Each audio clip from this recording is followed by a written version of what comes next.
can't believe it's snowing again. It felt like springtime just a few days ago. Excuse me? She's uncomfortable. Maybe you should drop this line of questioning. She shifts in her seat awkwardly. Excuse me? She's uncomfortable. Maybe you should... Oh, well, I didn't write it there. I'm just sitting here. Okay.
A tarpaulin cloak is still caught on the railing.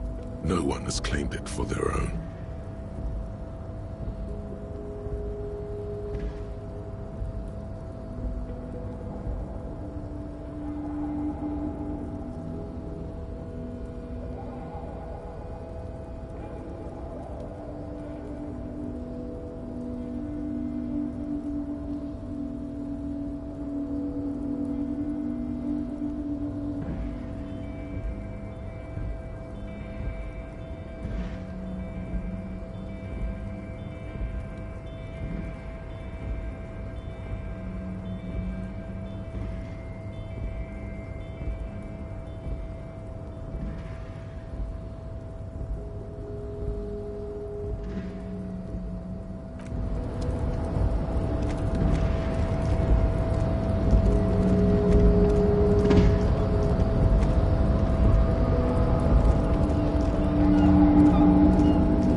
A tarpaulin cloak is still caught on the railing.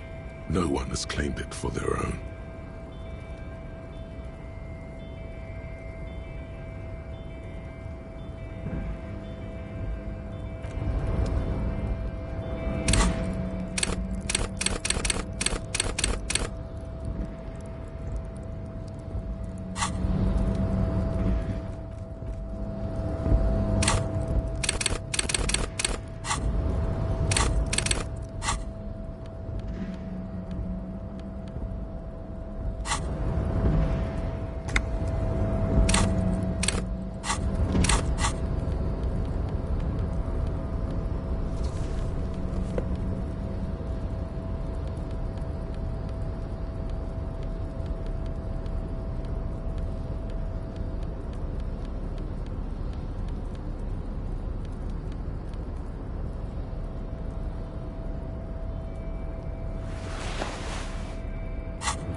tarpaulin cloak is still caught on the railing.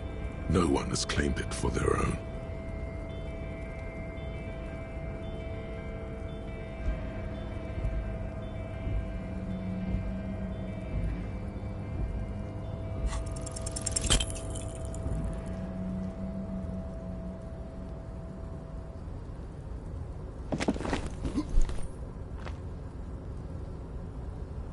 Nope, no. That's still too high. What were you thinking? Sure. Just be careful, okay? Looks like you almost strained a muscle there.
Hello, sir. Step right in. The store is open. Are you interested in a new and exciting book? It's a bookstore, sir. We sell books, postcards, and some board games. It's called Crime, Romance, and Biographies of Famous People. Whoa, whoa, whoa, whoa. Hold your horses, little girl.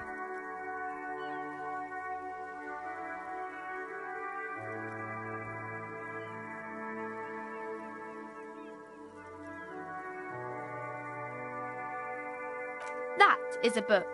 They have stories inside them. It's like someone told you a story in a really long letter. A postcard is a small cardboard picture. You can write a few words on the other side and send it to your... She is unfazed by your questions. She would consider it impolite to point out any perceived weirdness. Board games are like little games on a table, made to pass the time. There are several different ones, but sailors here mostly buy cards. My pleasure. Anything else you'd like to know?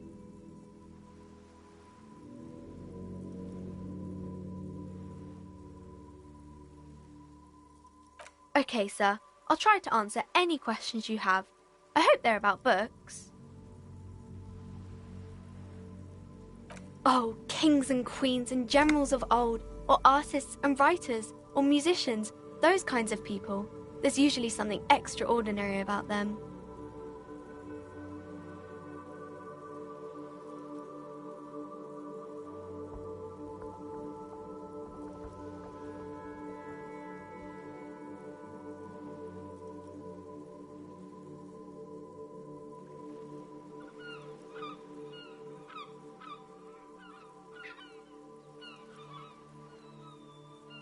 I think that's why people read them. Seems like most people who read those books fail to get more famous from reading them.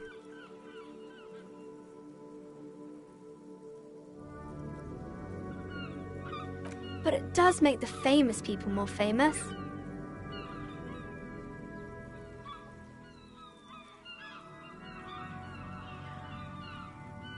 Annette's expression remains ever so helpful, but she doesn't say anything. Okay.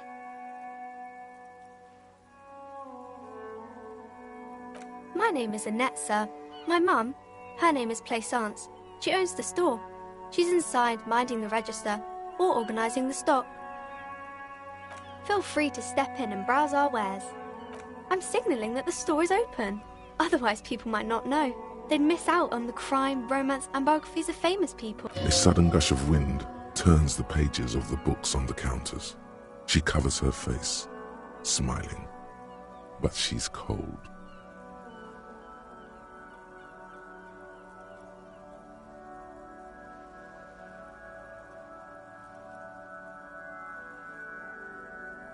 Kind of you to offer, sir. What could you do to help her anyway?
Thank you, sir. I'm happy to help Mum out with the store.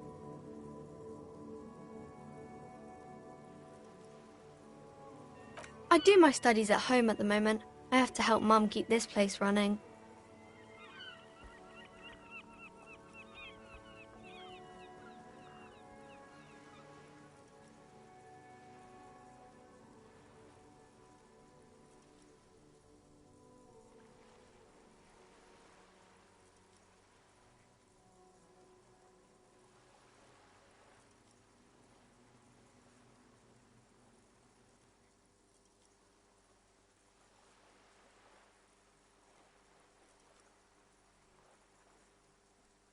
Mum says it's necessary to do both because it builds character.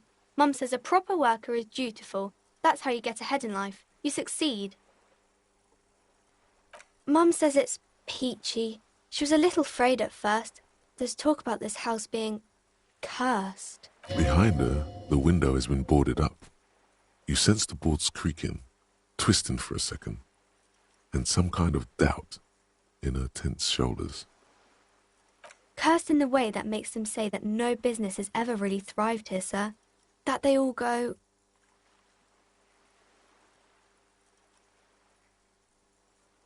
Exactly. But we've been doing fine so far. We can go into the bookstore and ask about the case. But I don't see much more to look into here. Yes, please do look at our wares inside. The postcards and board games you asked about are also there, sir.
Nothing really, sir.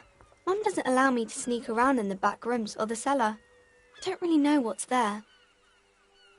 It does not manifest itself in any way. It does not exist. I liked it better when we were asking about fame. No such thing.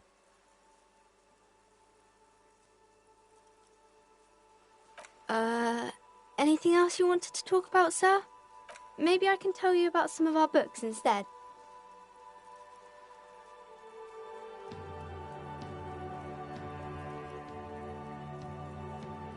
Crime fiction is about murders or burglaries or things like that, and the work of a policeman or a private detective who's trying to solve a crime and catch the criminals.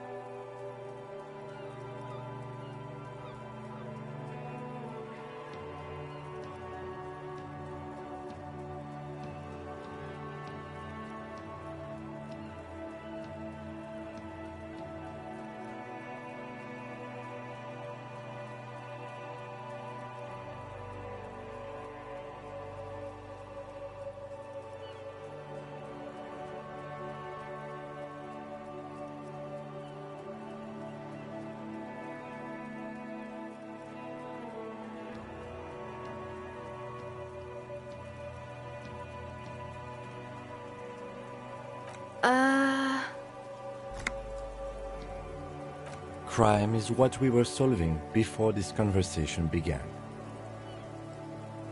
And it's kind of like a puzzle too. You can guess who the criminal is, or how the good guys are going to catch him. You don't look much like a policeman.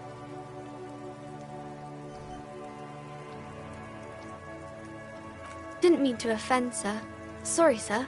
It's just that you don't look like Dick Mullen.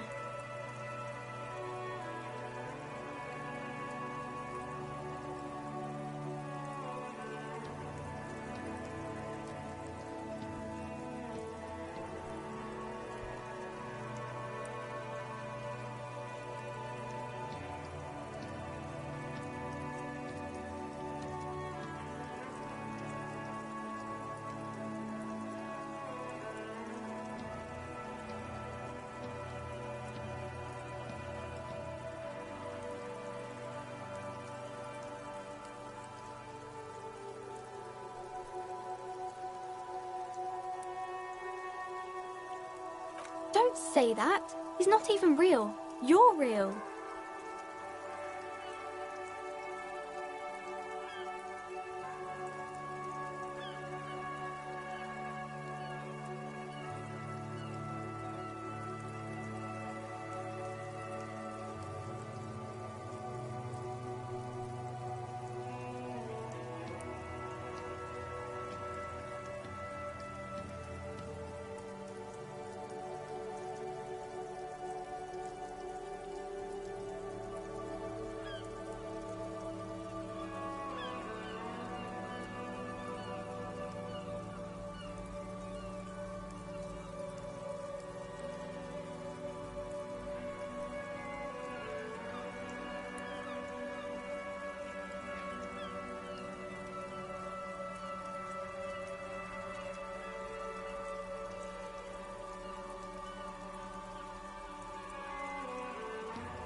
Cheer up, sir. No need to compare yourself to a fictional character. Maybe you can show me some real deductive police work, sir. Like in the books.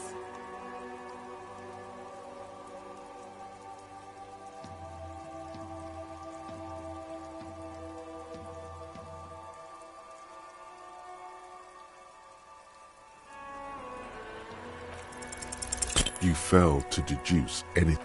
She waits intently. It's okay, sir. It's the type of book where there's a rich lady and she has to choose between the good man and the bad man. Or there could be a story about a poor lady getting a rich man. It's about man and lady business, sir.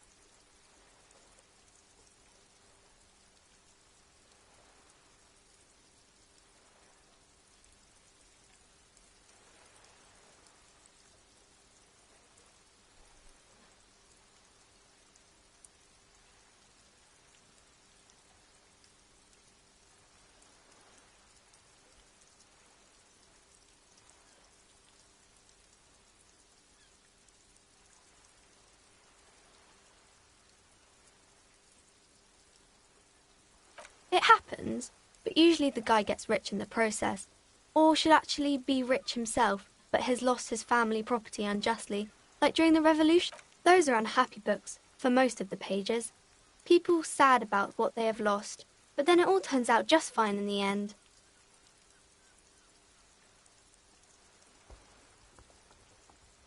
These are not very common. You can't have a choice between bad and bad. Nobody wants to read a story like that.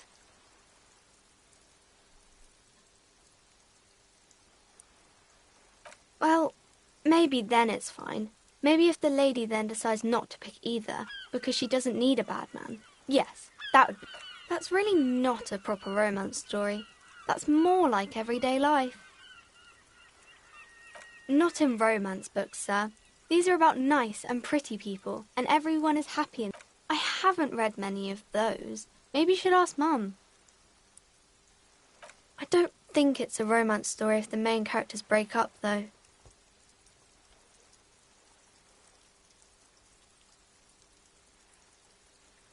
No, I don't know. Yes. You clearly have issues you need to address. Later, when you get the chance, you should address these issues by getting drunk. That'll show them. Maybe some about other books?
A small mountain of colorful board game boxes. There are numerous types of games.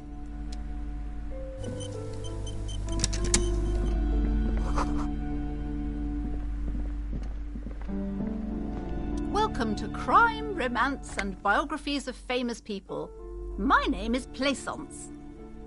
Be welcome, and please take responsibility for the energy you bring into this space. Sir, don't be ridiculous. I certainly will not give you money. One has to earn one's success, even if one is a policeman. What is this insolence? She misunderstood. Now, hey there. Sounds like someone isn't taking responsibility for the energy they bring in. Tribute? Power? These are not the traditions we're used to in this part of the world.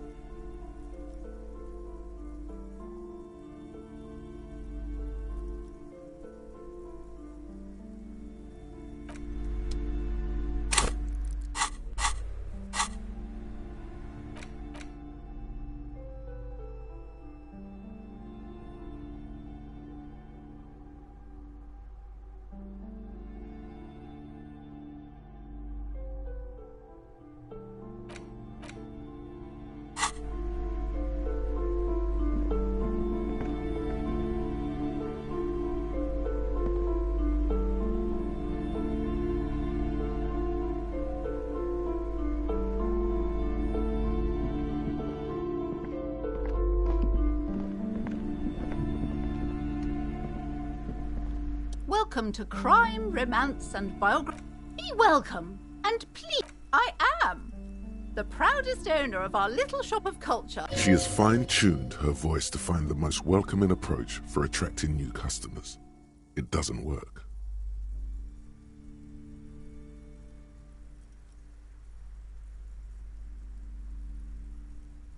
Annette, yes, my daughter.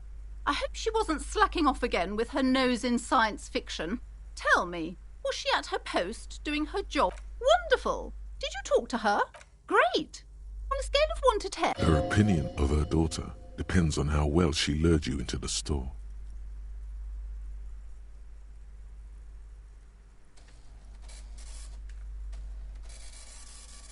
My precious, her dedication brings joy to my heart. If you have children, I hope they turn out as great as my Annette.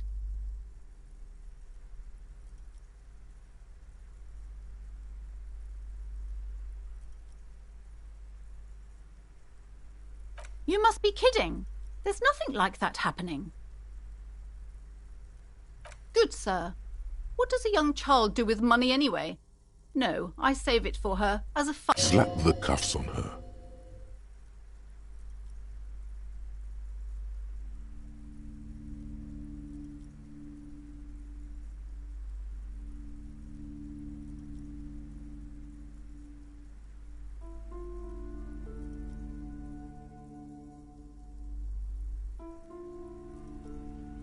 Oh, of course, officer.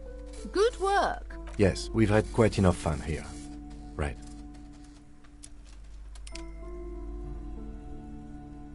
Mind your own business, sir. In our society, people don't get to tell each other how to raise their children. The woman before you scans the store, her shoulders rigid and tense. Every now and then, she nudges her glasses.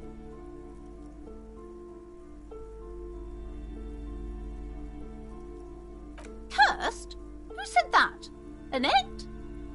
I will have a word with her.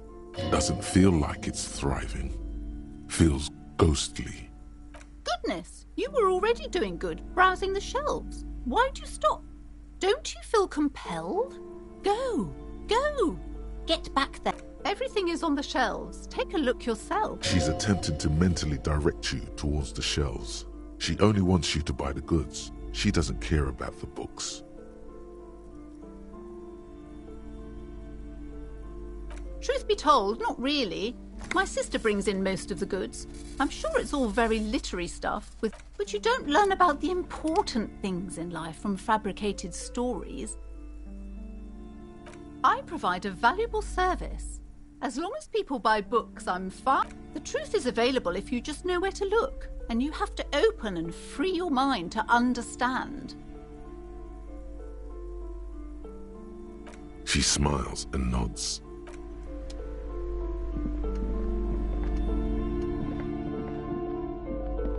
The display rack is brimming with worn paperbacks featuring an extremely muscular, sword-wielding barb. Rows and rows of Heimdall men blur your vision.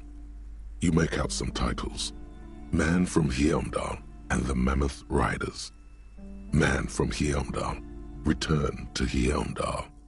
And the solipsistic Man from Heimdall and the Heimdall Man.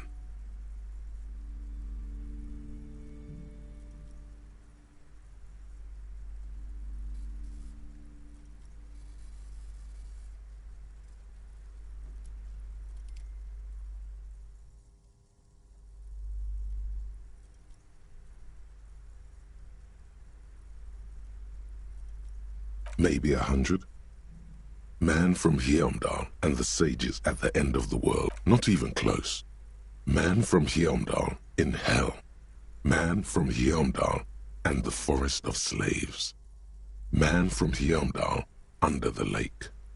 Man from Heimdall, Heimdall burning. There's even the Trial of Death, a pastoral combat game book set in the world of Heimdall Man, and so much more.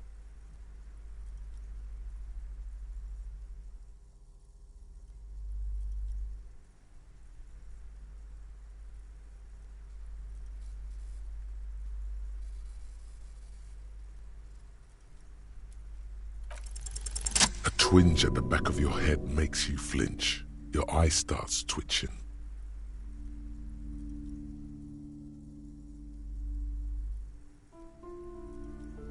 Your hand reaches toward a book with glossy cover art of the very muscular Man from Heimdall in chains, kneeling in front of a staircase leading to a throne. A woman sits on the throne, leering at the man.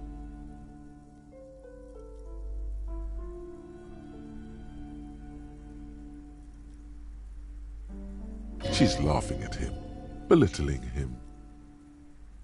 Between the throne and the Heimdall Man lies a bonfire, casting shadows on the wall. The shadow of the woman's headdress looks like a pair of devil horns. The title reads, Man from Heimdall and the Devil Woman. Especially those leering types who seem to wear nothing but an armored bikini. There's also some sort of a snake lizard beast slithering around her abdomen, chest, shoulder region. The display rack before you is burdened under piles of Man from Heimdall novels.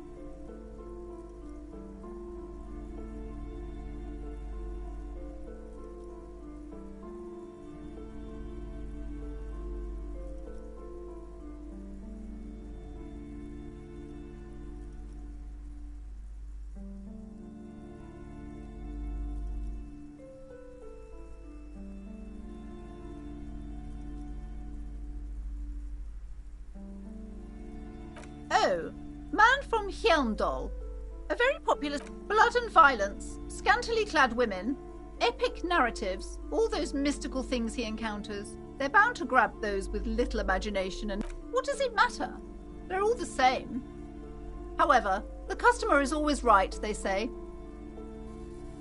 If you're a novice of the series, I'd recommend Hjelmdalaman, the man from Hjelmdal. It's supposed to be a good introduction to the series.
This bookstore is not strictly about crime, romance, and biographies of famous people. Amidst the various books, the point of the book, and many others on this shelf, is to give people medicinal advice in situations where they don't have access to. It serves platitudes, while also telling everyone that traditional medicine, the kind people don't have access to, and which costs more than this book, is garbage, and would only give you cancer anyway. Without wholeness, unity, balance, on the other hand, can basically take care of anything. Though it is important to note,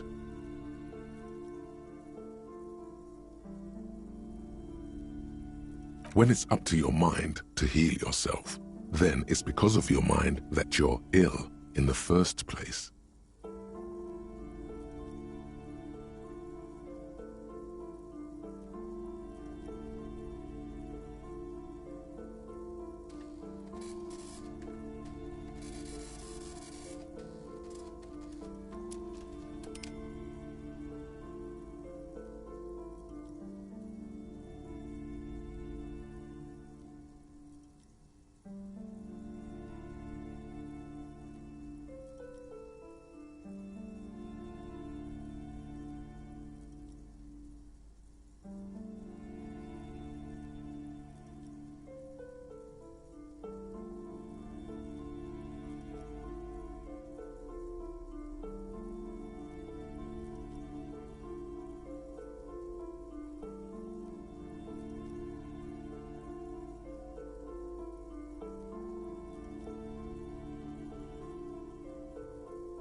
The book features chapters on topics such as how to find magnesium. It even lists plants you can harvest magnesium from. How to continue drinking. There's even a chapter on the ancient Seraise tradition of using duck gallbladder preservatives to treat and prevent sexually transmitted diseases. This is just mundane garbage. What's even paranatural about this?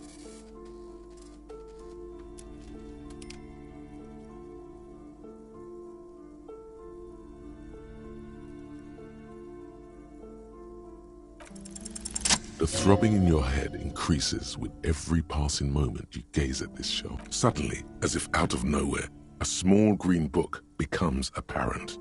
The title of it reads, Medicinal Purposes. The book contains very little explanation on the matter. This knowledge seems to be taken for granted. The book contains descriptions of various pseudo-scientific therapies, alternative medicines, and folk remedies involving the Pale, also known as le territoire.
For example, it recommends vigorously swatting one's naked body with a venik or hand broom, made from the leafy twigs of a young birch tree from the near Pale. It is, and good for the circulation too. It also recommends consuming distilled spirits like vodka or whiskey that have been aged in the Pale. Readers are instructed to cover these jars in a shallow hole just inside the Pale and leave them there for 30 to 60 days, depending on the potency desired.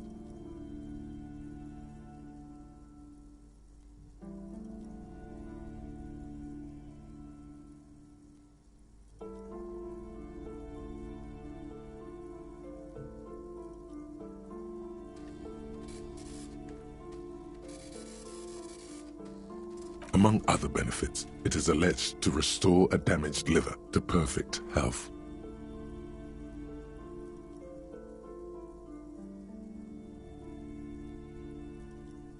Is it any more improbable than anything else that human beings put their faith in? For general health and well-being, readers are encouraged to take regular strolls through the Pale. though a sidebar cautions readers to limit. These strolls promise to cleanse the mind of worries and the body of toxins, especially if the perambulator performs this ritual in the nude. This is exactly what you need. There's an entire section devoted to cures for men who are struggling to perform their marital obligations. Excuse me, sir. I believe you've been perusing that particular volume long enough. If you'd like to continue reading, I must insist you buy it. Sir, please, no browsing in that shelf. That wisdom is not for free. I can't have you end up, like, opening a police store next door and stealing my customers. Oh, no.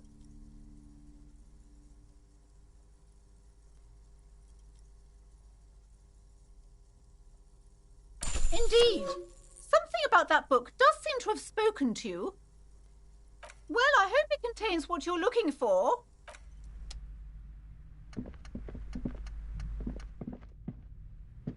Several maps have been... The maps look old and faded. Your eye catches... I'm sorry, officer. The map of Martinez is the only one available. They're quite valuable, though they might not look it. The map of Martinez is 90 cents, though. That old thing. It's an out-of-date map of a tourist from when some design students... They didn't get that far, for some reason. A shame the project never got going. Would be nice if someone fixed Martinez up. All these ruins are bad for business.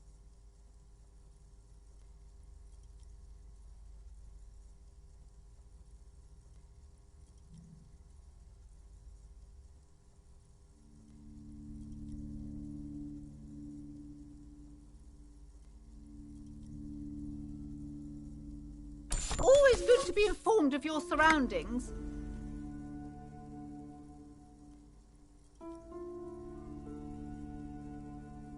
This large map displays archipelagos.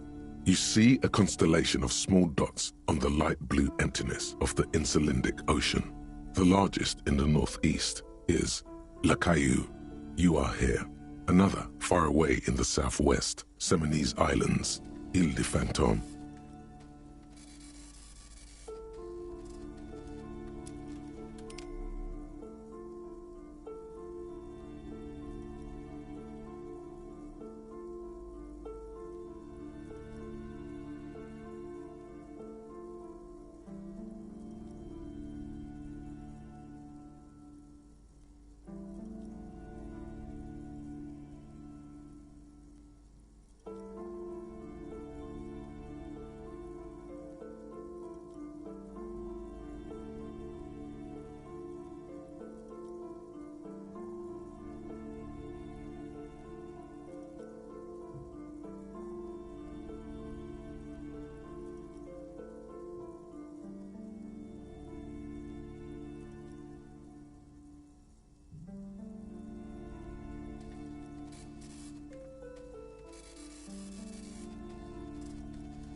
Ozon, Laurentide, Fas Alamir, Archipelagos, North Arcade Islands, all just specks of dust on the vastness of the Insulindic.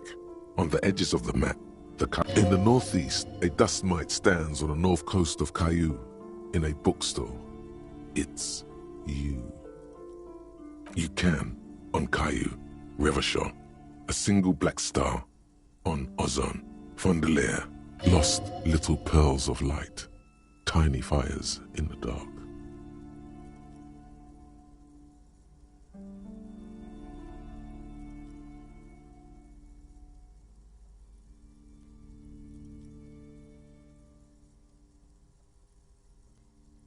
The ocean breaks apart into a tangle of cosines and azimuths, all pointing into pale nothingness. Windy is the north azimuth. Grad is the northeast azimuth. Samara is the east azimuth. Seo is the west azimuth. Isolas, they're called.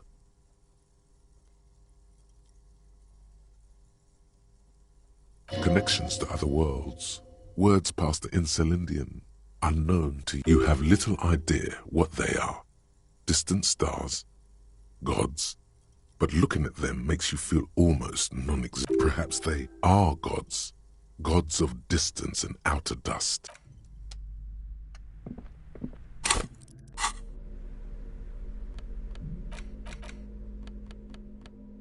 The worn map features the patchwork grid of the streets of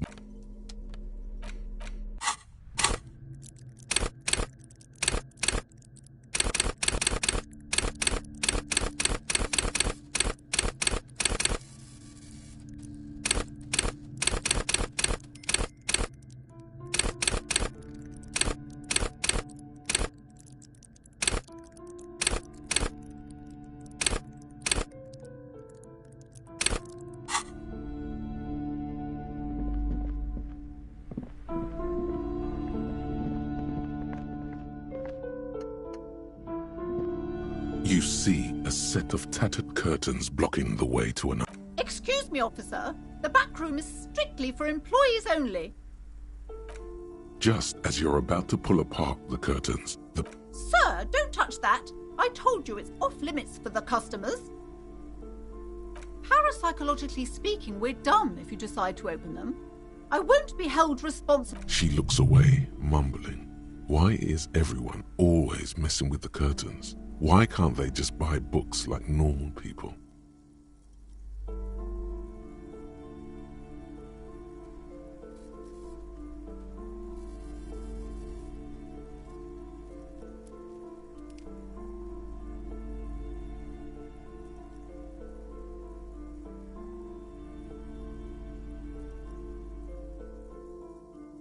Why? It's not like anyone was killed there. I'm sorry, I don't mean to be so impolite. Just please don't go there. I can't allow that. You'll only make things worse and unleash the powers. No, it's just a storeroom for the employees, I told you. No! Please just talk to me, officer. Come here. There is something mysterious about it. You see a tattered set of curtains and a polyhedron-shaped cage-like trinket.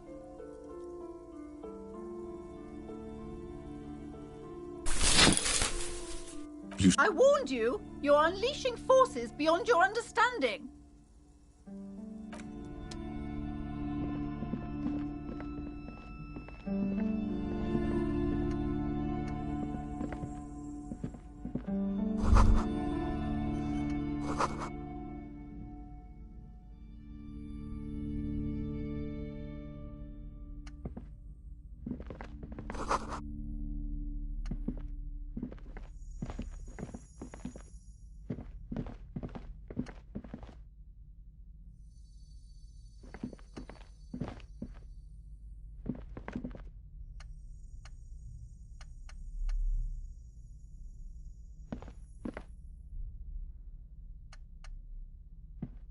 A heavy door with a missing handle stands before you, covered in dozens, if not hundreds, of little oddly shaped trinkets.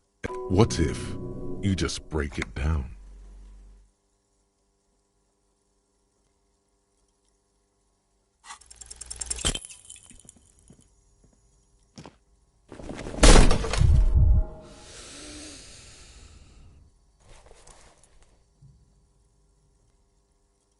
Ow.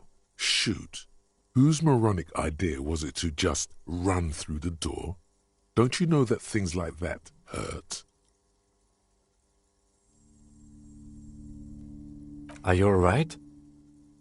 This looked pretty intense and painful, I must admit. What is going on there? Are you really I warn you, don't tempt the spirits, officer. Don't tempt the spirits or you'll damage the holy wards on the door. It barely looks like you've done any damage to the door, however. It's still locked and closed, covered. That's right. Take in your surroundings. You need steady breathing, solid core. You've got this. The room is dimly lit and littered with old barbershop rubbish. It's made of a solid block of wood, but it has stood there for ages. The hinges are old and coated with a carmine layer of rust. Only an echo. No one is there.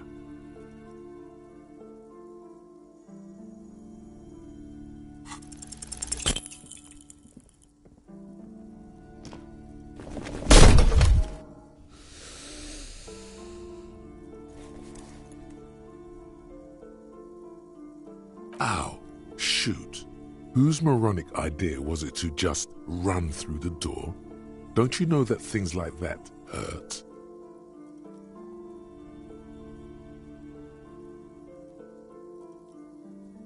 Are you alright?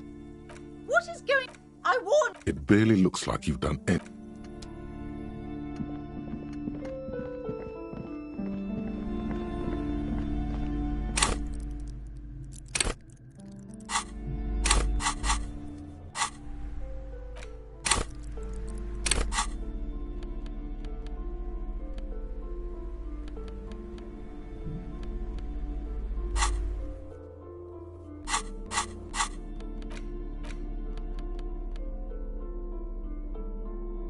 Medicinal purposes of the pearl. The cover of this heavy, flipping through the book, you find a number of sections on the general benefits of the pearl. A large pharmacopoeia makes up nearly half of the book. You come across the following explanation. While modern pharmacopoeia are continually updated by so-called experts based on the results of clinical trials, readers will find assembled here the timeless wisdom relied upon by generations of traditional Seolite medicine practitioners, Mesk mystics, and Ilmaran folk doctors. Finally, something to calm the angry spirits that have been plaguing you. It seems to contain descriptions of the medicinal properties of various ingredients that may be gathered from the pearl, as well as instructions for producing a variety of herbal remedies.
There's nothing in here that speaks to hangovers directly. However, while browsing through the first, you need to choose a base ingredient. Next, you'll need to combine the base ingredient with an appropriate vehicle. Lastly, is there anything else you'd like to add? The ginger and aloe vera make this poultice ideal for the treatment of arthritis. It won't do anything for your hangover though. Would you like to try again? Very well. First, choose a base ingredient. Next, you'll need to combine the base ingredient. Lastly, is there anything else you'd like? The ginger root will help with the nausea, and the birch bark tea will help you flush out the toxins. The ginseng should give you more energy as a nice bonus. From the pearl, of course. Or perhaps from some enterprising entrepreneur, where you would find one of those though. The book does not say.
sight of bullet holes stirs something in you, making you forget the lieutenant's surname.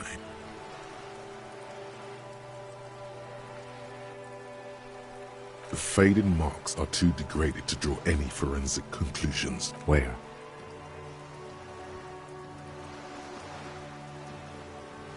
There? Those are old.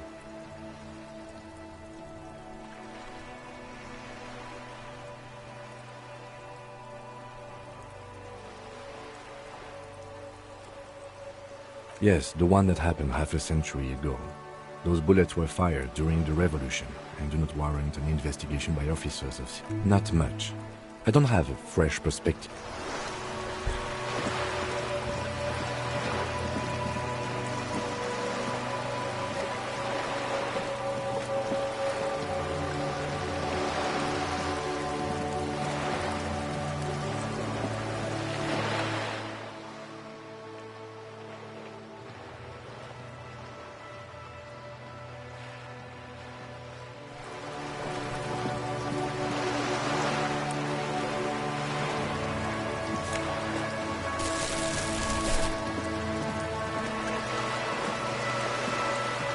This coin-operated viewer is facing southwest.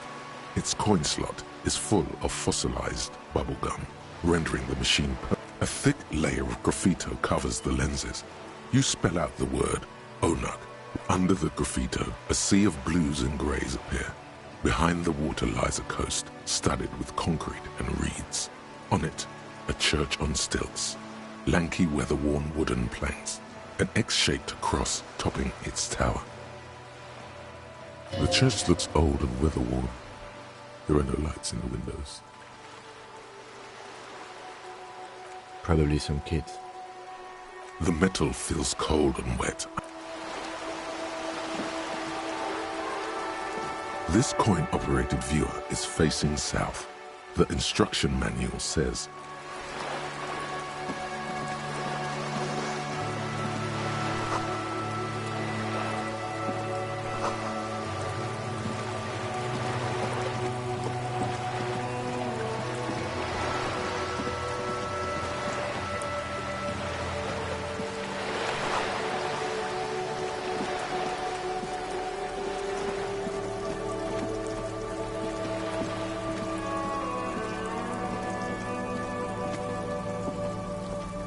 this is a wall on the side of an apartment building.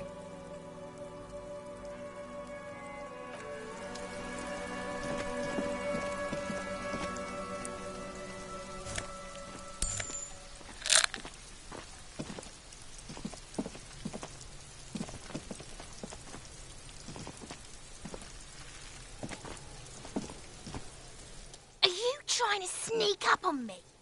Come to slit my throat in my sleep?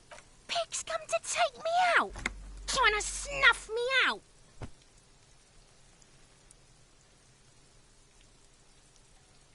Don't get fucking clever with me, pig. You think... Trying to sneak up...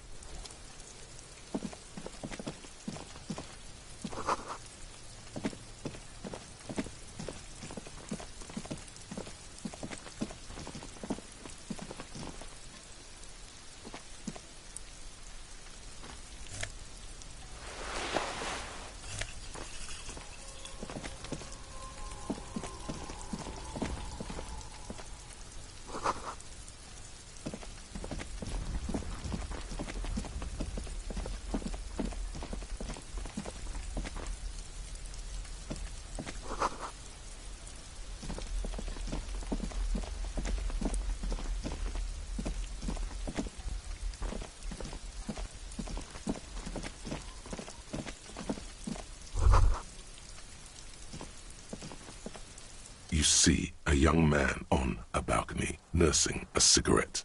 His eyes have been following you for a... Not looking for any trouble, officer.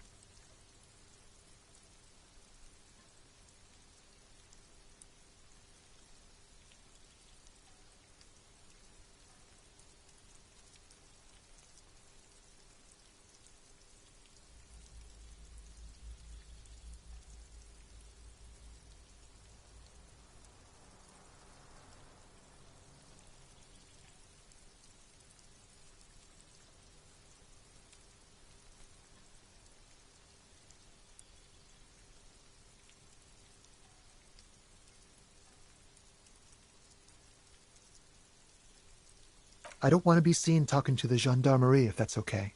I just want to finish. Don't let him go. This could be your witness. The balcony has Is it really that important? like a nervous cat. He keeps stealing looks at the neighbor. All right, but make it quick. Once I finish this cigarette, I have to run. I'd even go so far as to say that the view is a little too good, my dear gendarme. Do you have an estimate of when the body will be taken away? We will remove the body as soon as possible. Oh. You already asked me that, didn't you?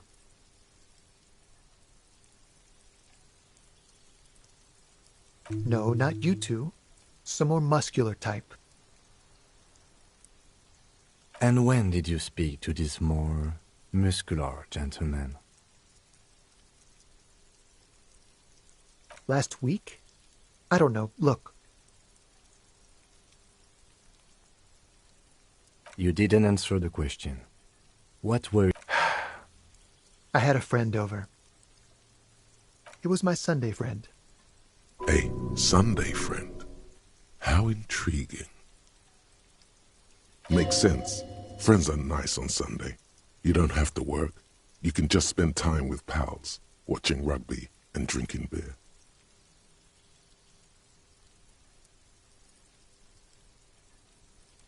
He doesn't reply, gesturing no with his cigarette.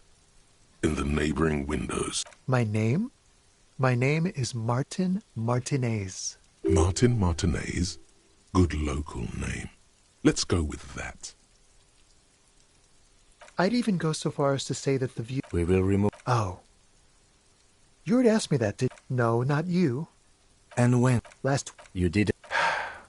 It was my... A Sunday friend. Makes sense. Friends are not... He doesn't... No. Now, if you'll excuse me, I really need to get going. This isn't the place or time for questions. Who knows who might be watching from the distance?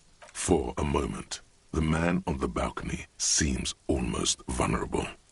Something moves in the depths of his feline eyes, compassion, and a hint of understanding. I am sorry, but I really don't have the information you're looking for. But, hold on. What's that? For a split second, his hand linked. It's a sign. Good luck with the investigation.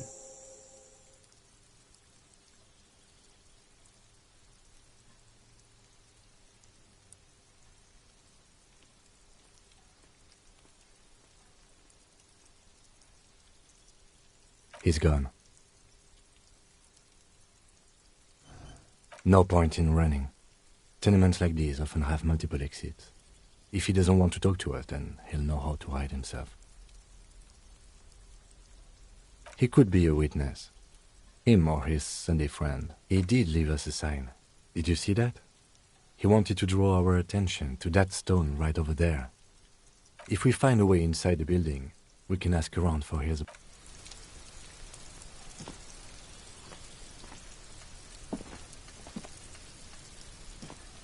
A stone, like any other, lying in... There's a key beneath it, rusty from the dirt. This must be for the front door.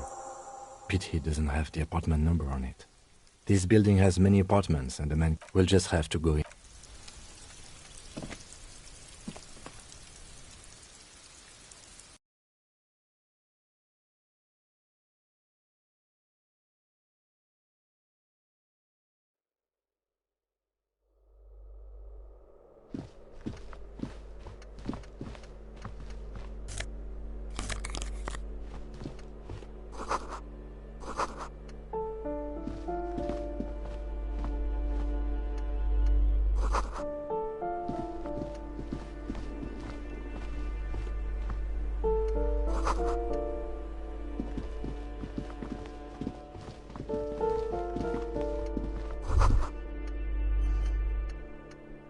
That isn't just a five-pointed star.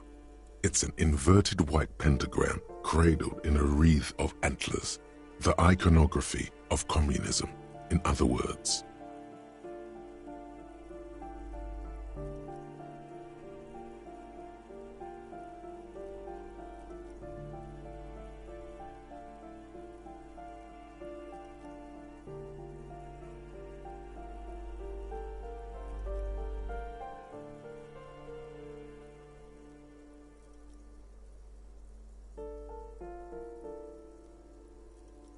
The star and antlers was developed in the 6th decade of the last century and quickly adopted by Mezov and the communards during the revolution. Even today, half a century after, the star and antlers retains the ability to evoke hope, disappointment, and fear in equal measure. To symbolize the toppling of the... Also, some social democrats were already using it.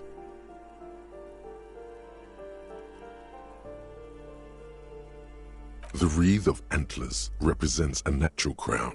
It was about building a society that could exist in accord with them, because white is the color of peace. Nothing at all yet. This door has been closed with a padlock. A chalk-drawn number on it's a solid lump of metal, but the shackle is deeply corroded. A solid pair of chain cutters would make short work of it.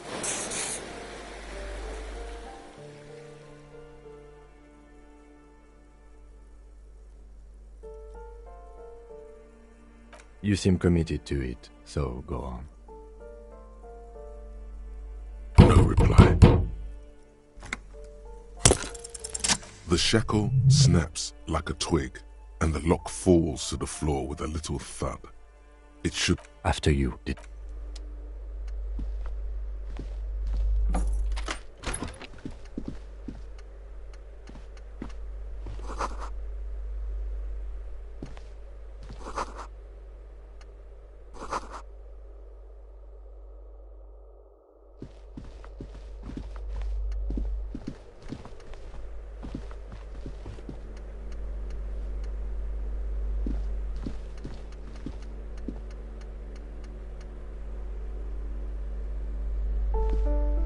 You hear someone walking around inside. The walking stops abruptly. You can feel tension on the other side. Who is this? Do I have to open the door?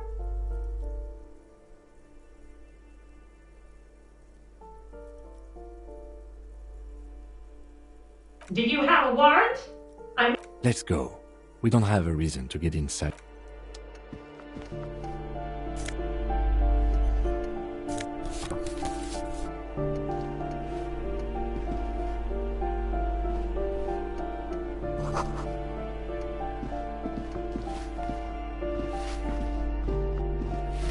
Give me a moment. The cold never does any good for my bronchitis.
Go ahead, then. She's the cleaning lady. She knows the floor plan and the residence. Oh, you'll find plenty of Martins here. Don't you worry.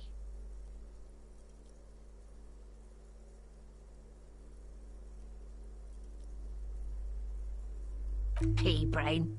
Someone played a trick on you. Martinez is a name. Oops, you really didn't get the joke there. I thought it was obvious. Anyway, officer, we don't have the witness's name.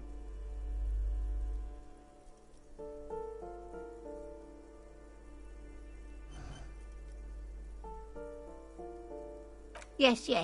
I know who you mean. The scrawny boy who's always smoking like... Somewhere in the building, a child starts crying. You hear a radio tuned to a talk show and someone taking a shower. What's he in trouble for?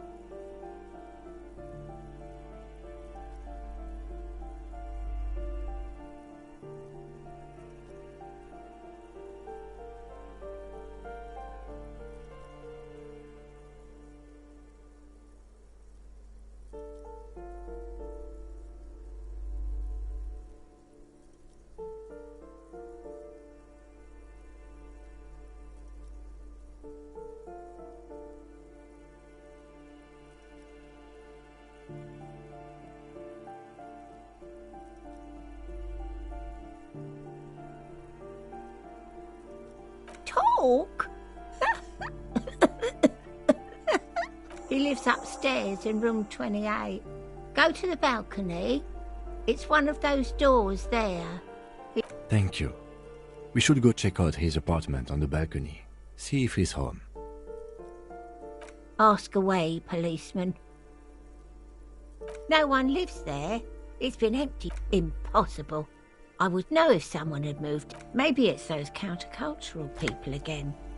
Breaking into a house like it's a public space. You're a police. Great. Young people. They're worse than rats. You know all... Oh, that one is a scientist. I think he studies astrology at the community college. Something to do with all those stars around his door. He asked me to leave his drawings up on the wall.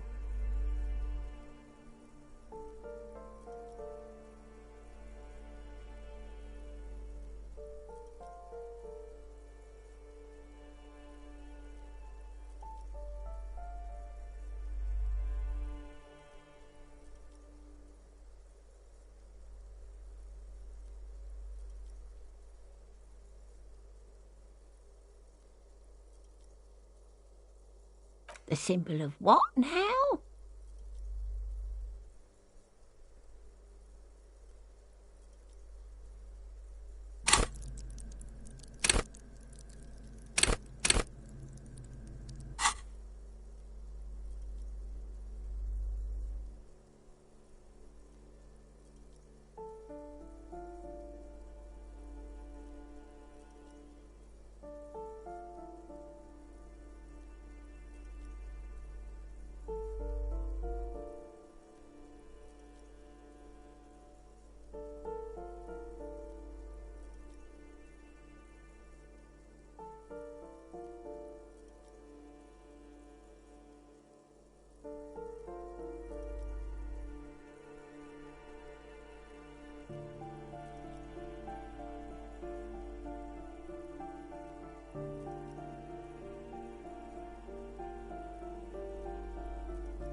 Oh.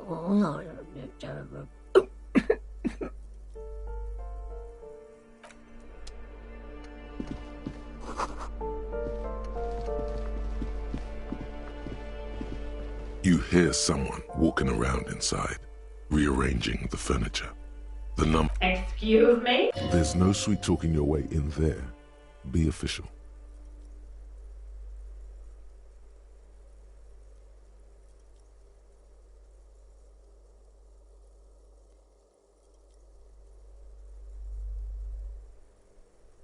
Oh, come on. That was smart.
Satisfied?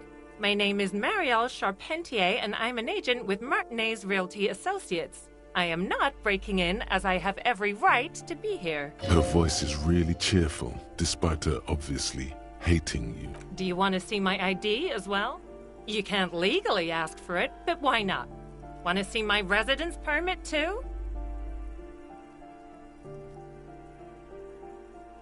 It feels flimsy in hand, with the words Revachol Zone of Control written under a nondescript municipal logo.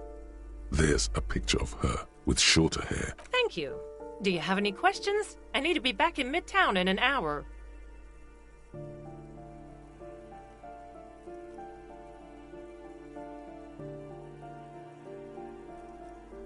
Oh, that's another huge mess. The former tenant owes us 3 months of rent. 3. We closed the apartment and planned on auctioning off the valuables, but... And again, I have no idea how stupid mistakes like this can even happen. But Ron, when he came to close the door, didn't close the neighboring door. And there's a hole in the wall. A hole in the wall. Can you believe it?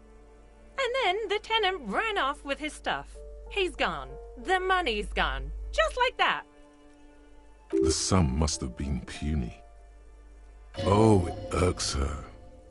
The incompetence.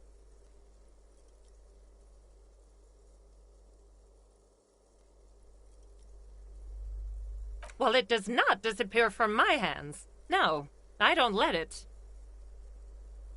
These apartments are perfectly fine. They have gorgeous architecture, a million-real view of the bay, good ventilation, neighbors, life, spark, and they are affordable. I'll tell you, Martinez has a future.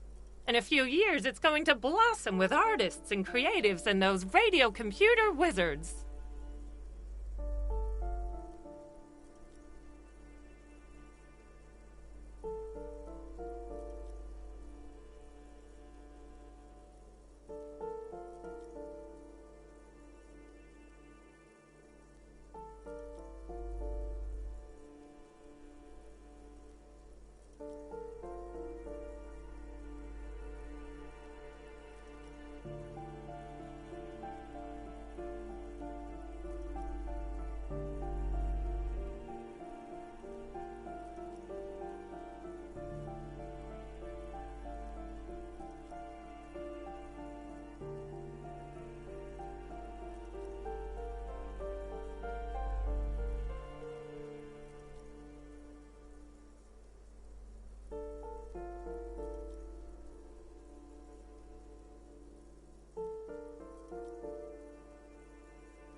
Don't ask me what happened with the wall. I have no idea how we're going to find the time or resources to fix it. Both apartments are now unrentable. Both.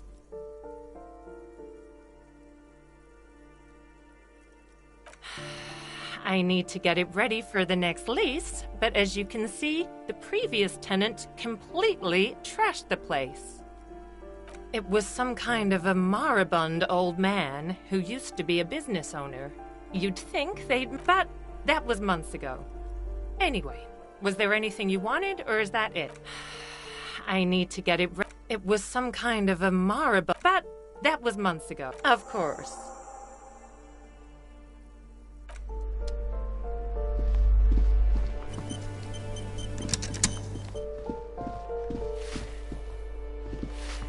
Give me a moment.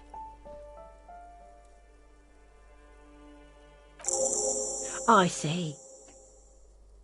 I hope some good people are finally going to move in. This place needs them.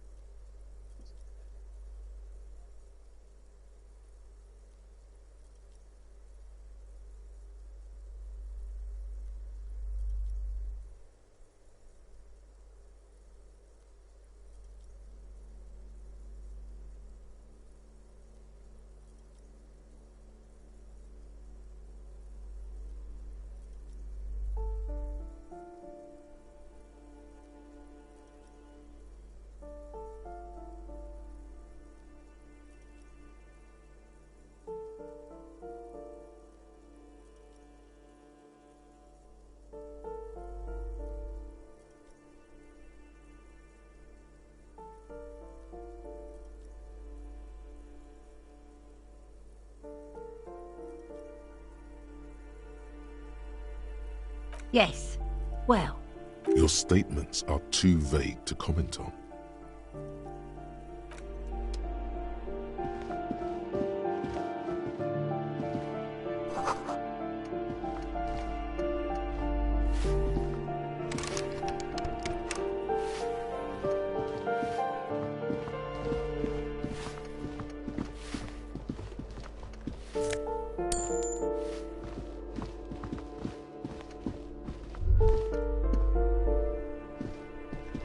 A plaster-cast bust depicts a middle-aged man with impressive sideburns. The name on the plinth reads, Kraz Marzov. The White Star, the photos on the wall. I think we have broken into the apartment of a young communard. How fitting.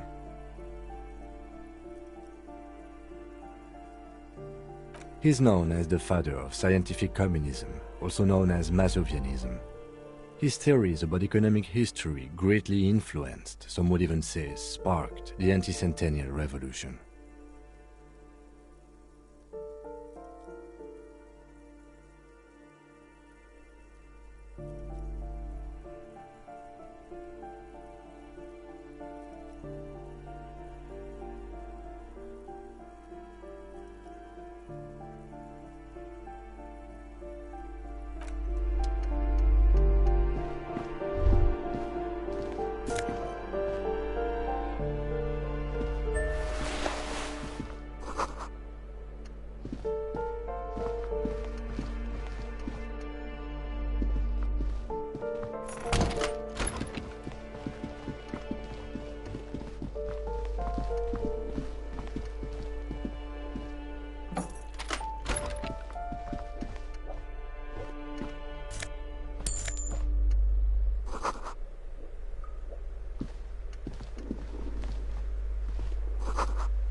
The luxury of fine things.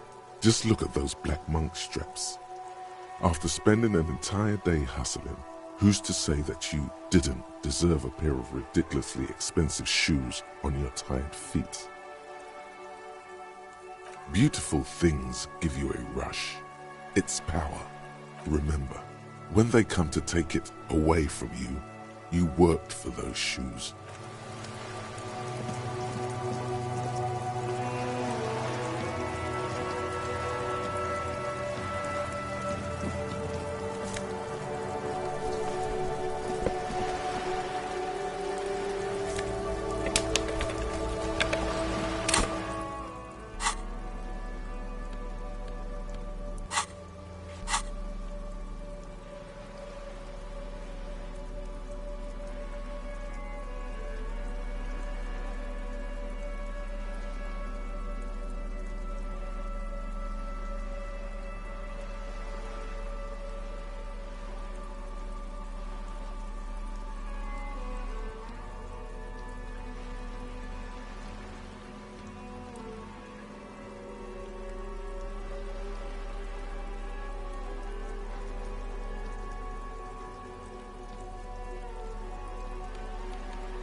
A striking woman leans against the cabin top of her sailing boat, smiling as you approach.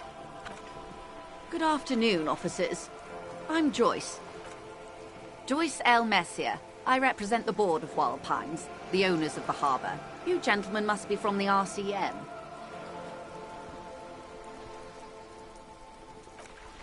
I'm glad to see you here. I was dispatched to handle a strike, not a lynching. Anything I can do to assist the RC... That is good to hear, madame. My colleague will take the lead on this interview. I should let you know that he is recovering from a... There's a trace of irony in his voice. Mischief, even. The lieutenant is... How interesting. I wish you a swift recovery.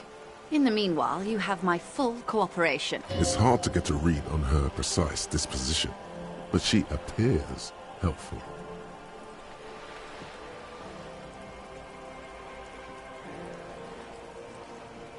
Is what you want to say, but it isn't that easy. Look at that lady. Take a gander. Squint your eyes, bub. A well-kempt, yet tastefully short bob of dark hair. Despite the first hints of grey, she's elect. While dull orange pearls hang from her earlobes, red from the cold. Her light green eyes scan you. These are the kind eyes of the rich man that seem to say everything. Now look at you, you misery-clad simian, barely able to tie your own laces. Your armpits are lakes. A scythe of booze precedes you. Your hair sticks to your forehead, and your underwear feels uncomfortable.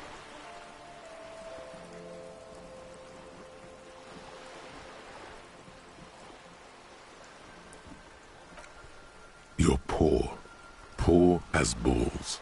You can't ask this person for money. You're too...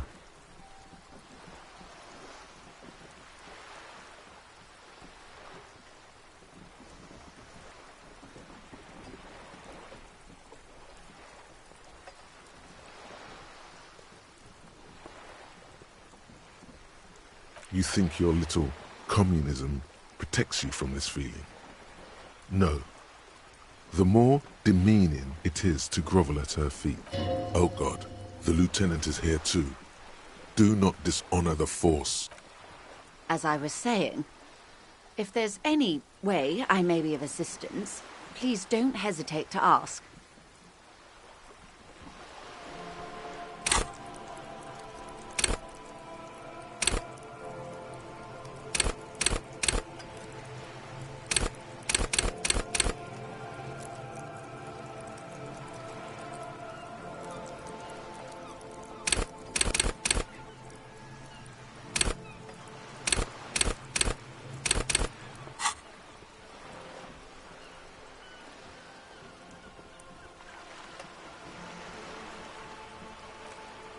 What we do.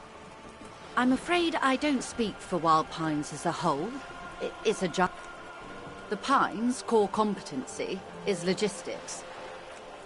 And that is the terminal, another subdivision. I'm not at liberty to discuss the company. $1 billion?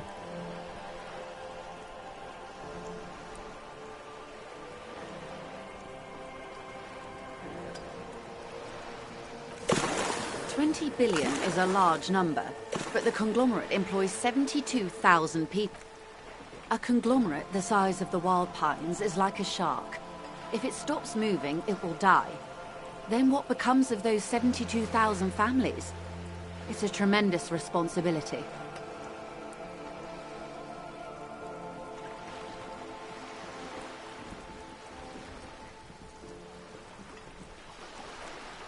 They started as an exploration and cargo fleet conducting trade between the Samaran and Insulindian Isolas 250 years ago, when pine ships explored the South Seminese and charted Lomantang on behalf of the suzerain.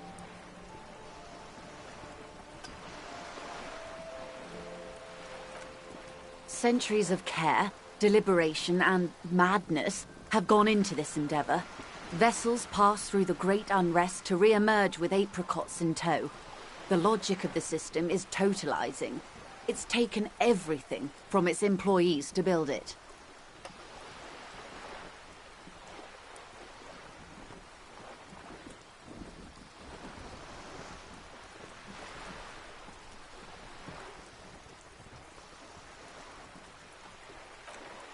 You mean aside from being the terminal's legal owners, who are responsible for moving 8% of the world's cargo?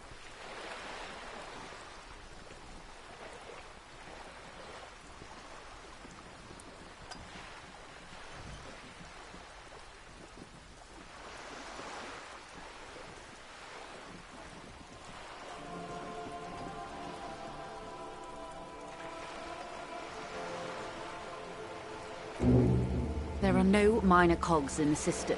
Each terminal must be accounted for, lest the entire system break. With your help, hopefully, says her warm tone.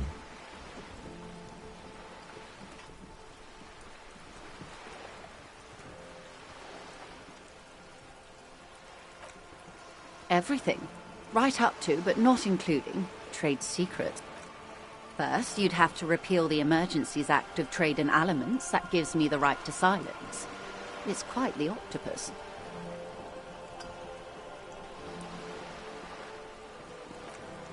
Why?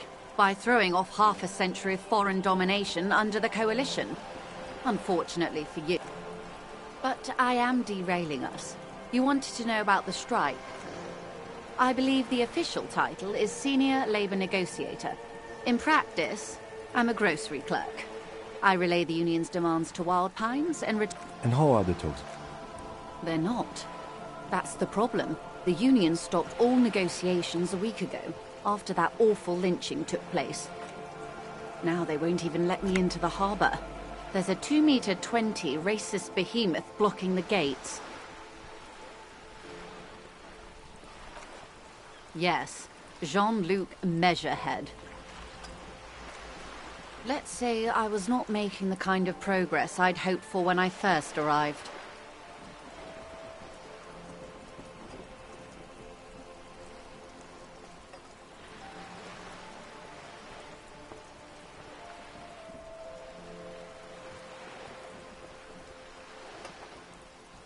And when did you first arrive? I arrived 3 weeks ago. Yes, in the middle of February. The bay was still partially frozen then. I preferred... But the strike began in December. I wasn't the original negotiator here. I took over after Mr. Gaumont hit a wall with Mr. Clare, the union boss. Mr. Clare refused to speak with Gaumont despite concessions he'd granted the union in... This isn't the first time the union has gone on... Heavens no. There have been 2 prior strikes. Both times the union won significant concessions, including overtime pay and a medical plan. This time their demands are more, I guess you could say, aggressive.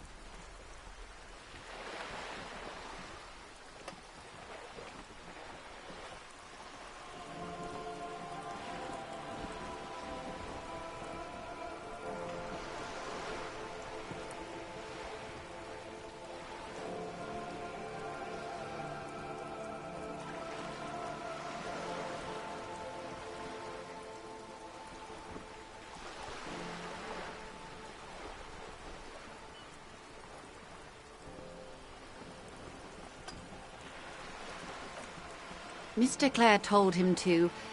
How did he... Fuck off, midget. Gaumont is short of stature, you see. Yes. Keep in mind, this is an... Sounds like usual aggressive posturing. The scabs? You mean that... If they were organized by Wild Pines or its affiliates, then it would... It's implied. She's open to discussing this matter with you at a later occasion. There are leaflets everywhere, and banners. Every worker, a member of the board.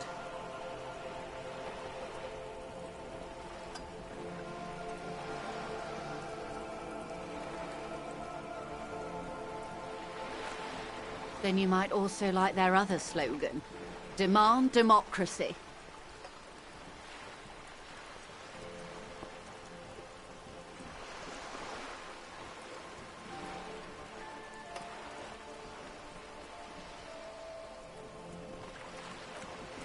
Personally, I don't think it has the same pizzazzo as every worker a member of...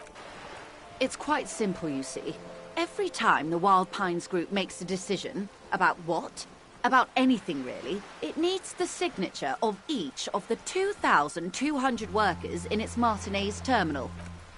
Just so you understand, this is but one of 22 terminals owned by Wild Pines.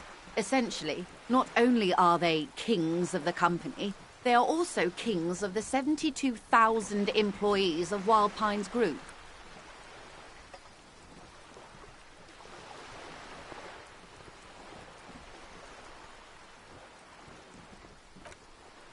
They're having a blast. But how can they afford it? I'm not sure. Naturally, I assume that was just their opening. And now, people are getting lynched, I hear. Excuse me, from whom did you hear? I first heard it from the bowyer at the gates. The one whose very name advertises his aversion to work. I think he said it was... This checks out.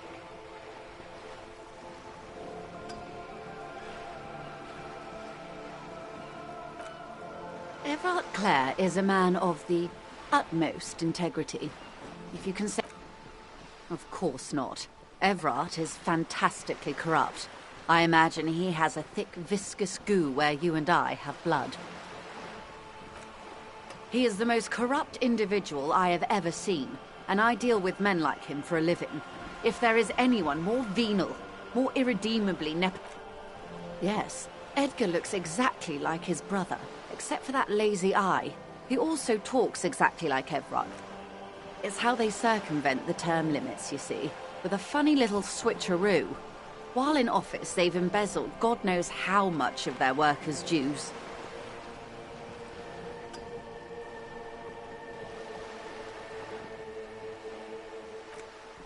The Débardeurs Union was once a perfectly normal institution. 20 years ago, anyway. It must not have been easy to establish under the Emergency Act, but they did it. Organised labour at its best, as they say. Then something happened in the local chapter elections. The brothers Clare came and transformed it into a A mob. The débardeurs are a crime syndicate. Sad as it may be, I suspect we'll be forced. Refreshingly honest, officer. The company has tried appeasing in the past, but I'm afraid our concession... And your opinion, detective, if I may ask. I'm a curious and talkative person, you see. Would you say the Débardeurs Union is...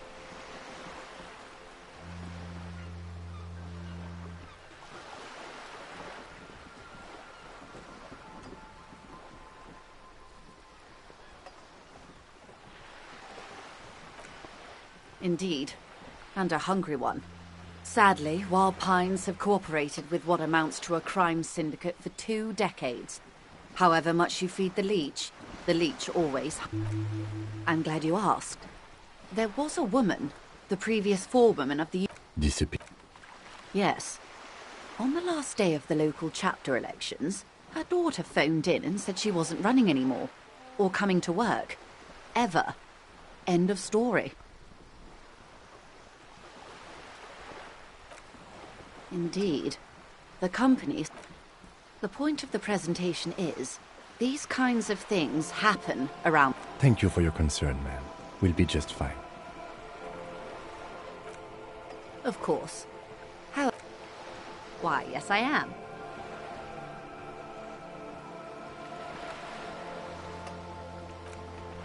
The boat? The word, it, feels strange. Such a beautiful boat deserves a proper name.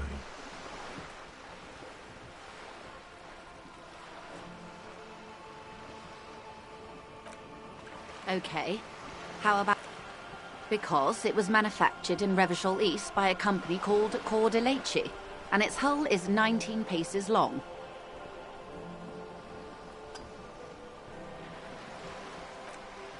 Why Dolores? Well, it means nothing to me. I think I'll stick with the factory name. But it's a pleasure craft. My sloop? I like it a lot. It's the... I'm enjoying this part of the interview. I really do, the lieutenant thinks. Is she thrown off yet? He's looking at the woman, assessing her.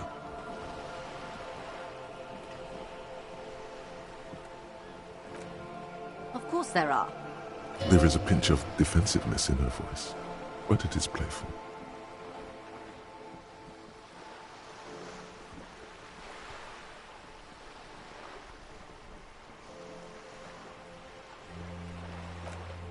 Yes, we are. We are on Le Caillou.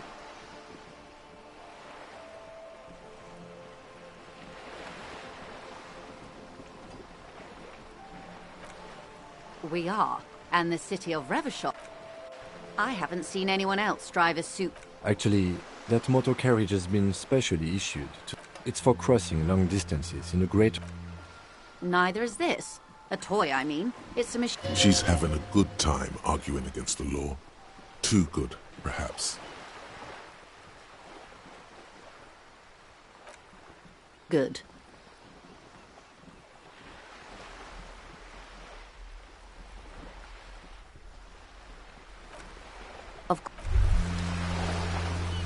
Wow, you work hard. Oh, yes, you hustle. You're a provider.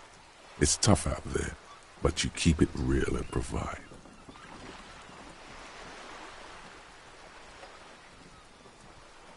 Look at yourself. You're a human pedometer. You must have walked. That is the sign of a hustler who never gives up.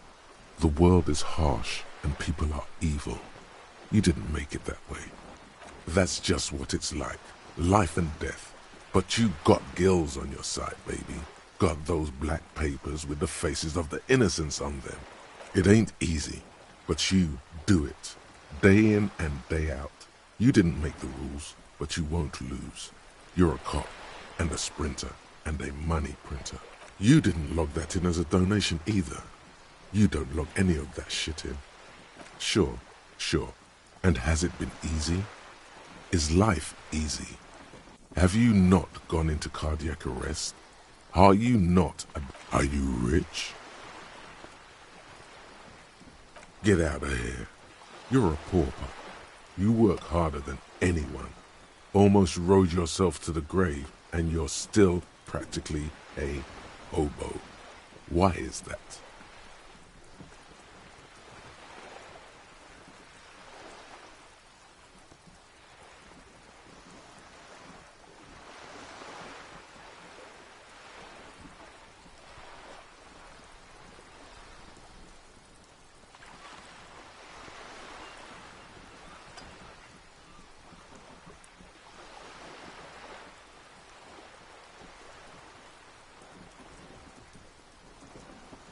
Boo-hoo. The system is broken. The establishment is keeping me down. That's not... The Guardsman has set himself up one of those self-replicating money structures. You should learn from it. Don't play the victim. That's right. 100%. Fucking G-Man's got his jam-covered sticky fingers in your pocket. Steve, every time you wipe your ass, they got their direct and their indirect modes of taxation. Sales tax, excise duty, extraction tax, alimony, one tax that doesn't even have a name. Plus there's the stuff people in other countries pay for. That makes them ask for more money from you. Here, 98% of all your money.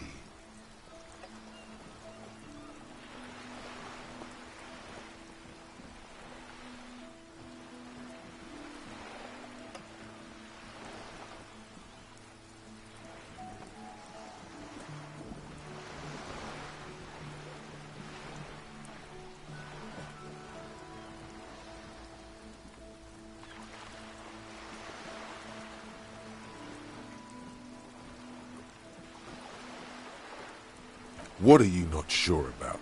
They're milking your nipples till they bleed. Can't you see? Aren't you sick and tired of having bloody nipples?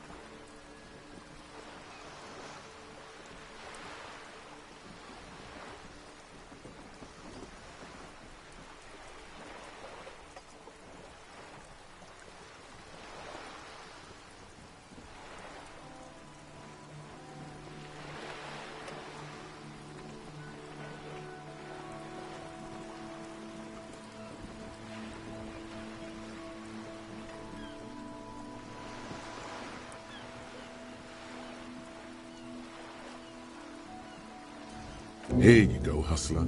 Fight the righteous fight. Free the people.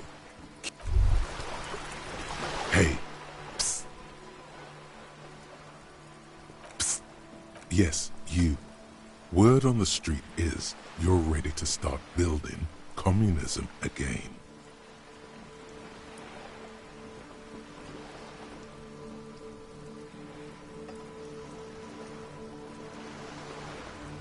Yes, you're ready to start building communism again. You've built it before. They've built it before. Hasn't really worked out yet. But neither has love. Should we just stop building love, too?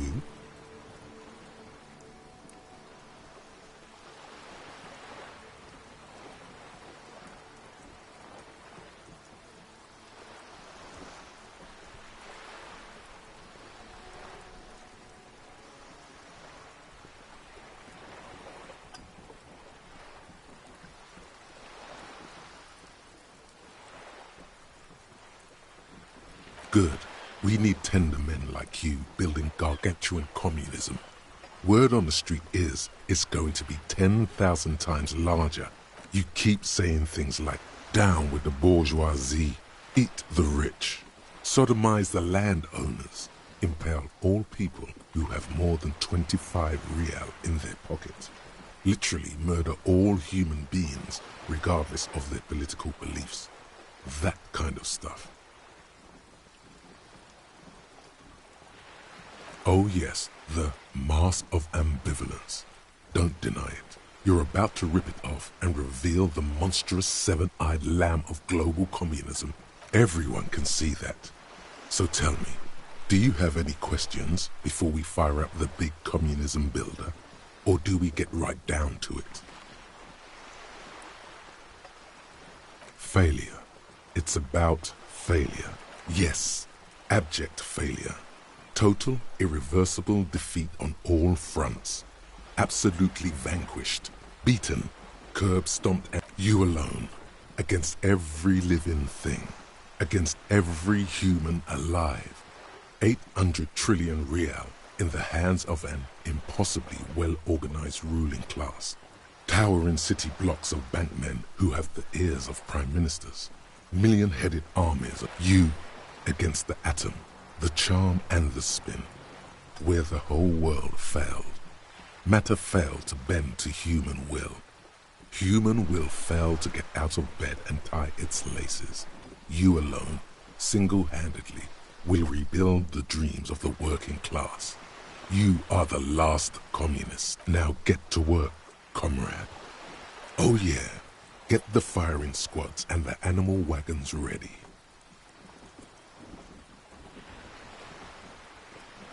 Too late to back out now. You can't make an omelette without breaking a few million eggs.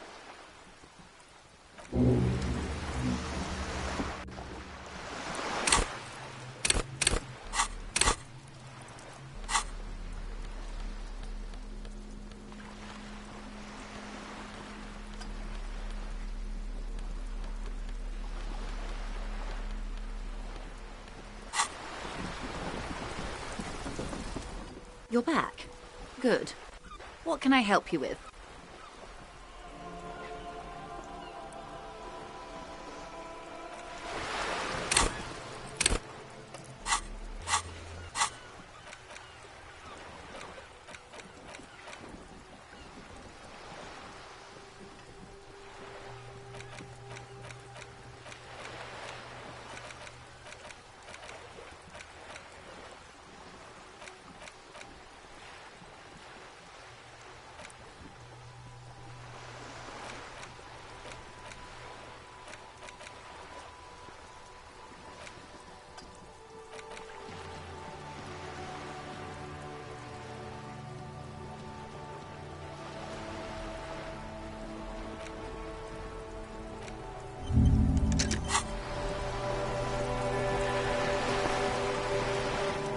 You're back. Good. What can I help you?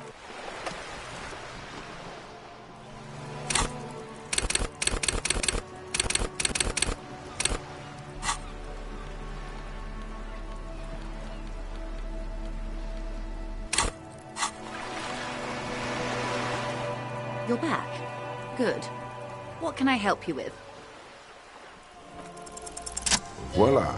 You're doing it. Really put your back into it. Yell it from the top of your lungs.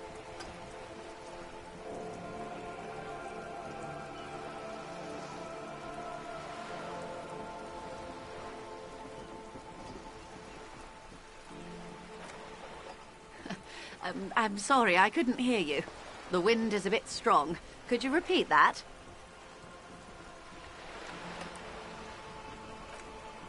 How much money?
That's a good sum. Not too small, not fantastically large. She removes a few notes and hands them to you. The paper is cold and... Whoa, whoa! Did you see how easy that was? Ask her for more. Toot toot, train to Moneytown. This may seem like odd behavior for a police officer, ma'am. Unusual medical episode. It's all right, Lieutenant. I really did bring as little cash with me as possible to avoid attention. So, I hope I didn't just bribe you, officer. It may not be technically illegal under the Emergency Act, but still.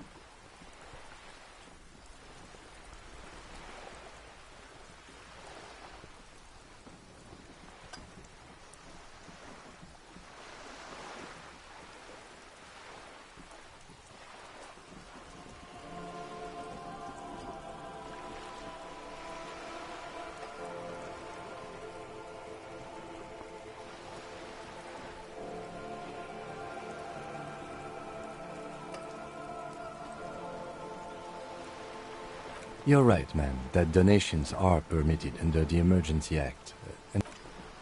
Which he most certainly will do. Now, how else can I help the RCM today, besides supplementing its salaries?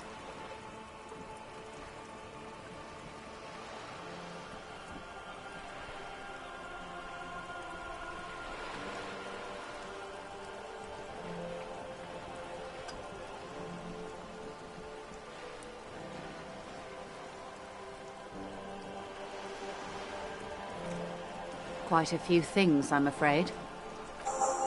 The information I'm to share with you includes sensitive trade secrets. For the sake of my employer, I have to ask for your names and badge numbers. Of course, ma'am. We should have introduced ourselves. I am Lieutenant Kitsuragi, from Precinct 57.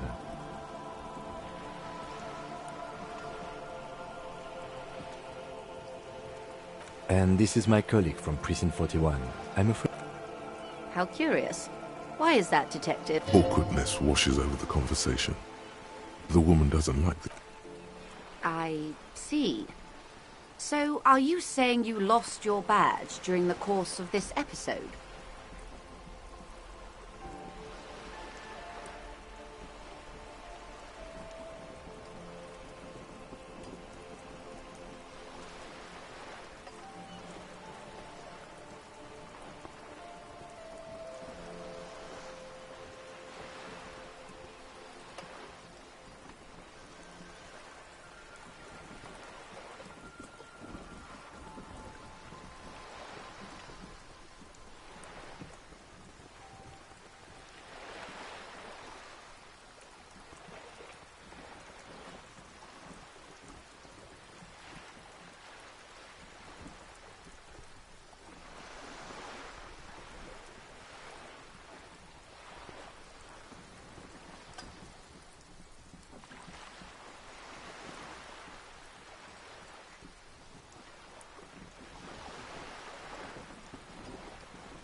Oh dear. I do believe you, naive as that may sound. As I said, ma'am, his technique may be very unconventional, but he... Of course, I sympathize, but I'm afraid I simply can't share anything. Hang on. She's a professional negotiator. She should be open to some sort of mutually beneficial arrangement.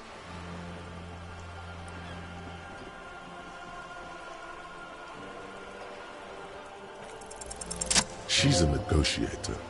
Just float a favor at her. Insinuates. I will be frank with you. If I'm going to break protocol, I need to be able to justify it to my superiors. You're in, but expect her to drive a hard bargain. Reports from inside Terminal B suggest it's a hub for the local drug trade. This is an open secret in Martinez. The Union controls the terminal, so it... They're profiting from this trade. The company has tried looking into this matter before, to no avail.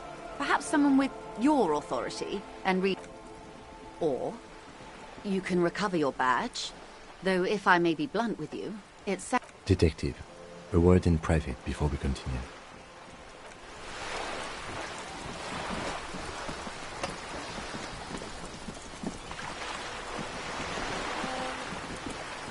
This is not going quite as I hoped it would. Honestly, I was expecting you to use your unorthodox technique to keep her off balance, and not volunteer us to be her henchmen. This woman is running circles around us. She might have known about your misplaced badge all along, or she simply... He doesn't let it show, but there is a limit to how much the consequences of your unprofessional behavior can cost the investigation.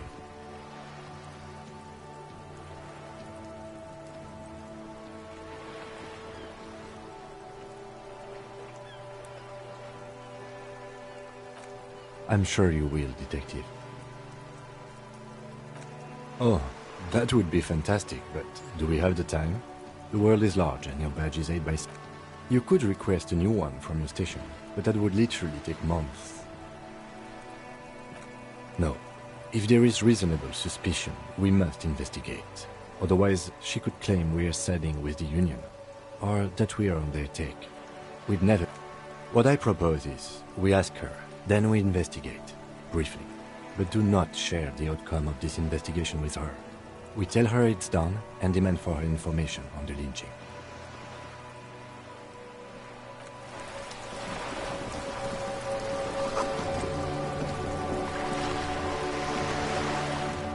You're back. Good. What can I help you with? That's the man who was killed. I'm afraid this is a discussion for once we've cleared the lynching question. Better not tie the forestay to the backstay on this. She wants to answer the question. Protocol keeps her from it. It's quite straightforward. Someone is using Terminal B to smuggle raw ingredients from the Samar and Isola into... Ingredients for... meth and dextroamphetamine, GBL and various synthetic psychedelics. Honestly, it might be quicker to say what you can't make from the stuff. Yes. After they clear the terminal, we lose track. The actual production is taking place at various sites in and around Jamrock Quarter. Wildpine seems to be well apprised of the local drug trade, ma'am. Do you mean to say the Union also produces the product? Sells drugs, I mean? We're in logistics. It's our business to know. And no. As far as the company knows, the Union does not produce it. They transport the ingredients for a cut. Yes, but you won't get anything out of Evrat and the Dock Workers Union. Still, every chain has its weak link.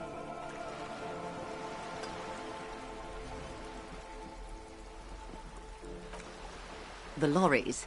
Someone needs to move the ingredients from the harbour into the city. Once they reach Jamrock, they're distributed to a network of local manufacturers well beyond our grasp. But in transit, they are vulnerable. Perhaps you've noticed that a number of lorries are tangled in a traffic jam at the roundabout just now. Interview the drivers who are still hanging about. One of them might be waiting for a crucial shipment. I'll be explicit.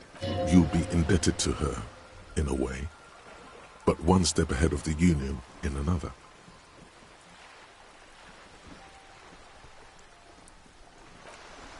How do you think they're financing this strike?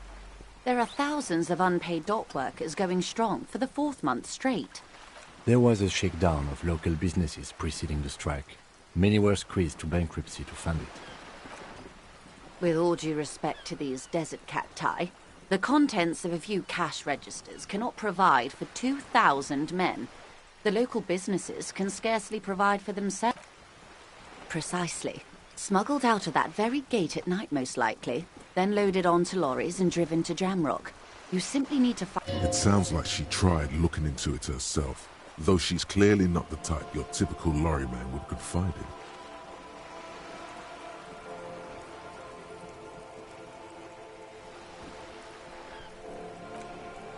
We did. On more than one occasion. Apparently, there's some sort of inter-precinct disagreement about who... We know the company has launched its own probe into the Union's alleged involvement. Well, here's your chance, officers. No. We asked East Motor Track to raise the drawbridge. The road company is a partner of one of our subsidiaries. This is a limited time opportunity. Once the complaint has been processed by the trade committee, they'll have no choice but to lower the... Thousands of litres of raw ingredients will pour onto the streets of Revachol. Well, What is that, Lieutenant?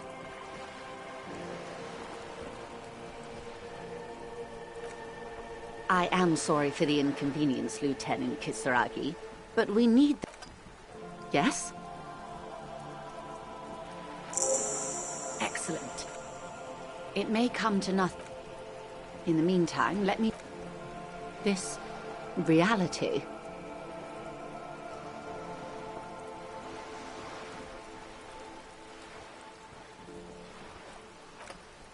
Ah, yes. The episode.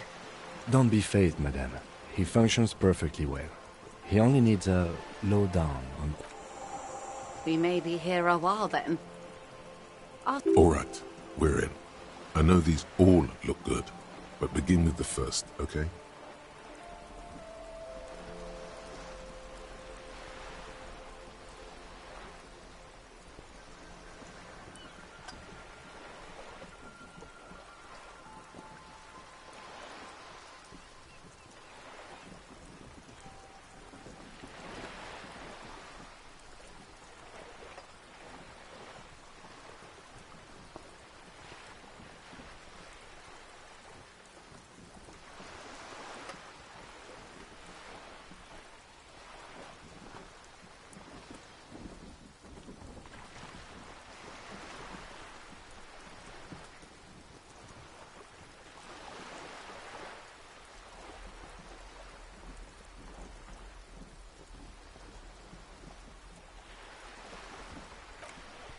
We're in Martinez, baby.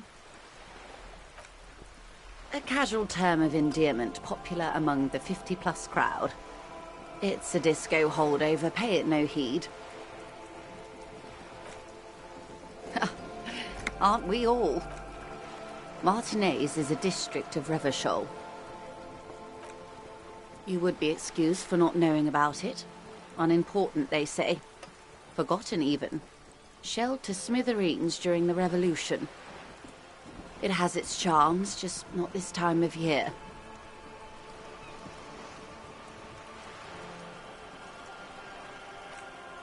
I'm not a good ambassador.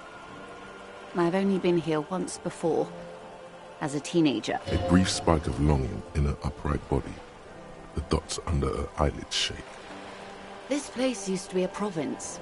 A workers' resort before the city swallowed it and the artillery did its work. The reeds are the real star of the show here now. The further down the coast, the wilder it gets.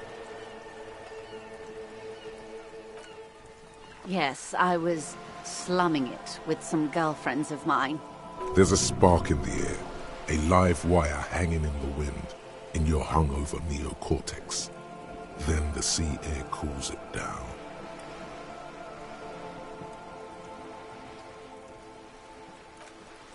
It's not really a sea, it's the Bay of Revachol.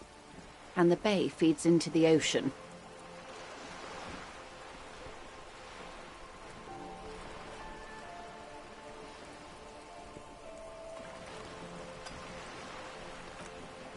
Yes, we're on an... Vast, lukewarm and unknowable, flowing in and out of sight.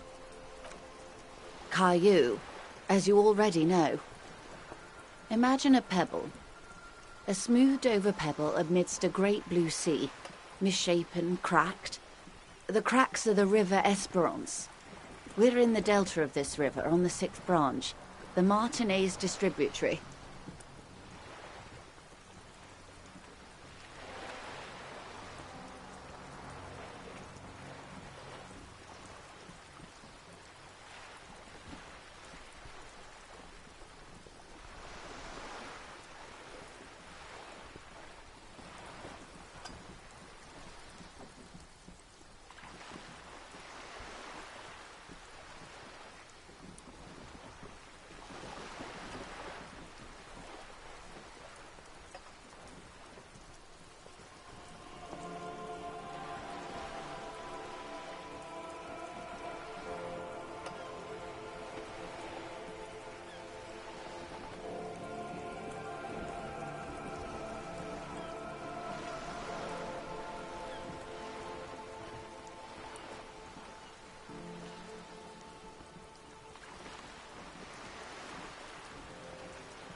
It is clear this pebble is of enormous and to humanity at large. Revachol? As if it's self-explanatory, beyond patriotism, a fact. History, Detective. They built this city to resolve history. Our part in it, at least. Our centuries. The nations of the Occident, or migrant workers from Semenine and Ile Marat, depending on your creed.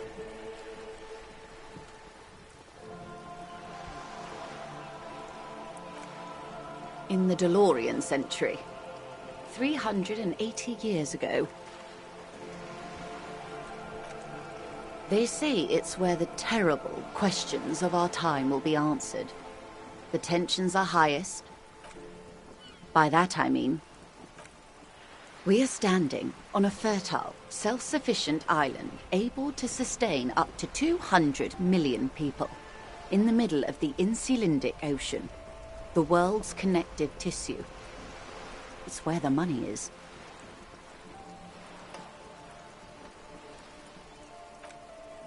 I think it's fair to say so. Martinez is about 22 kilometers from the center of the world. That soldering iron is the bank of the world building. The bottom floors are Insiacom. Silence. She lowered the water, the light. It's as though you're seeing it for the first. There is no recognition. Only the immensity of the sea and the cold radiating from it.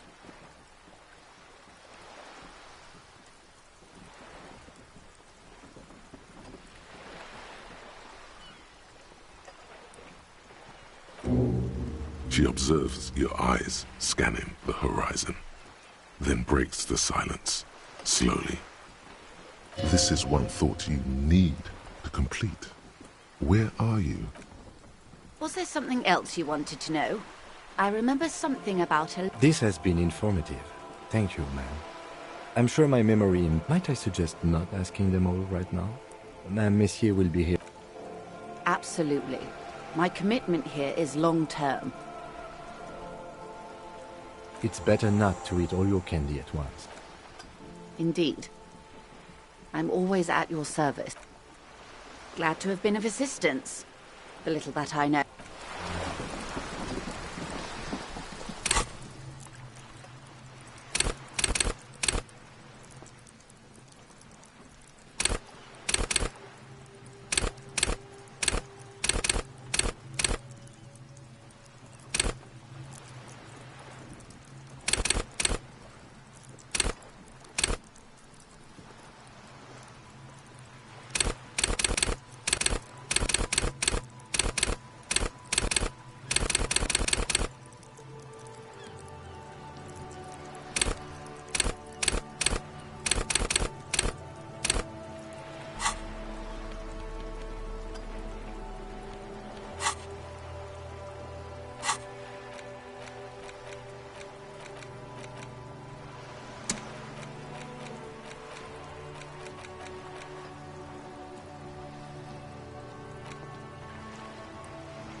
The streets will flow red once more. A great torrent rushing down Rue de Esperance. The streets will not flow red with anything. I'm Cindy the fucking Skull. What else do you want to know? Date of birth, blood type, the last time I was tested for Hep C.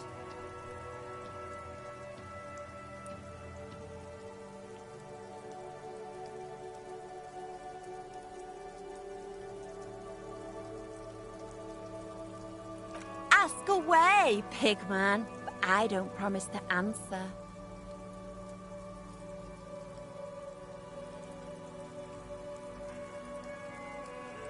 I ain't no snitch, pigstein. Actually, there is a shortage of people who talk to us in a normal, calm, informative manner. We weren't put on this earth to make your life pleasant, fucko. She turns her head to face the coast and nods disdainfully. Hatred, disgust. It's difficult to tell which of the two is more present in her girl. The woman on the boat does not. That is on her. Someone's got to keep an eye on a first-name basis with her, are we? Piggy's moving up in the world. It's where they grow whores like her, and they're whoremen. Have you got a crush on her? Aching for an opportunity to Can't you tell? I'm painting a... I haven't really started it yet.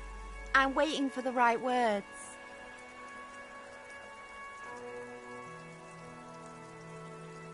Yeah?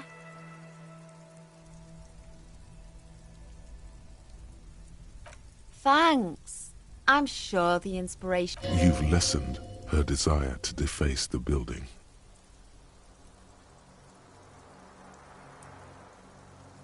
Watch your back,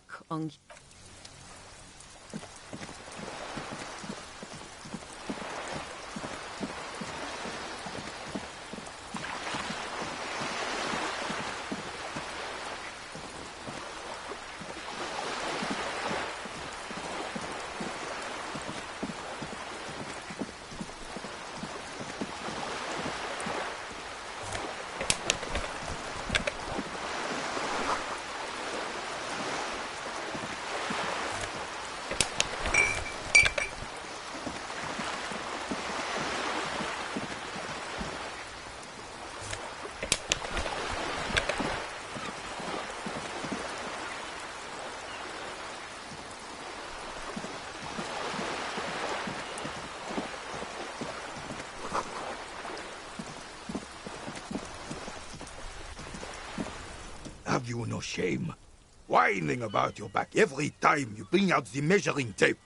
René, you're a man with a fork in a world of soup. Please, let's just try to enjoy the game, all right? I'm trying to, but you keep breaking my concentration. You're old. I can see that. We're both old. Now stop grabbing your ass like it's a girl. These manly men are playing balls. This is a ball game. Grab a ball and play it. Don't ask questions. Shoot first. Ask. That's the spirit. Don't even waste your breath asking about the game. They wouldn't know anyway. They're way past their prime.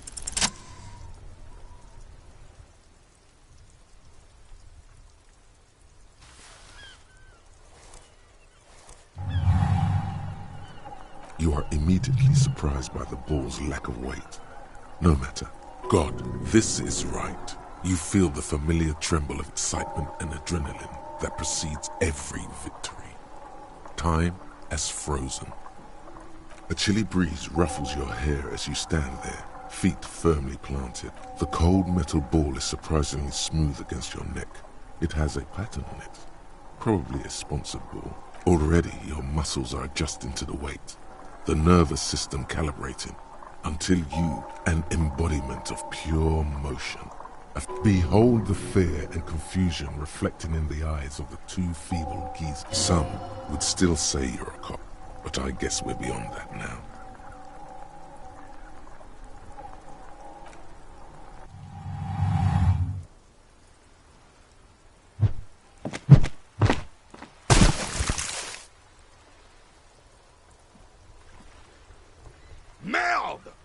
Bordel de merde!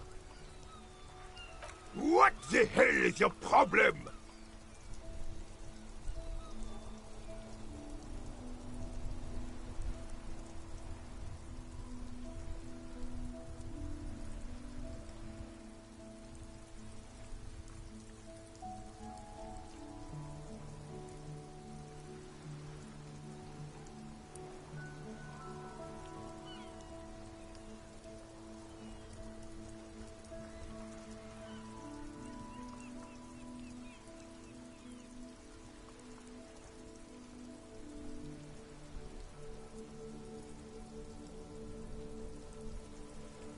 I don't care if you are a cop.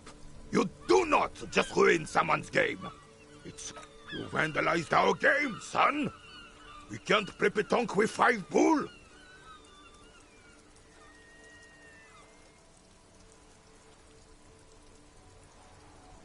No. No, you don't. Our pétanque... Take it easy, René.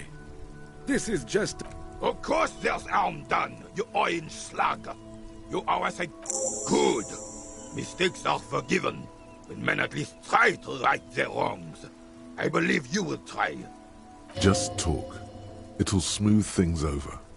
Old people like attention.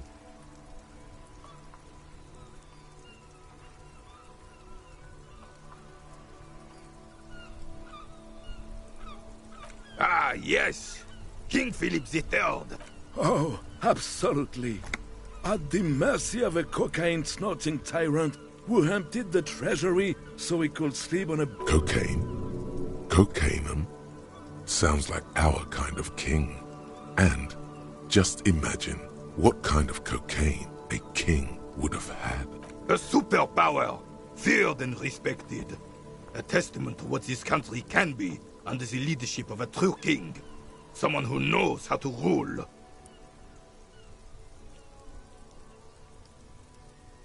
Decisively, without fear of offending the sensibilities of the frail and weak-minded among his subjects. This is something the insurgents never understood.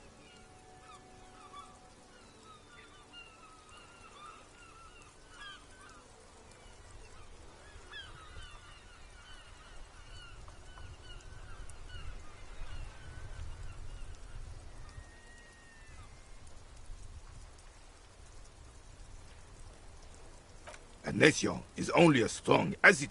Don't get started on that again. What happened, happened. The carabiner doesn't reply. No one and nothing can change this man's mind. He is as rigid as they come, still in that antique uniform. It's a symbol for him. Oh, old Philip was a big fan of the purple-nose candy the nobility loved so much. A cocaine connoisseur of sorts. His egocentricity is bottom. You can't even take responsibility for yourself. How could you fathom the responsibility weighing on the shoulders of a ruler? That's why the Philippian kings use cocaine. For clarity of vision. To aid in their work. Regnum cocainum. Reverschol's finest. I'm satisfied with this. Of course. Clarity of vision. Awareness. Philip III was even brought into this world with the help of cocaine. The court made him administer the dose to his mother when she was in labor.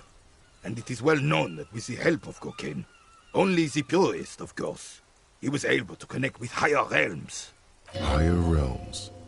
Of course. It all makes sense.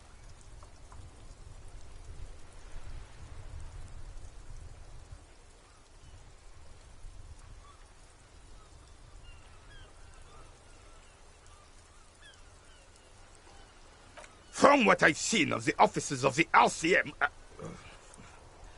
But I don't want to get into a debate about drug policies. Right.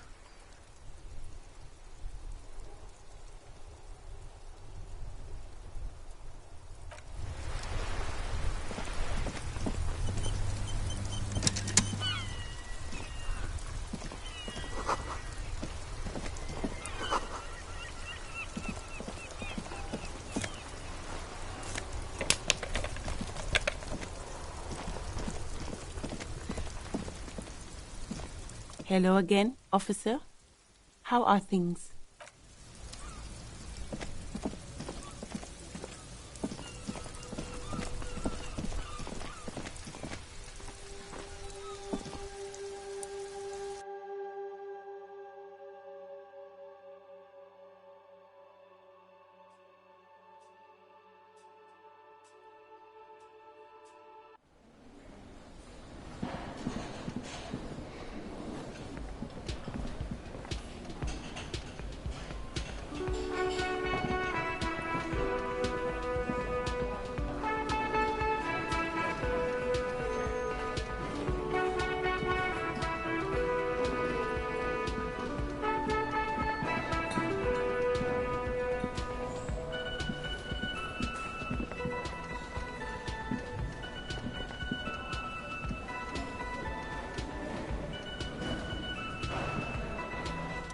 Can I help you?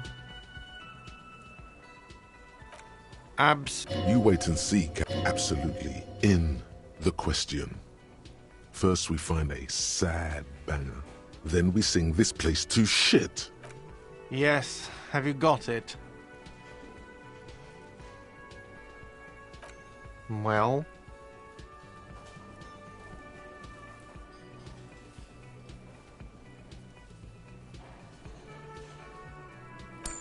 Great. Thank you, officer. That's all I wanted. Payment for services rendered. He's not sorry about his behavior for your sake. Now that you have money, he really wants to make sure you're not angry with him. It's good you paid before 9 p.m., or your door would have been locked electronically.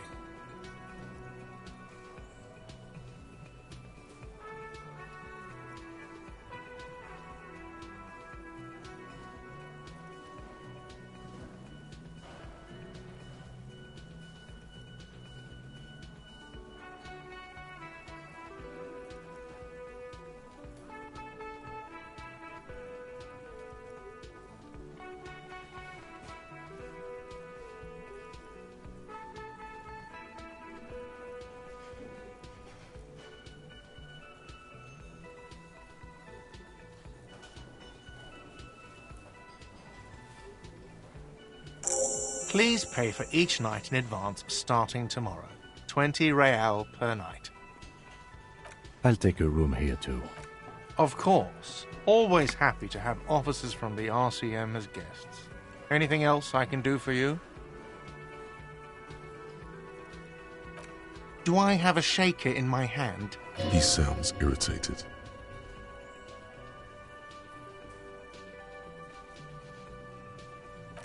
Am I wearing a little bow tie? Am I smiling? Do you see me smiling and shaking my little shaker? No. That's right. I'm the cafeteria manager. Play it calm.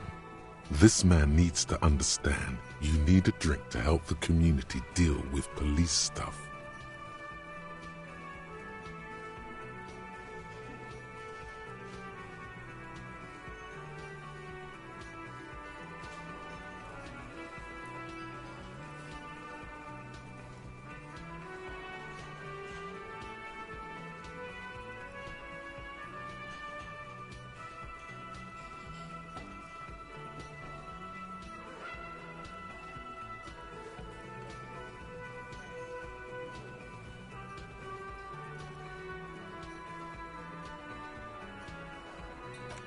Like what? Hey, so we've been monitoring you internally, and now we know your Copo type. Yes, guess what's yours? Okay, just for the length of this short demonstration, please say something that isn't, I'm sorry. Guess, no. You're the sorry cop. The cop who's sorriest. Let's make it official then, shall we?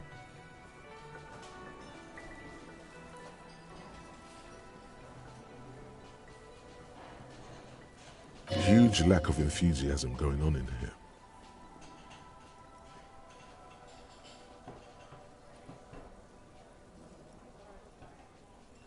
Oh, you know, Apocalypse, Superstellar, The advanced interesting cop.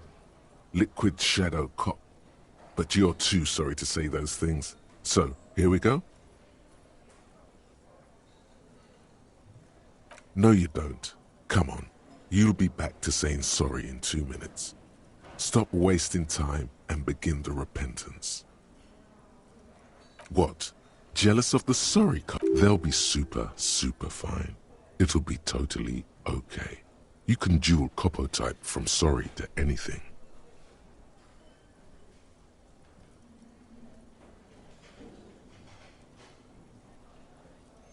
Of course you are. It's okay. See if you can get something out of this, like info. Or maybe every time you... That won't happen.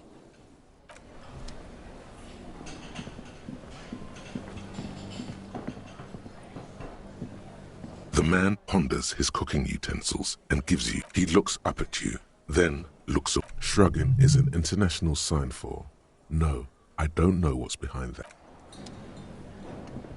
You see a heavy...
Yes?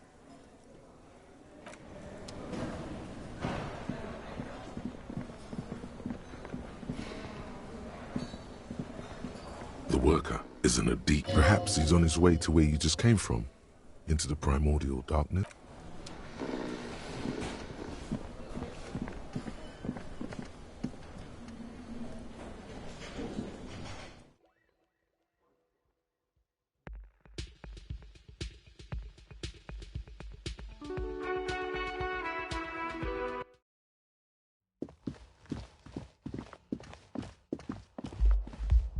This is the door to the room you redecorate. Just a moment. We should talk about our progress on the investigation. Let's...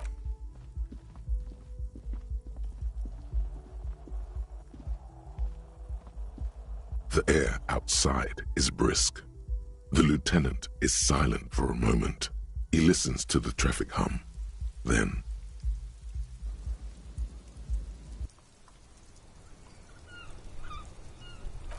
Now then, we should talk about the investigation.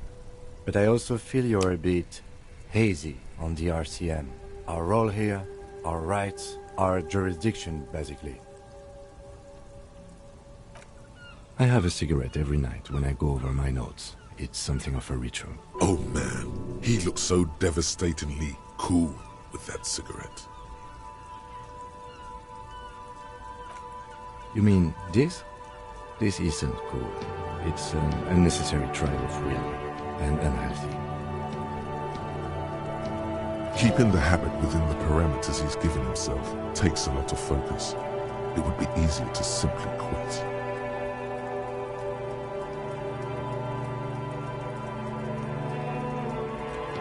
Yes, it's been a long and eventful day.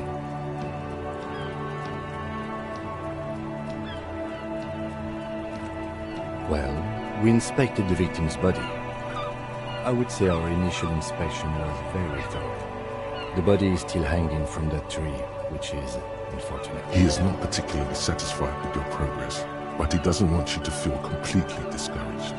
Probably out of fear that you'll just give up and keep drinking.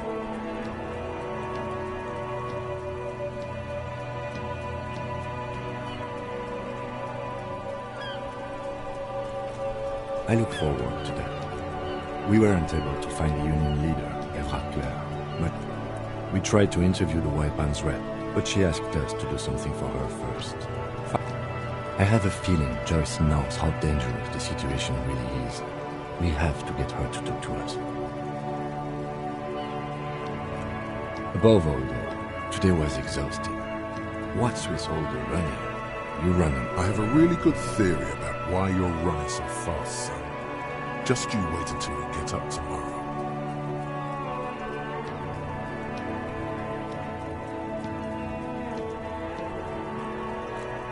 It's impressive, to say the least. For a man your age, especially. Those are some stylish shoes too, by the way. Those loafers. Must be hard to run indoors like you do. They're quite limited, actually. The power officers of the Ravachol Citizens Militia exercise most frequently is imposing fines of up to 1,000 real for offenses, in accordance with an interdepartmental schedule.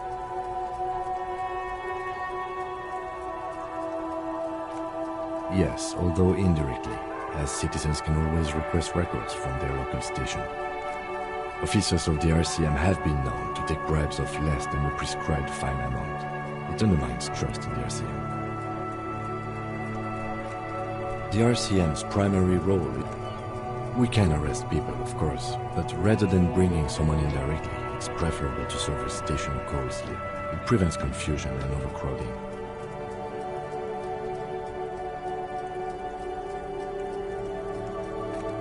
You can't. Those who don't show up become fugitives, though, and have fewer legal rights when they are eventually caught. It's about power projection. Thus far, they seem to mostly show up. When power calls you, you come. But power itself is a fragile trick of the... We are permitted to use whatever force we deem necessary, even lethal.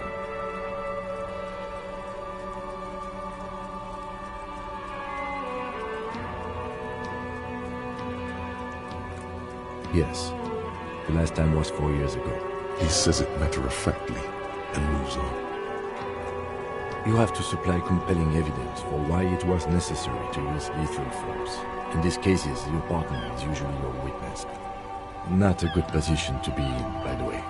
Internal Affairs handles these cases thoroughly, by cross-examining you for inconsistencies. It is hard to cover for anyone, which is for the best.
That's an improbability, perhaps even impossibility.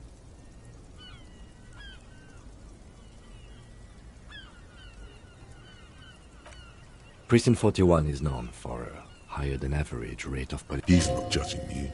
He's respectfully acknowledging the difficulty of working in your precinct. We don't convict. We arrest and send them to coalition government courts in Couron and La Delta. The prosecution works off our testimonies and records, which is why it's paramount to keep them.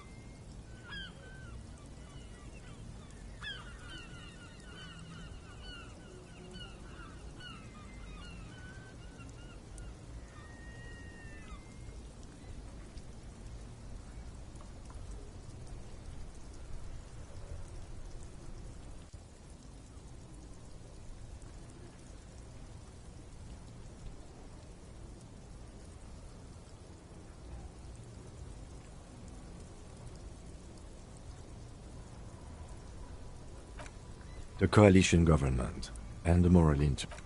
The RCM was formed by the coalition government to restore order in the international zone after the revolution. So we did. Now we attempt to maintain that order. No more, no less.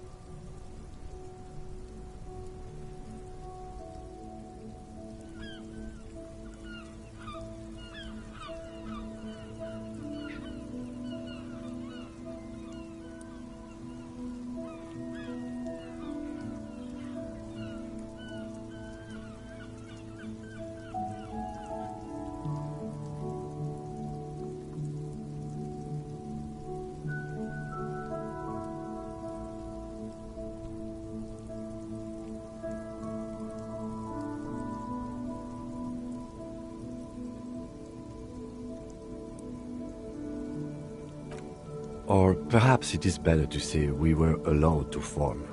It's a point of contention whether the citizens of Revachol or the coalition government founded the RCM.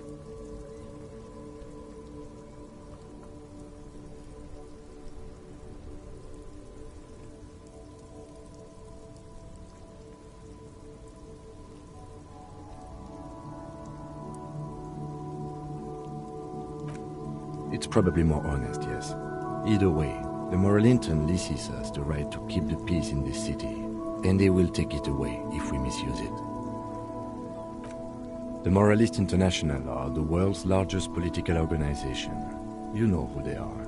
They have been running this place after the revolution failed.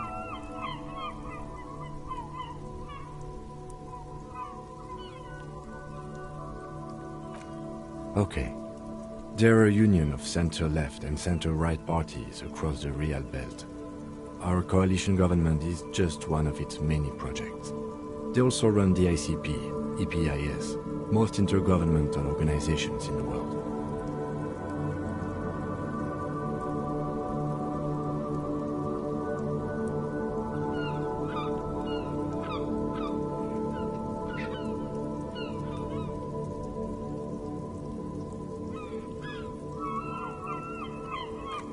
What do they believe in? They are Dolorians. They believe they continue the humanist project set forth by Her Innocence Dolores Day 4 centuries ago. Others say they are just technocrats.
Interesting question.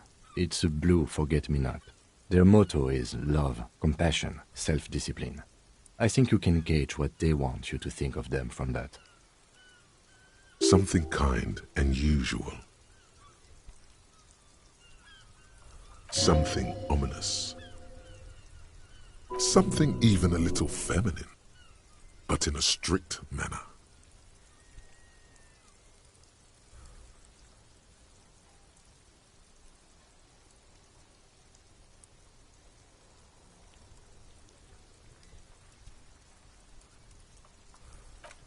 A historic figure?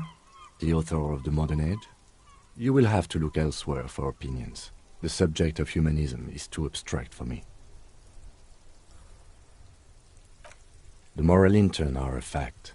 I try not to have opinions on facts until they change. And it doesn't look like that's about to happen. It is more than that.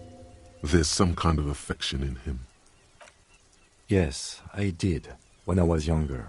In my 20s, I considered myself a moralist.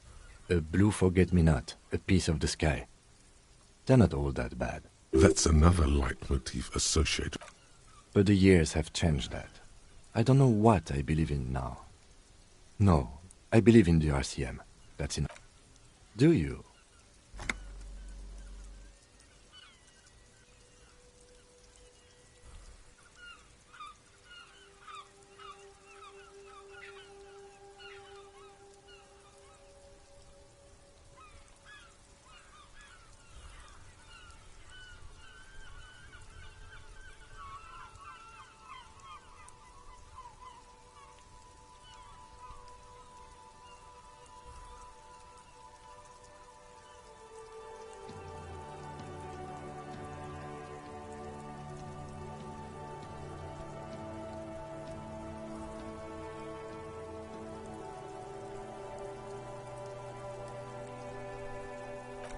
No, we are stooges of the world's biggest bourgeois organization, protecting the people of Revachol.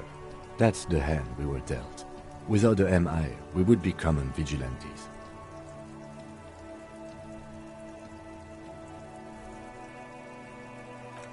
Then you will adore Martinez. For many of these people, the Union especially, vigilantes is precisely what we are. Personally, I don't enjoy it much. The dying lights of the city shimmer below.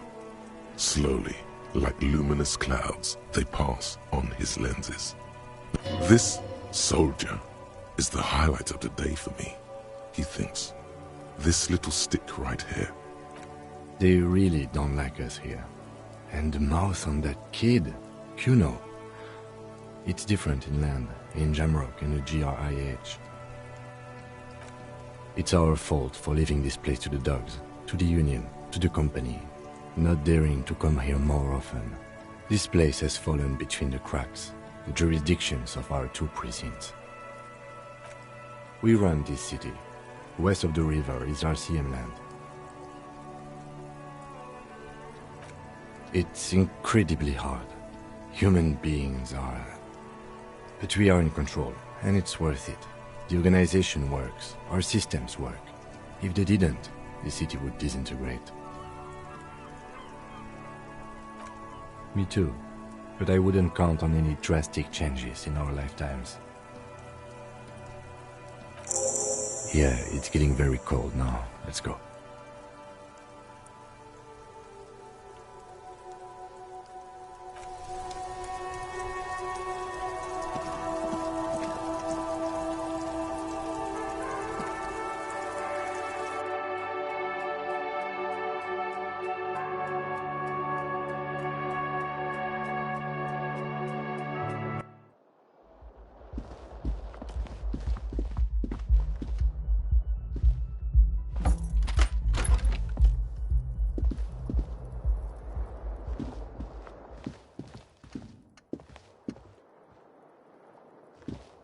The fan stands still.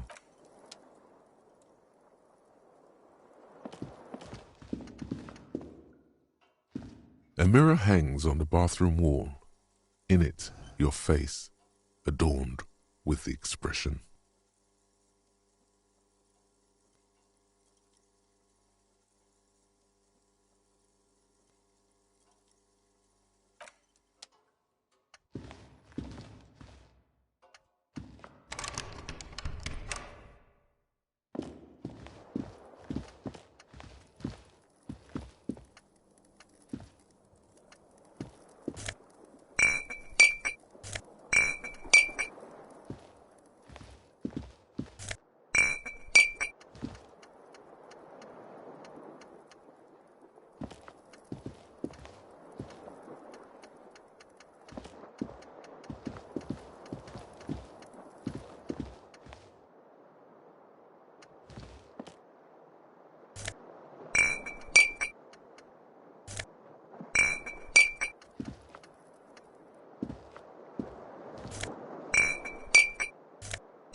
window stands broken in its frame.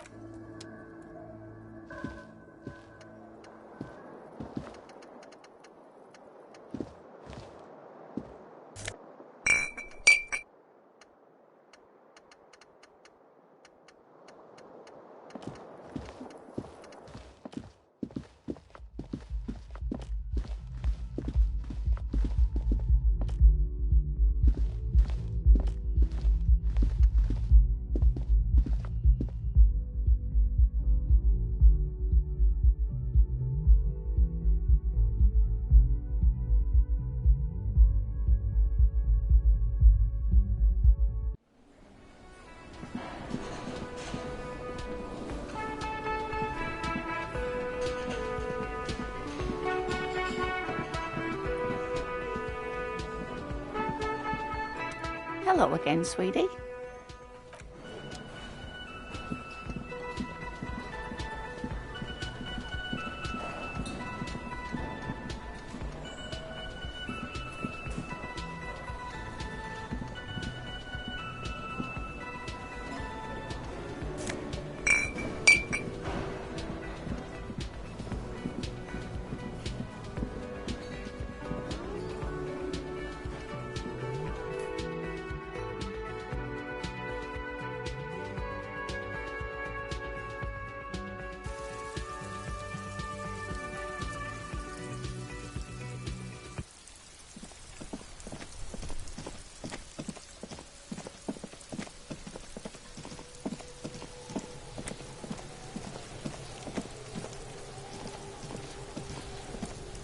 The trash container stand. The smell of rotten food rises to greet you. You see soggy cartons, dirty rags, and organic waste. The container sounds a muffled gong.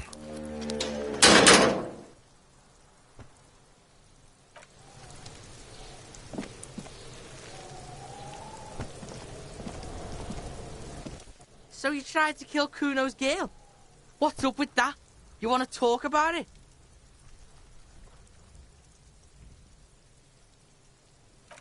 What? Bitch! You fucking making excuses for yourself now? No one's moving anywhere. Do this shit again. Kuno knows where you sleep. The pig who fucked his window up. I'm gonna climb in through that balcony. But you and Kuno are good for now. Pals, shoot that shit at Kuno. Let's have a jolly time. And you're back. Kuno is a merciful king, kind to his wayward subjects.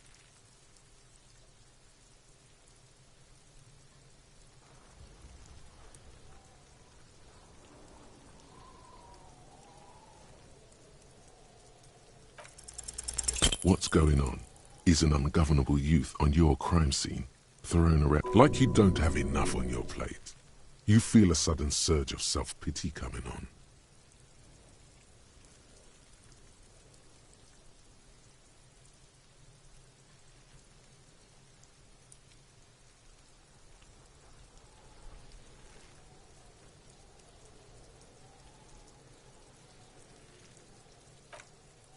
No! Kuno, they've almost... Ease off, see? Kuno always takes the bullet over the hammer.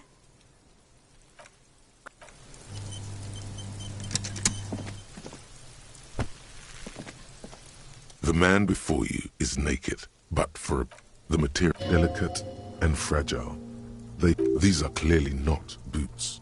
There, the cadaver slowly... The material delicate and these are clearly not boots.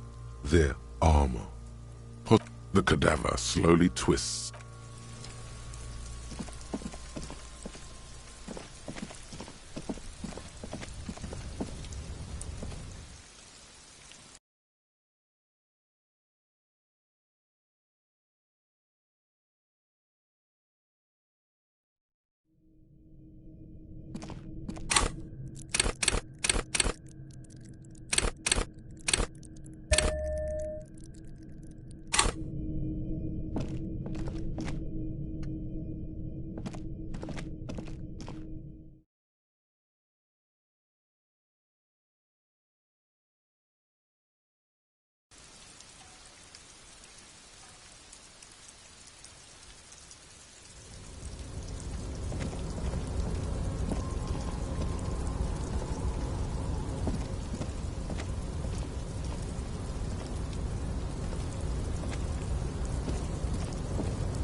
tarpaulin cloak is still caught on the railing.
There are several foot. Sitting at a desk, Lieutenant Kitsuragi fiddles with a pen, then writes something on the paper in front of him.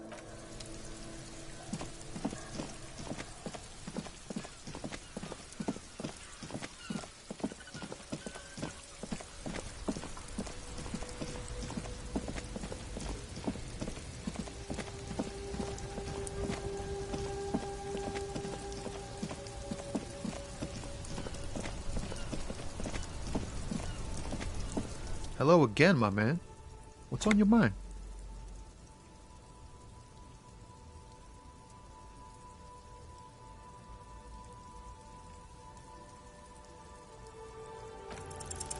Ease into it. Don't go too far. This seems like a personal matter.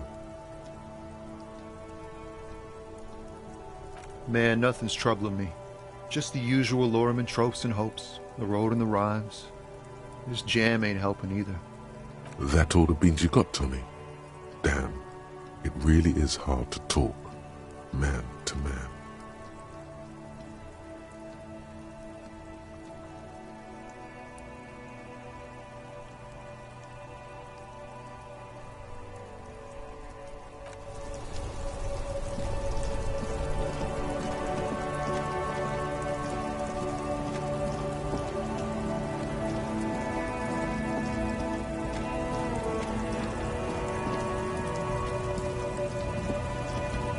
An old monument stands in the middle of the traffic island. A silver plaque, not a good track record of mental health.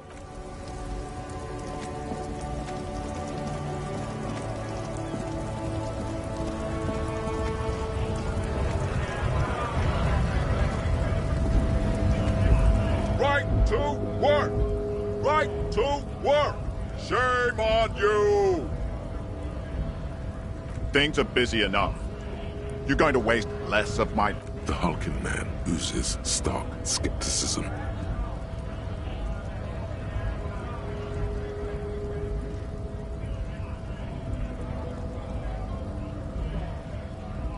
Not before you get in there and get your ass whooped. He might have some advice, but you got to at least try to fight Measurehead first. Return if you fail.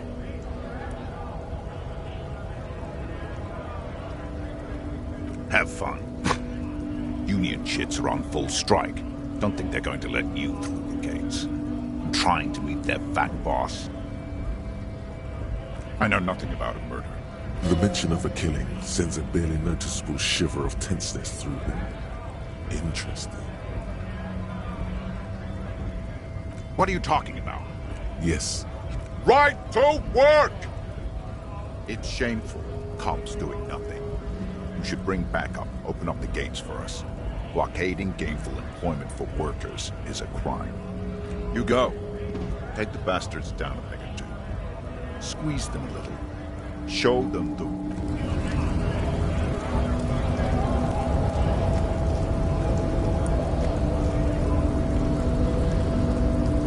Hola, Wandering Man. How can I help you?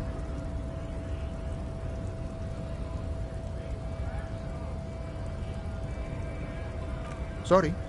Busy surveying the situation. I'm sure you'll figure something.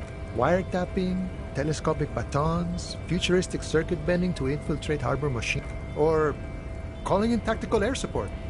You guys have air support, right? I get it. Hush hush about the secret technology. Something changes in his disposition. All right, I may have some advice for you on how to deal with Jean-Luc there, out of solidarity to the RCM. It's low in technology, however. First, don't fight him, obviously. Second, get him to share his theory by being subordinate. Admit your lack of expertise. Basically grovel. That's how I do it. You're welcome. Maybe that would work.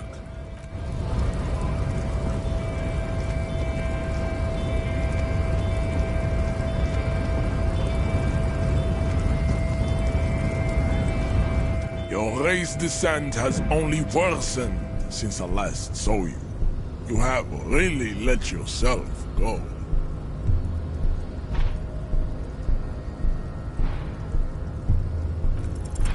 Ask what kind of races there are first.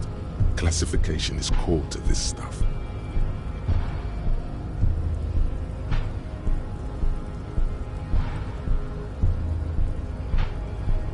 There are 3 categories of race. Type A, the heroic races. Type B, the servile races. And the vile CF race cauldron of pederasty. Which one do you need education on? Those are the Simonese, the Areopagite, and the Occidentals, excluding the Maun, of course. The Maun are riddled with eczema to the point where they find it impossible to smile. They are all lactose intolerant, a common result of inbreeding.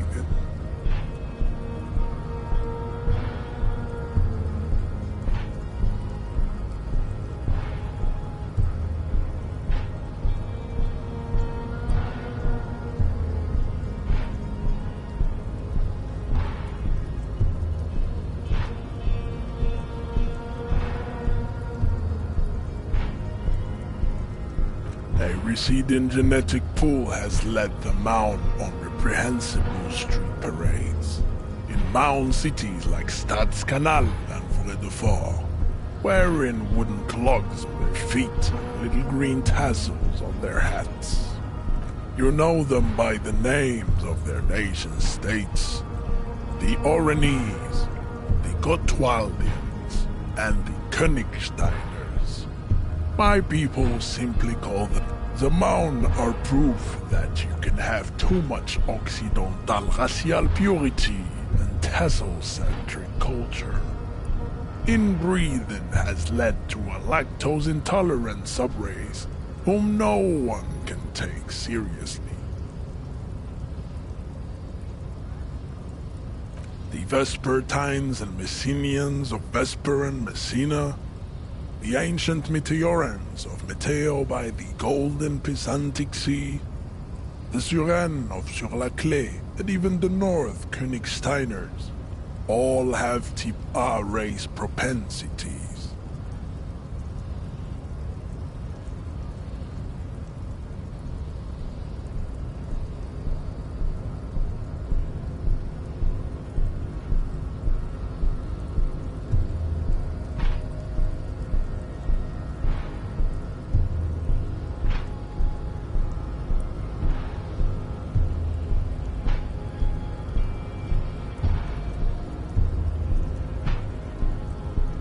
The other large mondial civilization, the Mesk, are too yellow and oleaginous to count as a heroic race. True, they are violent and expansionist, but they have a glandular problem. Overproduction of sebum. Sebum is leaking into their brains, making them listen to El Mariachi eat toxic minced meat-based food, which in turn only produces more sebum.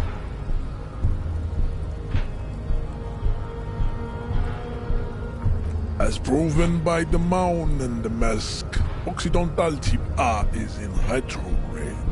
The Simonese and the Areopagite are on the ascent. the indigenous people of this, the Insulindian archipelago. The Simonese inhabit the southern islands. I am Simonese, from the stock of Uluruir on Ile de Fantôme. The Areopagites are the master race of the Ile Maran peasants. The Simonese are descendants of the Areopagites.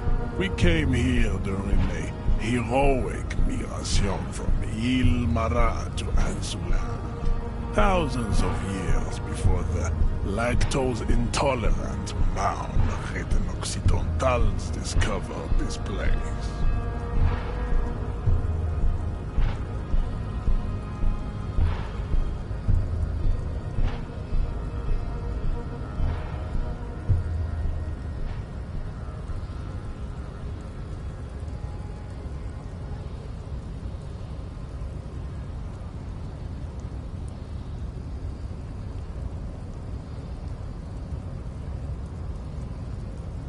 The Areopagites are sleek, long-headed. The Simonese are powerful, mesomorphic. The former is an immutable progenitor, unchanged since the Super Isola of Pericarnassus. Ancient brains rest in their slender skulls. The latter is perfected adapting. Together they form the Simeno-Areopagite, or Simeopagite super race. That is all. There are no more type A races in the world. Nature was not capable of more. Type B are the unheroic races, amorphous non-competitors of the great race. The Koi. To an untrained eye, the Koiko appear white and pinkish, like a ham sandwich. But look into their eyes and you will see. They are of an indistinct muddy color, and so is their skin. Unhealthy, sweaty, and ashen. Pinkness is a racial quality that has to be earned through centuries of advanced ballistic warfare, cultural domination, that the Grad people have undergone for drinking alcohol and smoking the degenerate tobacco, and for eating potato.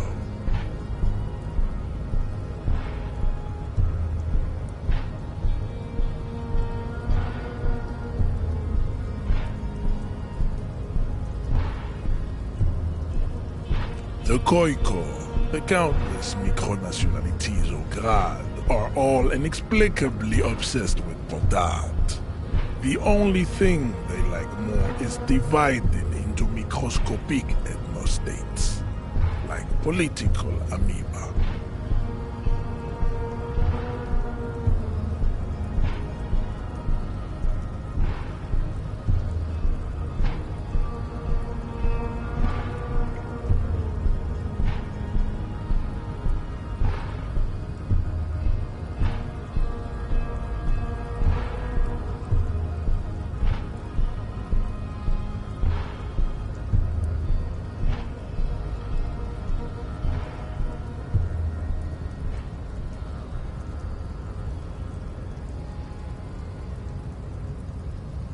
The Vacholians, halfway between Type A and the racial Cauldron. Two makes to know right from wrong. You tried your degenerate little revolution, which was the single greatest failure committed by humans in our 82,000-year history on this planet.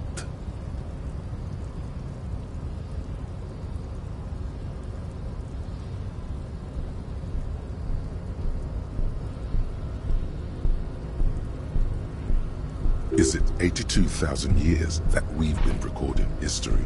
You have very little idea of what is happening, but that seems a little off.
The mysteries of the people of this planet are a tragedy that has played out countless times over, like a fever dream of skin, hair, and bone. Wake up. The revolution came to Ravachol from Grad, in Zaraz-ridden potato carts. It is literally an illness, a prion disease that leaves the parietal and frontal lobe ridden with holes. A soft, sponge-like mass of dementia. The revolution is fatal familial insomnia. A hereditary prion condition passed from the Khoikhoi to the Occidentals. But not sexually. Probably through trade routes and potate acid, the prime component of the potato blood. Enough of Tibet mediocrity. Tips CF are a museum of failed chimeric experiments and tragic maladaptations. They are tortured creatures waiting to be put to sleep. Your morbid interest in them worries me.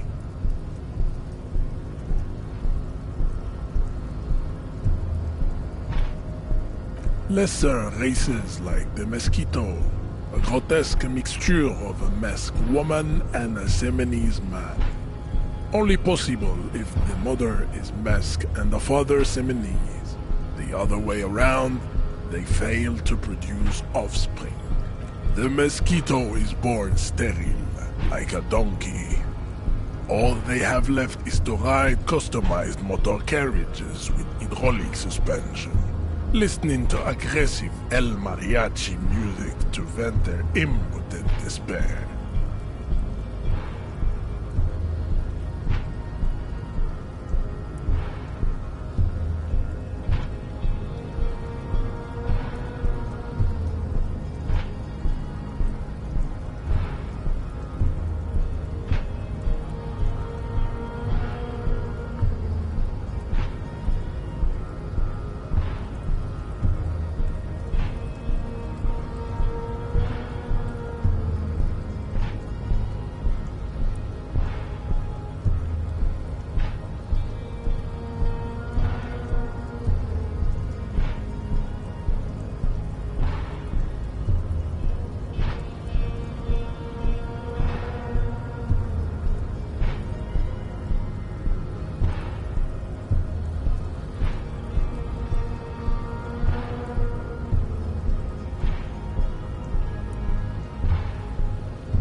Then there is the Simino Koiki Chimera. Are you sure you wish to know of the Simino Koiki Chimera? It is not an aesthetics. The Khoikhoi, as you know, are very servile, especially when they meet the rich man. Racial scientists have toyed with the idea of crossing the Seminese with the Khoikhoi to produce a super worker of Seminese strength and Grad servility.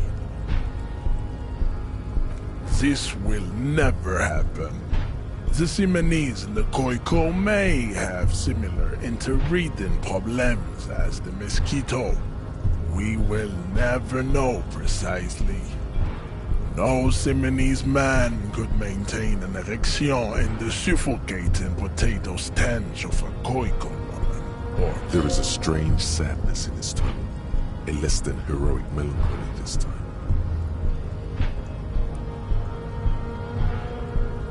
The heart that pumps the hemoglobin is mysterious, and so is its dark will. Enough of these personal matters. He does not seem angry, nor does the woman look affected. She just twirls her hair. Perhaps they've been through this and established some rapport.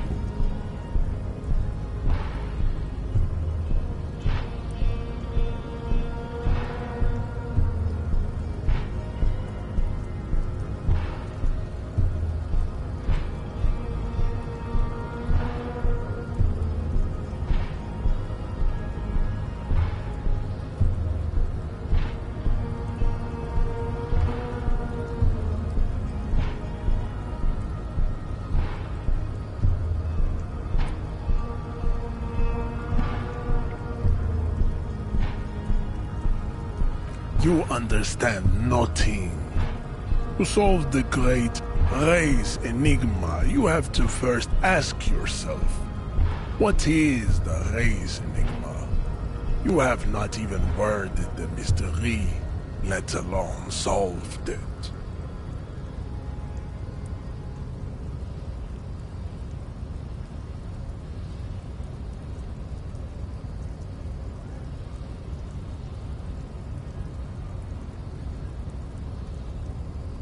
We will see.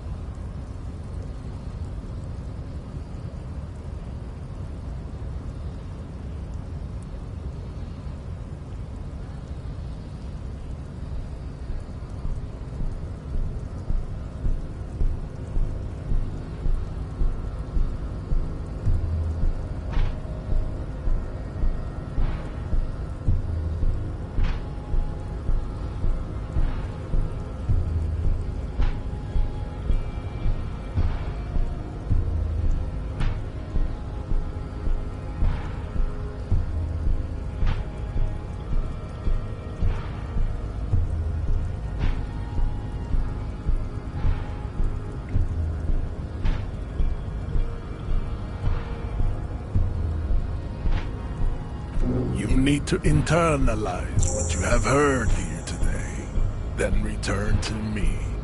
This clarity does not come instantly.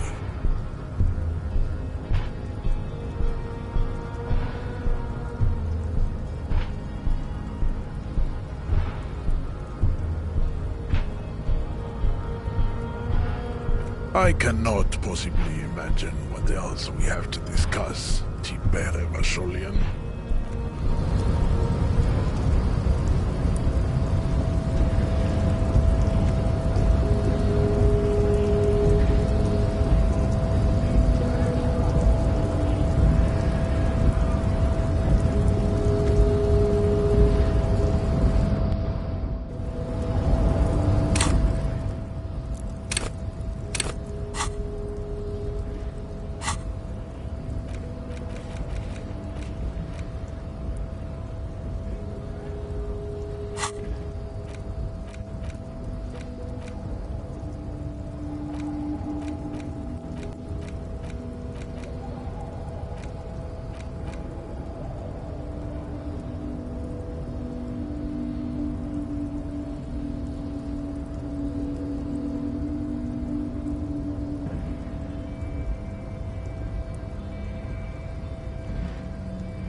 A lorry stuck in the traffic jam.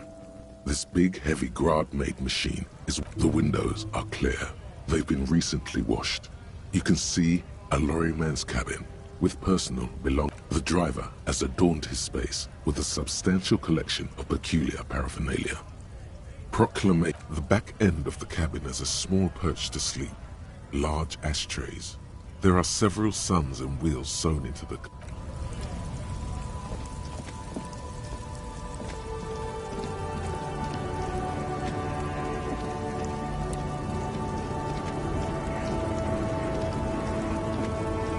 The woman still has her eyes fixed. Where am I? Who are you? The smile on her face has disappeared, replaced by the wary aspect of a cornered beast. Never mind. I remember now. I'm still stuck in that traffic jam in the 50s.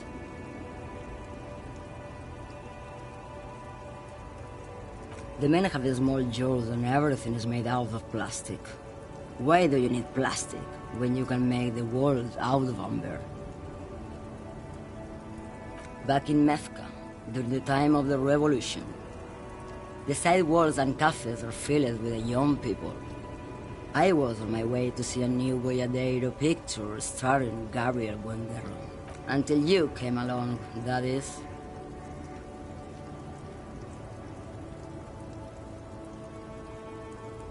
This is Gabriel Buendero. A strikingly handsome man looks straight at you, his head crowned with a wide brim hat. His hair is dark as an oil slick, and his jaw. This man's got a hold over her, even 50 years. He was the biggest star of his day. Girls used to faint in the aisles of cinema whenever he came on the screen, and schoolboys used to memorize all of his lines.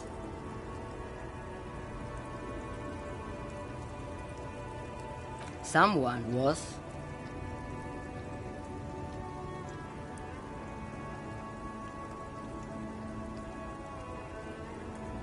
They are someone's memories, boy. They're beautiful. That is all that matters. Beautiful and true.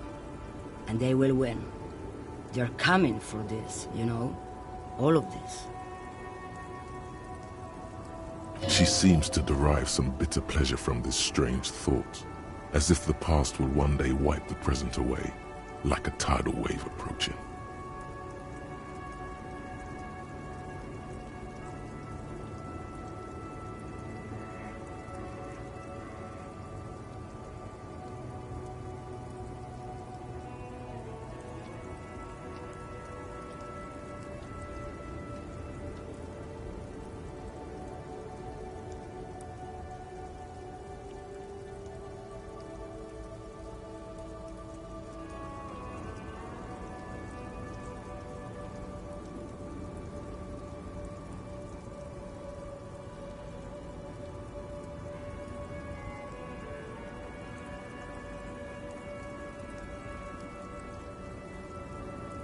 I wasn't dreaming. I was there, Lawman. It was early spring, and the man behind the black sun had just come out. The posters were 20 meters tall. Everything was golden. While you, people, were tearing each other apart over your petty little revolution, in Meth, it was like, why not, Harife? It's not like I have anything better to do in this hellhole.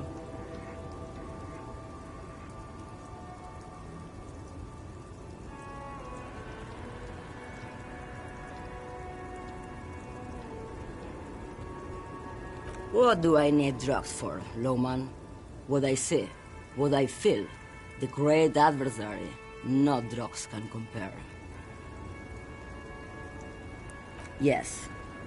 There is a protagonista and an adversario. I am on the side of the adversary. There's no coming back from that hole. Those epithets are familiar somehow. I don't like the sound of any of that. Sounds like a horrible drug. The worst one of them all. If you don't know,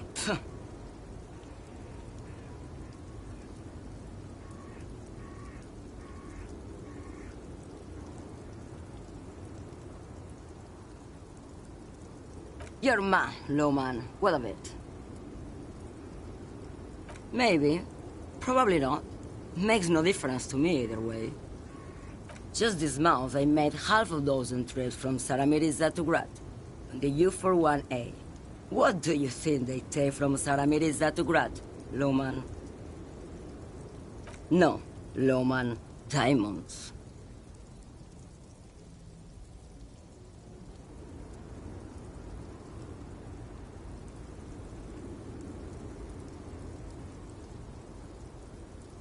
Easy. He's the skinny man who thinks he's a poet. Never trust a poet. Also, he's the only one I can see from here. That's correct. There is no visibility of any of the others. Where do you want me to go? This isn't so bad. I can listen to music, or the seagulls. Look at all the colors and the futures of this world. Or I can just relax and let my mind carry me back where it will, to the Great Plains. Of course not. To truly understand the Boyadero, you need to listen to... It's an old ballad about a young girl who falls in love with a daring Boyadero. He promises to marry her as soon as he returns from the Western Plain. Of course not. The Boyadero returns from the Western Plain a changed man. One night, as he and his beloved are out walking along the river Maygrit, she pleads with him to give up his ridings. So the Boyadero strangles his beloved and throws her body in the Magritte. Then he rides off, because the Western Plain is calling to him. The most beautiful. A true Boyadero needs a whole horizon to himself. He can be tied down by man or woman. His beloved was selfish. She didn't know what it meant to love a Boyadero. What if to truly love a Boyadero is to float lifeless downstream?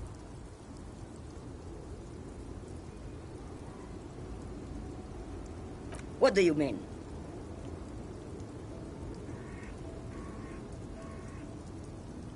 Because I'm one of the best caminers around, that's why. I bear routes no one else will. Lomonosov's land, Udashnaya Zemlya, the Western Plain.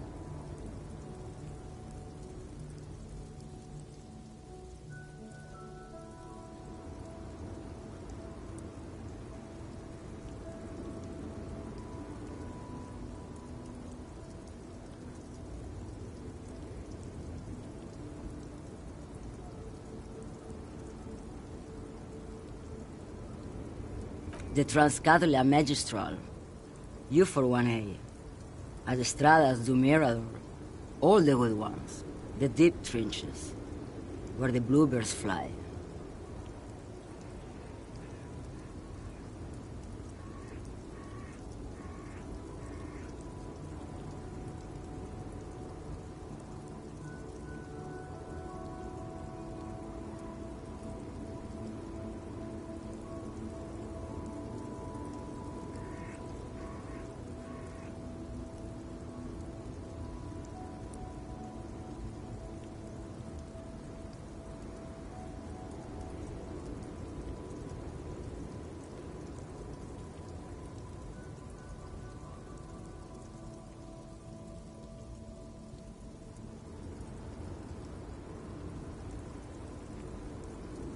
You're right, Lowman. I'm the one who should take my health more seriously. A correct appraisal. You're Is that all you woke me up to say? Time? Of course not.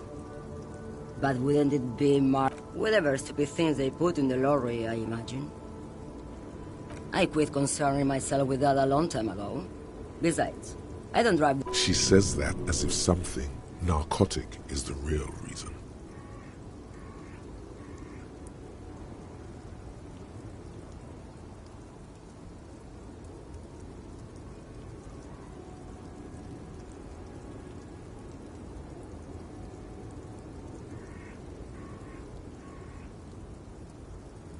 Then it's contraband, Lowman. What? Do you... Bad hand. Hermenegildos' bad hand. strangled 300 people. What can I say? Some people just really like... Die? Of course not. Whatever stupid things they put in the lorry, I imagine. I quit concerning my... She says that as if something not... Oh, it's so much more than a high where I go, Rife. It's low. I go to the bottom. Yeah, it's definitely some kick. Some terrible kick in the dark. A sleep kick. Perhaps you can find out. Of course it does. What did you expect? Yes, go. Enough jamboree.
You see several packaged raincoats fill a low shelf beneath a display of croissants and juice bottles. The raincoats are transparent, except for the big Fritta slogan on the back.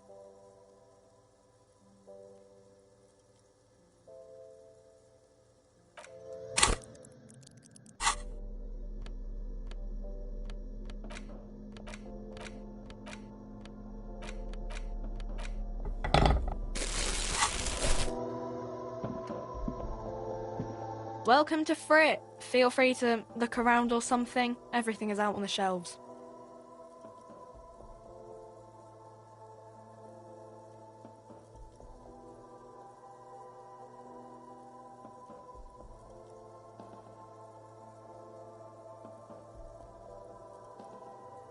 What's that magazine she's reading?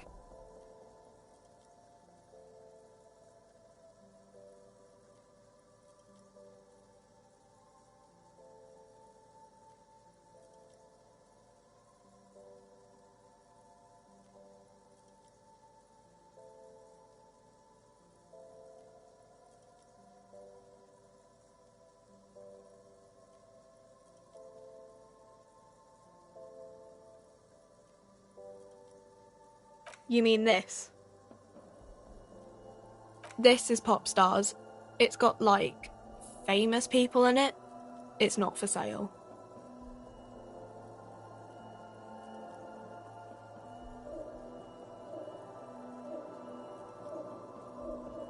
She pops her raspberry-flavored bubblegum and nods.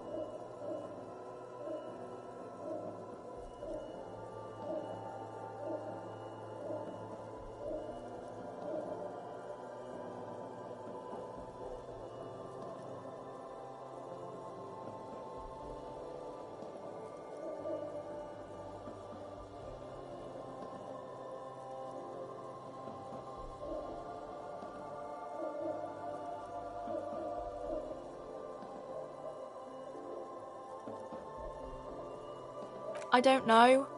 Frit?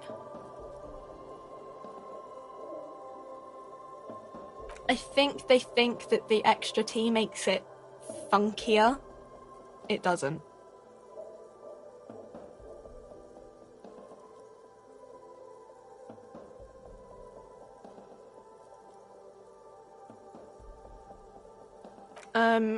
Okay. I'm not really supposed to be chatting to anyone, but...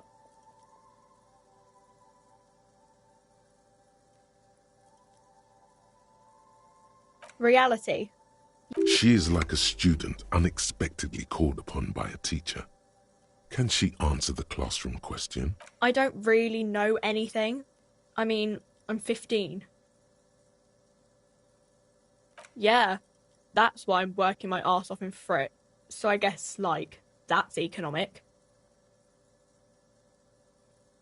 I don't know. What about it?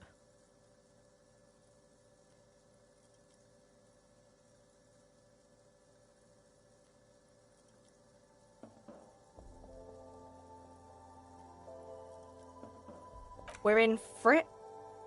As mankind or as a nation? What will her essay prompt be?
In a good place. I mean, science is doing great, and this radio computer thing seems to be kinda big. I don't know. I don't know. Look at the clock. It's right. The clock shows the time at 10:09. The hands seem to be still. It's apparent the clock doesn't work.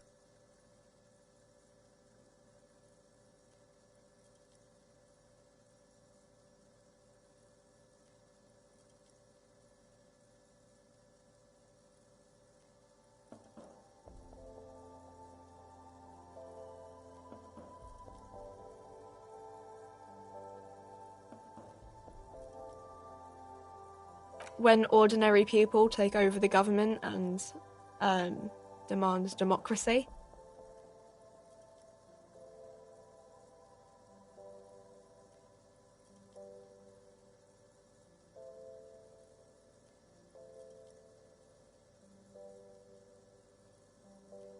Yeah, it happened like 50 years ago or so. Sorry, I'm not very good at this. At history, I mean. Our government? Or do you mean something else? Cool.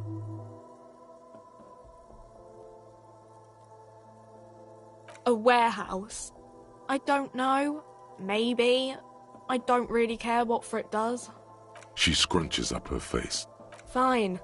For it doesn't have a warehouse. Just a little back room here. Okay? I don't really know anything. I mean, I know it's there, but I haven't seen it, so... Not really. No.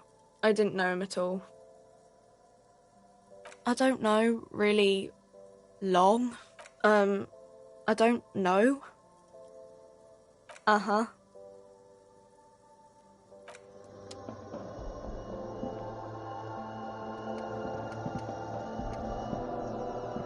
You see several packaged raincoats fill a low shelf beneath a display of croissants and juice bottles. The raincoats are transparent, except for the big Fritta slogan on the back.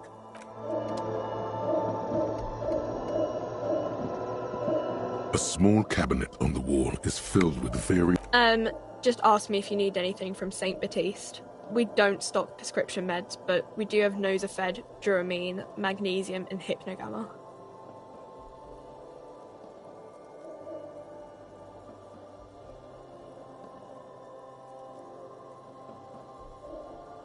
St. Baptiste, you know. St. Baptiste Pharmaceuticals. The one... I don't know. Let's see. Nosafed is a nasal spray. Dramamine is a really good painkiller. Magnesium is a dietary supplement. I don't really know what Hypnogamma is. I guess it makes you feel less shit. It's recommended to use after lots of partying, studying, or exercising. No, sorry. I'm not like a doctor or anything.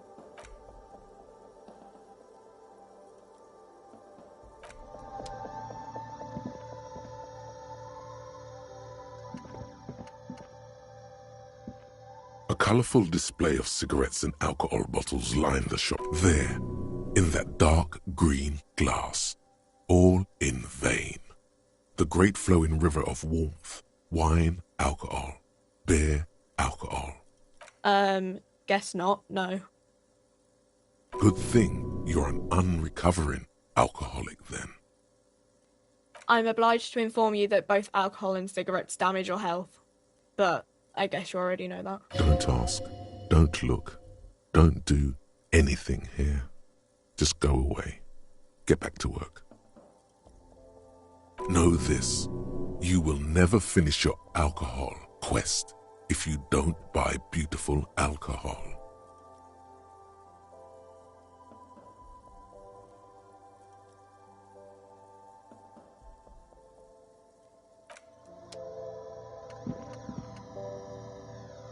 The tear machine stands in the corner.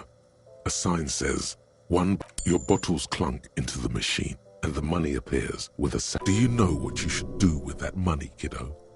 You should buy more alcohol. Enter the endless cycle of consumption.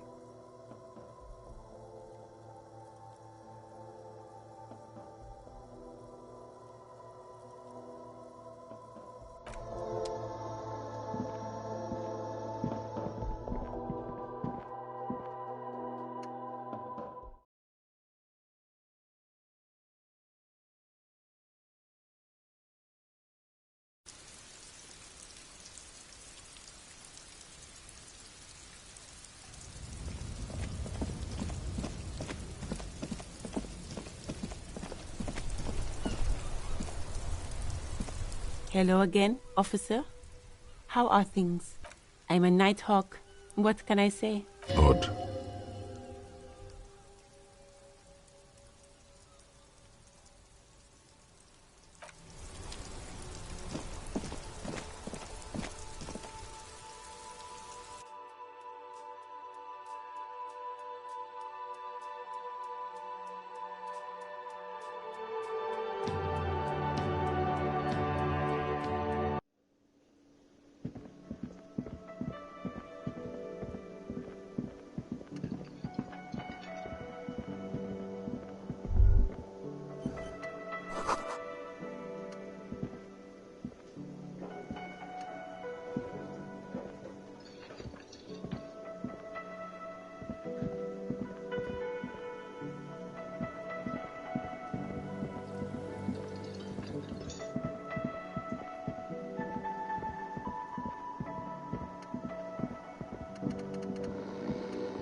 The door is closed.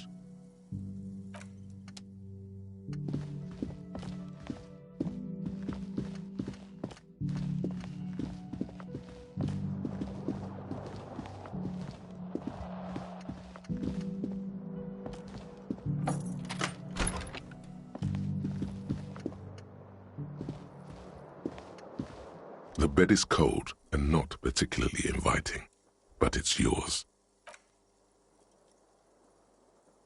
The sheets feel at once coarse and clammy against your skin. The bed sags beneath your weight as you stretch out and then sleep doesn't come.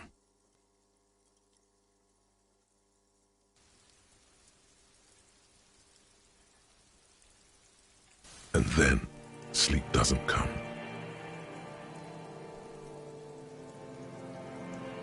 Obviously, you're in bed with your eyes. Maybe it's the bed's fault.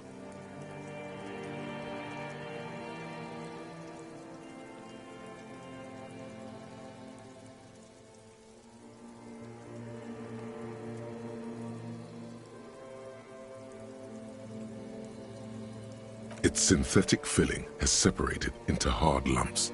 The pillowcase smells oddly. It barely covers your toes, stretching over your soft belly. This is your body here, intimate and warm. Under your thrumming eyelids, you see a dizzying array of colors. You won't get off this carousel. Quite, it's a little better.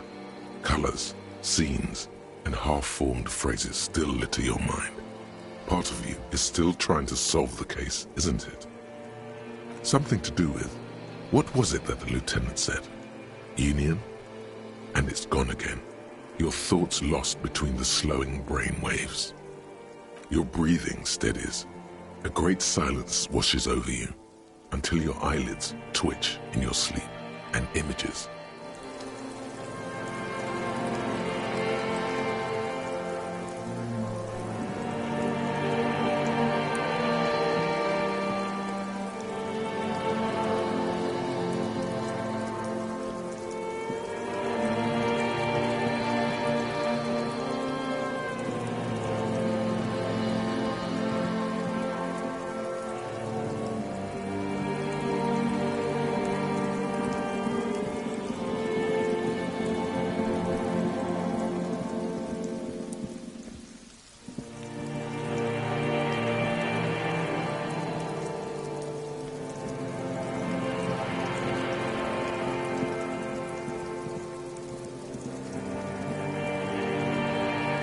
Do you remember the scent of your childhood?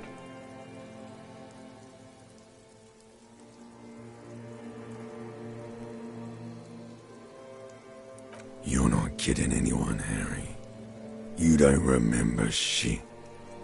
Tell me, do you remember your wife's hand on your face?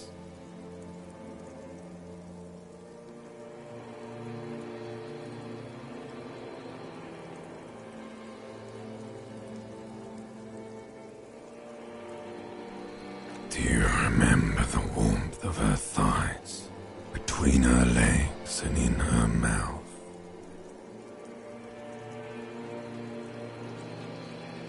That's right, funky baby.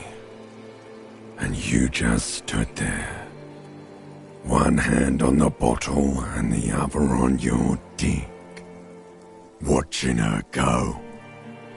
Let it all be dragged away from you.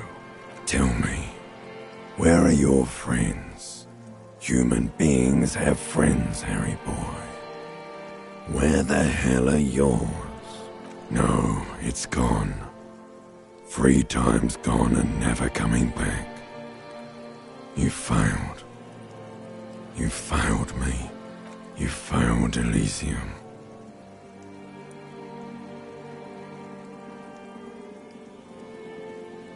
Everything. The Pale and the Islas. On the surface.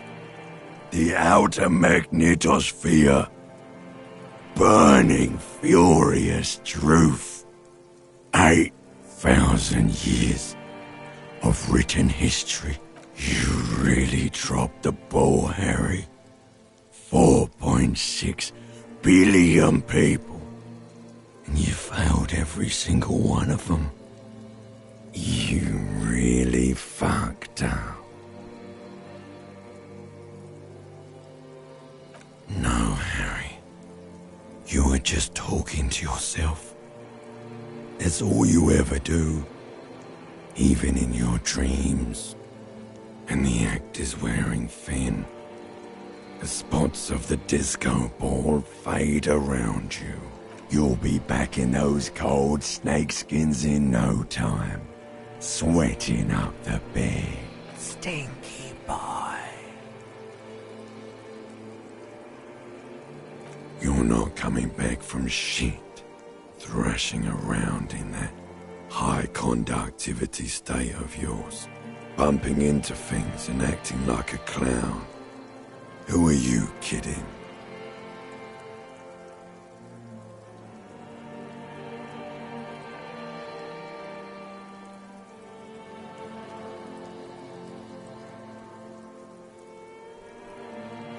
You're trying to what? I can't hear you. This is just a word dream now. Jumbled up garbage. The pictures are gone. The bed rises to meet you.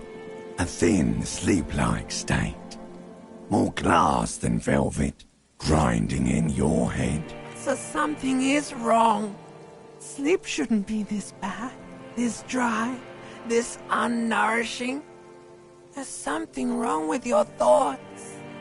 Some kind of new type of hangover. Oh yes, party boy, and it's worse than the one before. Just think of the shit you saw. Here it comes too. So soon already. A silent alarm goes off in your head. Time to go to work in the shit factory.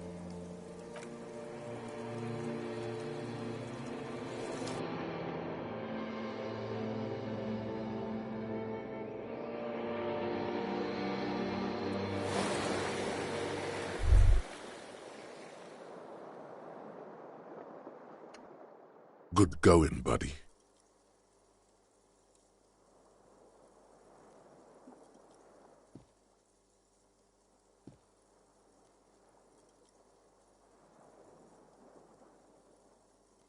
Really? Because you feel even worse this morning than you did last night. You mean, why are you so tired? Too tired and down to even think?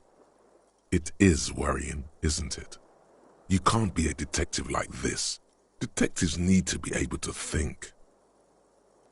That's not really true. Your heart has finally pumped all the speed out of your system, Buster. Time to get some more. Don't do that. Stay strong. The hangover will wear off. You don't need to keep doing this to yourself.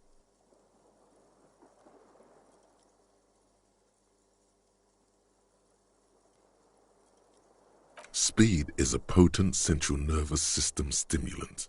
It kept you propped up all day yesterday, despite your debilitating hangover. How else did you think you even got up from this floor?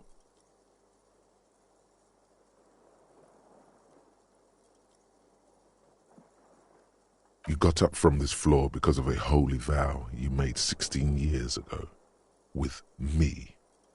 To wake up exactly 7:30 every morning until the day you die. Don't be silly.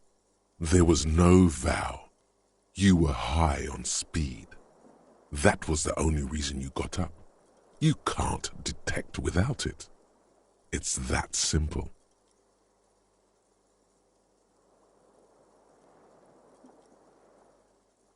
Are you sure? Ready to live as this pathetic shell of yourself for days? Basically, a week. Let's be honest, 2 weeks, maybe 3. You won't make it. Half the town will be dead by then. You will be fired.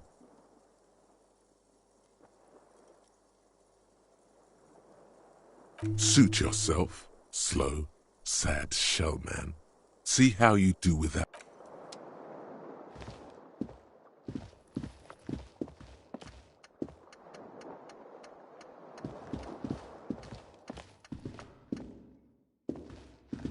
A mirror hangs on the bathroom wall. In it, your face, adorned with the expression.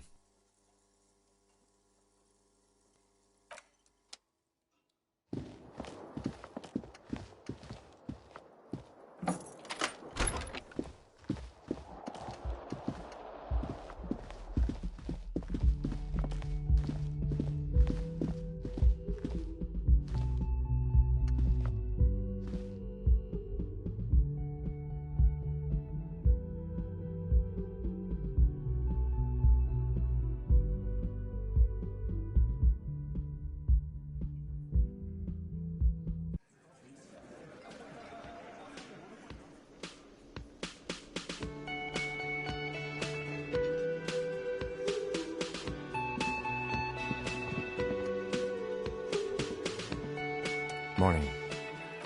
Looks like we can get to work at once. The union muscle turned up. They look rowdy. We should talk to them. I completely forgot. Sorry, I had a rough night's sleep. It's them by the looks of it. Loud and nasty, just like the manager said.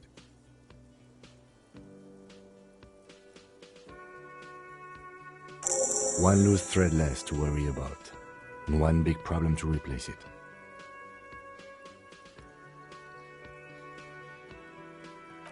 I mean ungovernable. Martinez isn't exactly enthusiastic about the RCM being here. They prefer to be policed by the Union. These men here. Men who drink beer for breakfast? There's talk of an armed wing of the Union called... That would just escalate tensions. No captain would sign off on it. Solving one murder isn't worth a conflict. In fact, even the death of 2 detectives might not warrant an all-out war. So everything points to the Dockworkers Union. The belt used for hanging him, the circumstances in Martinez, my preliminary information, which may, of course, all be wrong. But we still need to talk to them. One more thing before we do. We don't have to talk to them immediately. We can walk right past them, continue with our business. Good. A power move. Purposefully concentrate on something else. But aren't you curious to know what they have to say? They're in no hurry to leave. They think they own the place. Anyway,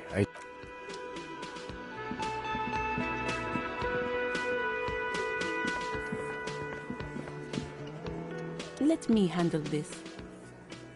Detective disorientated. Are you still wondering where you are? This is Martinez, in case you've forgotten. I advise you not to overstay your welcome. Her entire character has shifted. This young woman is cold as ice.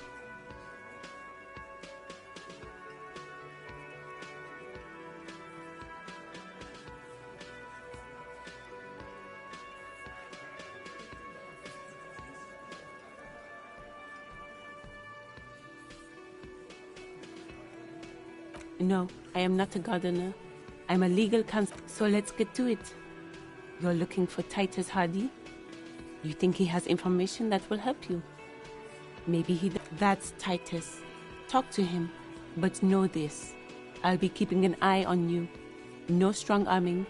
Nothing official. The District of Martinez does not recognize your... It doesn't matter if you recognize our authority. We will make an arrest, if we have to. She says nothing. Her glare speaks for her.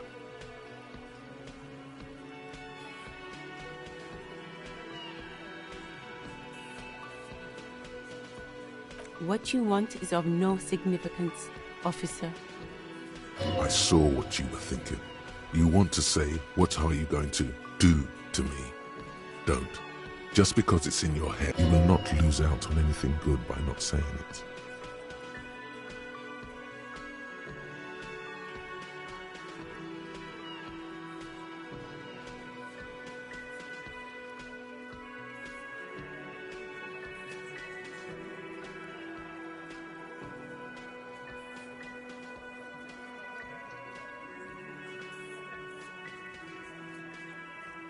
Like I already told you, I'm a legal counselor.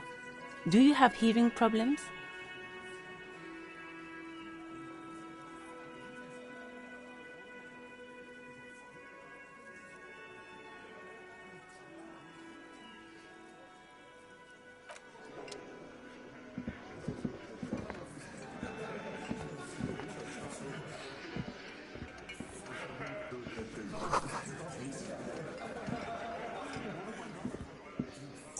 This is where you say your bit.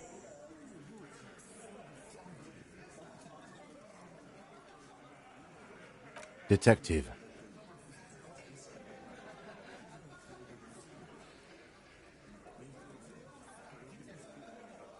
Hey, dipshit.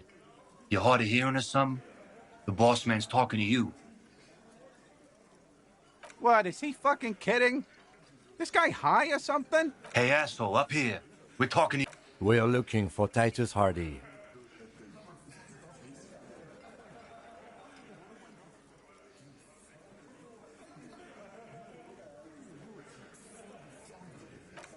Oh, this is about him. A real looker, that won't. You're sure taking your time. Waiting for him to get ripe and pretty for you, huh? Oh, he was a real pretty boy by now. Real hot stuff. Letting out that pretty boy smell. Time to go to work in the shit factory! Easy, boys. These janitors have a hell of a job cut out for them. I mean, I wouldn't go in there for $1 million. You might want to start asking your questions now. It's not going to get better. These guys are so macho, they're ready to confess to first-degree murder. Ask if it was them.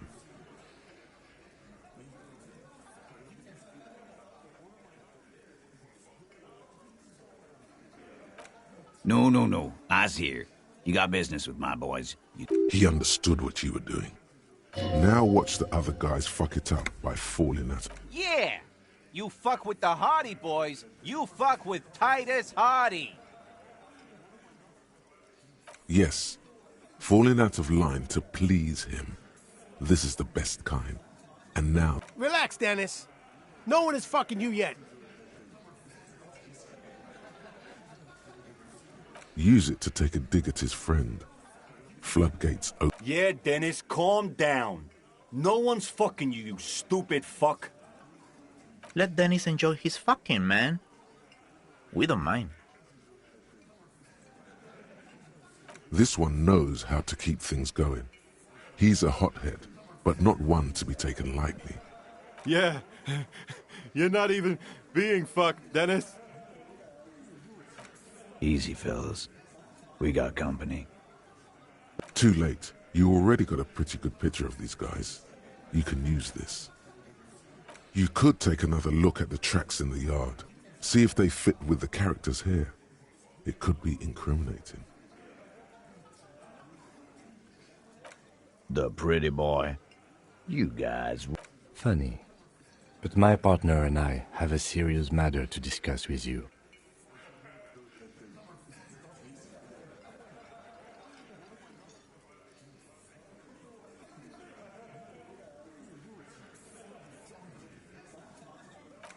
Container belt, like we use in the harbor? Because we took it from the harbor where we work. Then we went out back and used it to hang him. We did this together, all of us, until he was dead. That's why there's a container belt around his neck.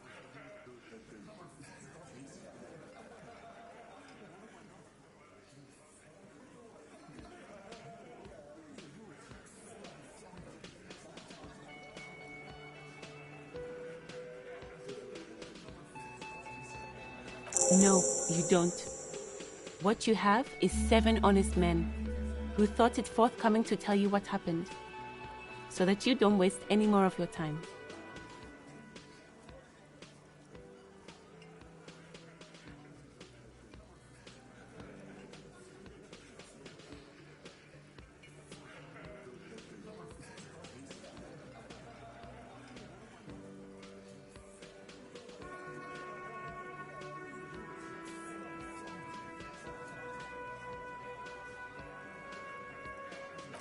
How many people have you sent to the Shays? Ever felt... Or send them to Reunion to rot. For 20 years. For life.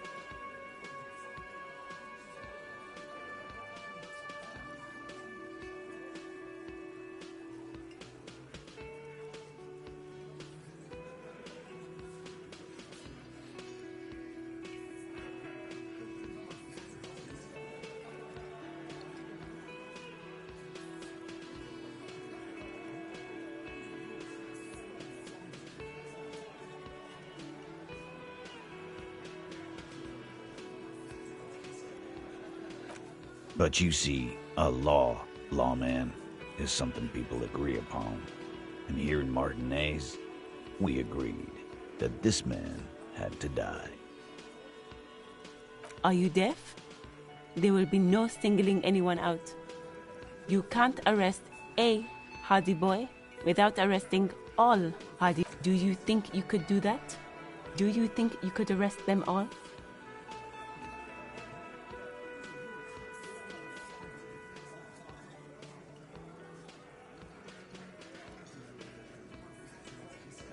That's for the courts in Les Jardins to decide.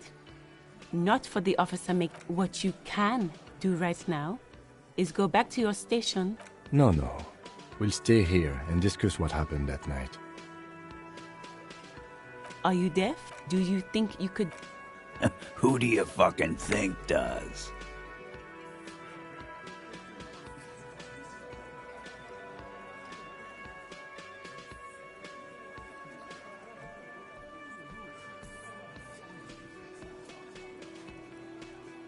That's right, asshole. Titus Hardy runs the Hardy Boys. Ain't that so, fellas?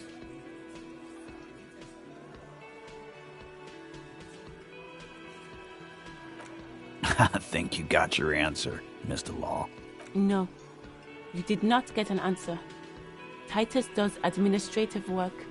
He pushes paper, fills out forms the others can't read. But on that night, they all acted as one man.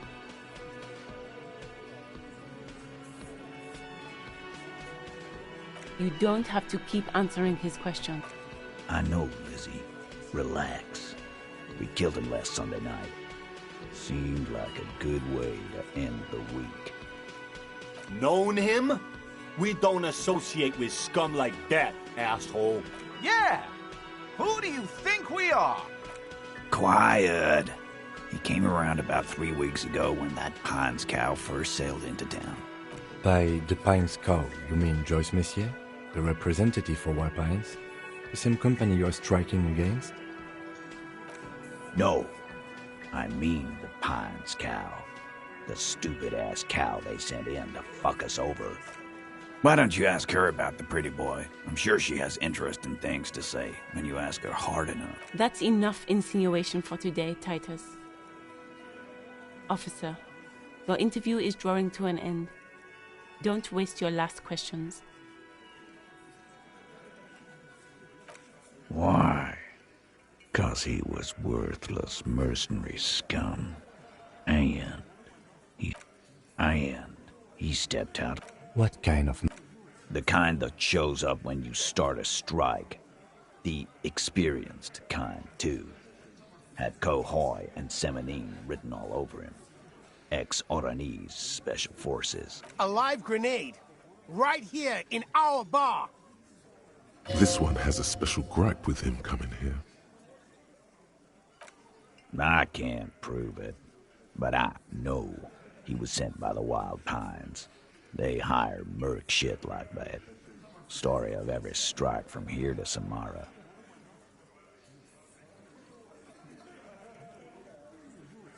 Cause one night, he walked straight up to the mic and said, "I'm Oranese, goddamn." Really? Yeah, really.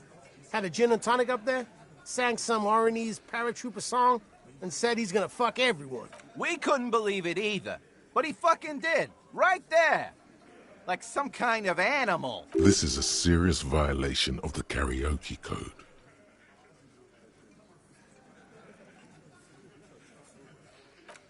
Wrong. He harassed women, raped one, harassed workers, threatened to kill some as a warning.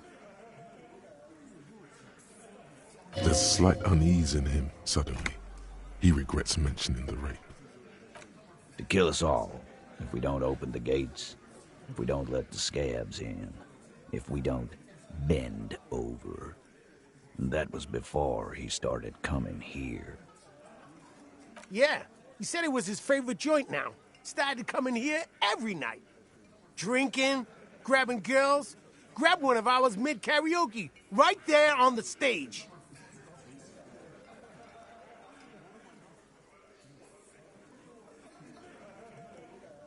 He grabbed someone? Yeah. This girl's on the mic. A beautiful girl. Young. Gets into the second verse of Lover Lake. The fucker grabs her legs, starts screaming. Show me your cunt! Why don't you show me your cunt? Then, he gets knocked on the head with a wine bottle. Doesn't even fall down.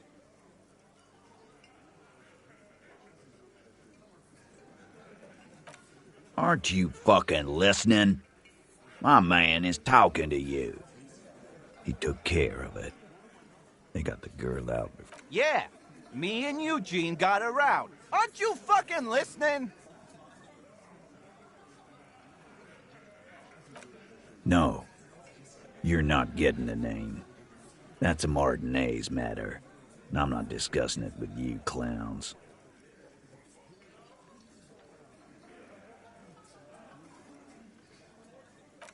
We hanged him up by his neck until he got real... Didn't they teach you anything at the... You're pretty sure you've had at least 2 years of cop school and many more of active service. Certainly enough to not put up with this backsass. Deliver a knockdown observation. Titus, you don't... We overpowered him, dragged his unconscious body to the tree, put a noose around his neck, and hanged him till he was dead and steady. Then we left him for seagulls, maggots, and you fucks.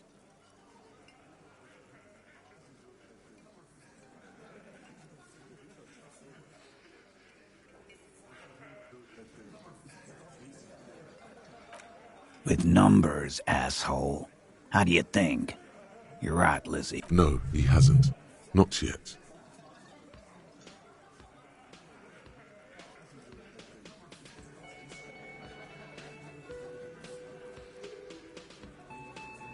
Weren't you fucking listening?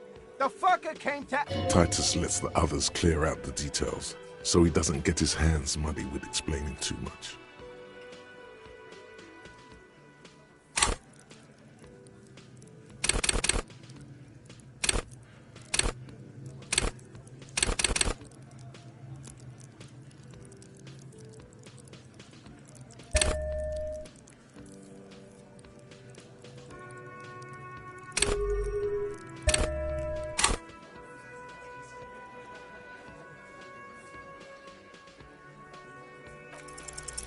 Titus is solid as a rock, and so are a few others, but...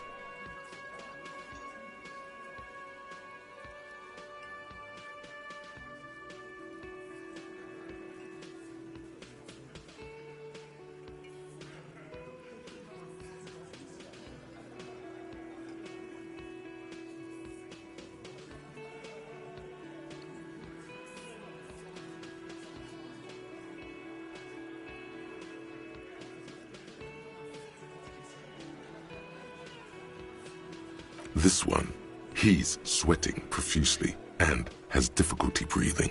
They've smartly kept him out of the conversation. A single sentence would wear him out. He can't take the length of the questioning. Keep it going long enough, and he'll crack.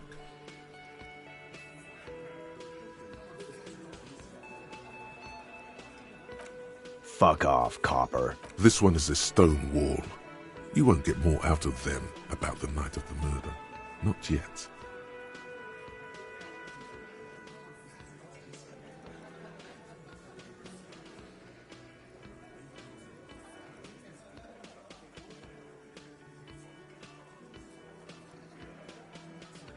No. Of course he's having trouble breathing. Just look at how... Fuck off, Shanky. Angus is a powerful guy. All muscle. Keep your eye on this powerful guy. Sooner or later, he's going to break like a piece of twig.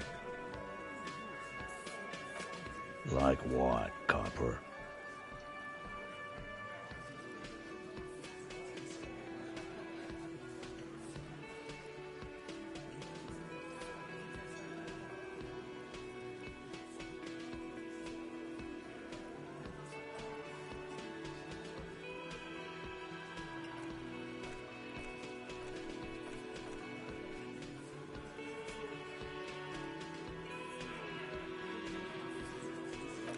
Yeah, lawman. What? It's almost an anthropological sight, watching him try to assert dominance. Not in the arresting. By your side, the lieutenant keeps his hand away from his holster. You easy. Walk back from the provocation. They're armed, and they outnumber us. The lieutenant Wise move. You made the right choice there. Now make another one and get the fuck out of our booth. We're not gonna do this again.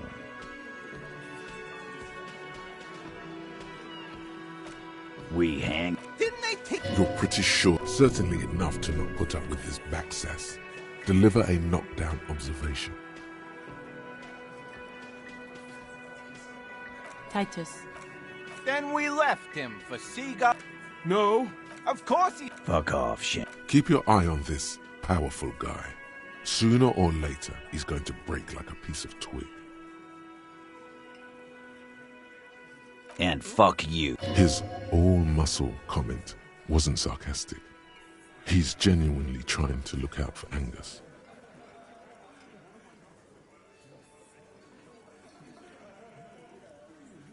This one is a stone wall. You won't get more out of them about the night of the murder. Not yet.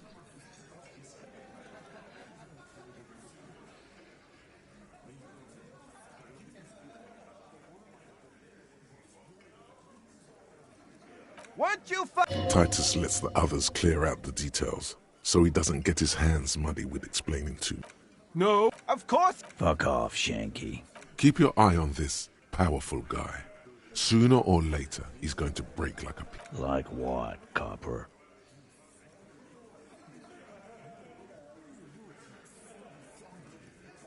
How many people have you... Or send them to Reunion to rot. For 20 years. For life. Oh, so you are just a simple, well-meaning man, eh? He's clearly been in solitary confinement. So is hanging a man, slowly, without breaking his neck.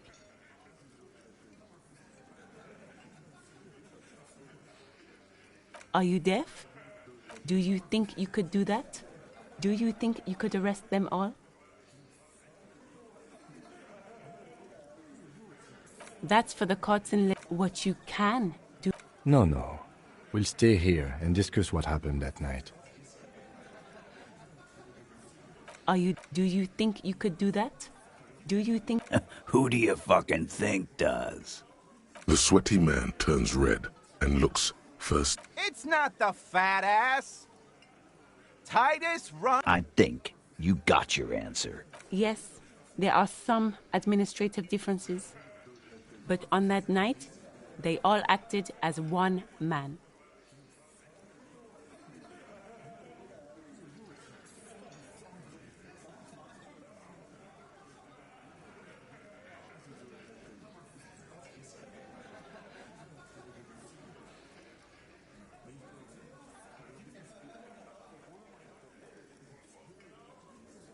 Why? 'Cause he was worthless and... What kind? The kind that... Alive? This one has a special gripe with... I can't prove it, but I know. Wrong? There's slight... To kill us all. Yeah. Yeah. Show me your cunt. Why don't you show me your cunt? Then, he gets nothing. What about him? Nothing. Your investigation here is done. Leave Martinez, go back to your... I think we're going to stick around, thanks. Some things don't add up here, Titus. I've done this job for long enough to know that people don't just confess to first-degree murder. Even if it is a group responsibility. We're going to look into this. Good luck with that. You've heard everything a rent-a-cop is gonna hear from us. Real law officials. Rent-a-cop? So that's what this is about. Forget about their games. You've mapped out the characters. Reading the footprints in the yard should be easier now.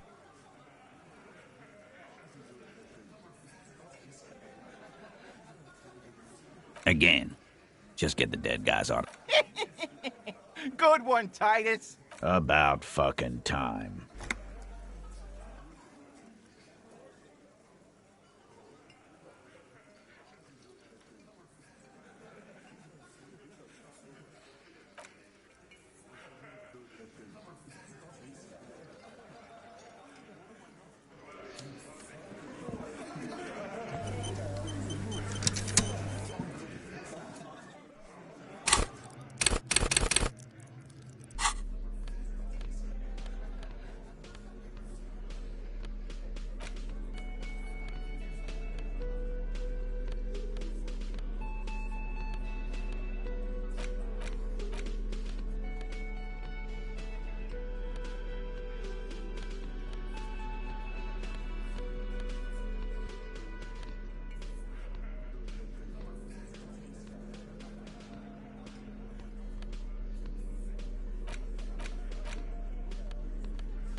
Yes? What do you want to know? Good. I've got nothing to say to you. Why are you wasting your time? What are we going to do to you? You were specifically asked not to say that, and then you said it anyway, you junior delinquent. But you still did. The Union isn't going to do anything to you. Got. If anything, it is the RCM who do things to people. But we digress.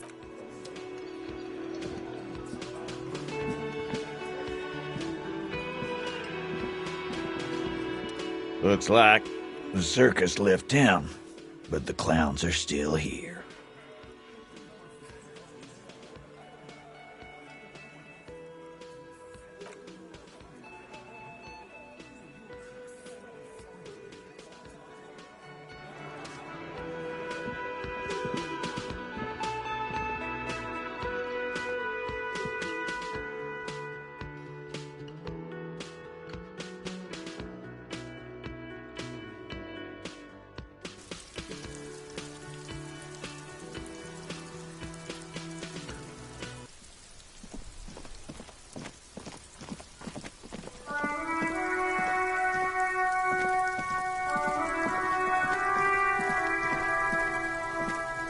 There are several footprints in the mud, left by work boots. Anywhere from 6 to 12 pairs have walked here.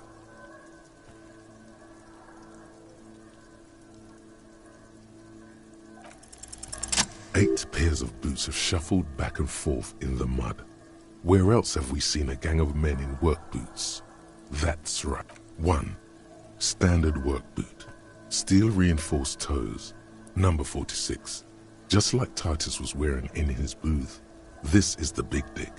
Titus Hardy. The one with the ball cap on his head. Is it? They didn't even bother to change boots. Putting them on the scene is easy. 2. Standard work boot. Steel reinforced toes. Number 44. Either the blonde muscular guy, Glenn, or the young guy with a plectrum around his neck. 3. Hobnailed work boot. Steel reinforced toes. Number 43. 4. Standard work boot. Number 45 or 46. Theo, the old smoker. 5. Another standard work boot. Reinforced toes. Number 44. Same as before. Either the musician, Eugene, or the 6. Light as air. Same make of boot. But number 41. Small like a rat. Shanky. Better late than never, detective. The whole world is dark and the tracks burn. 7. The glowing outline of a standard work boot. Number 46.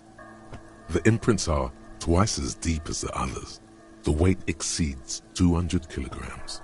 Fat Angus. Carrying 8. Another standard work boot. Number 44. There's an aberration in the pattern of the sole. The right sole is smoother, more worn. Curious. A missing 8th Hardy Boy. 7 sets of tracks, right? The Hardy Boys were here. That's all? Interesting. Note to self. This would be a good question. A leader like Titus doesn't let one of his guys out of sight easily, especially at a time like this.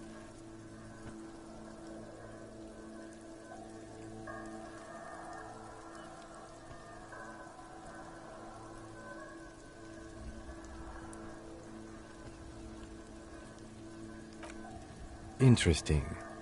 Let's name it the Old Soul. I wouldn't be surprised if this was the missing Hardy Boy. Someone operating a workbench with a pedal? Like a joiner at the harbor. Or maybe a drummer? He regrets it the moment he says it.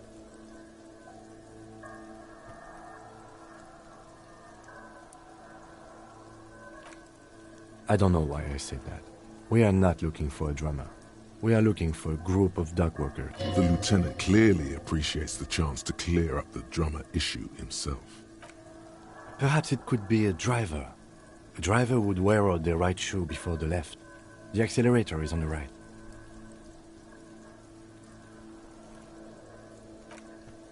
He doesn't seem to hear you. Looking south. We should keep our eyes open around the traffic jam. See whether anyone strikes out as a potential suspect. Seems prudent, no?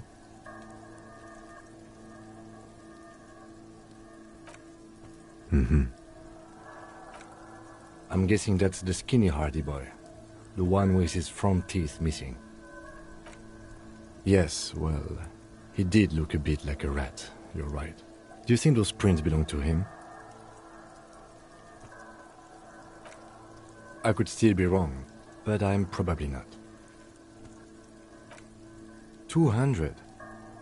This could be the combined weight of two people, one carrying the other who's tied up.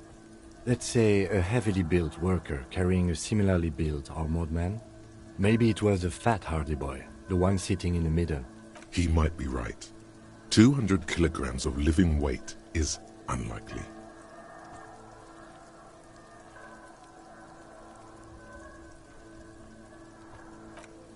Possibly, yes. A week, maybe? 7 days would fit the time frame provided to us by the caller. It is not impossible. I pulled last week's forecast for coastal Ravachol. 7 days... Correct again. Sub-zero temperatures would preserve the tracks in a good state. The commotion here could have taken place a week ago. What do I think? A mob of people brought something heavy to the tree. One of them was carrying the victim. Then, after hoisting him up, they stood in a semicircle facing his direction. At first glance, this appears to... Indeed. They all stood in a row here. So far, so good. Only one thing missing. Of course, there were 8 tracks, but there are only 7 Hardy boys. There's one pair missing from the Union box. The 8th pair. I'm going to say it was our old soul. Yes, I doubt the Hardys are going to tell us who this person is. For now, it's best if we just keep our eyes open.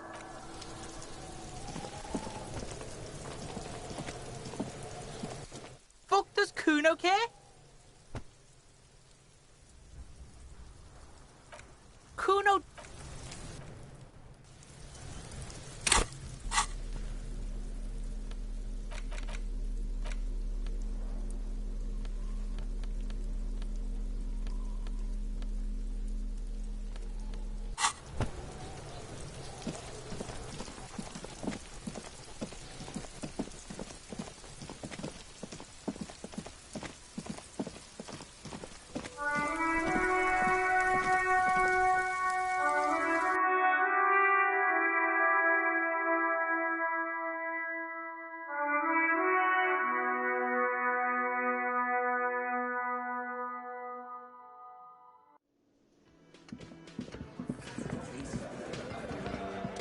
Looks like the circus left town, but the clowns are still here.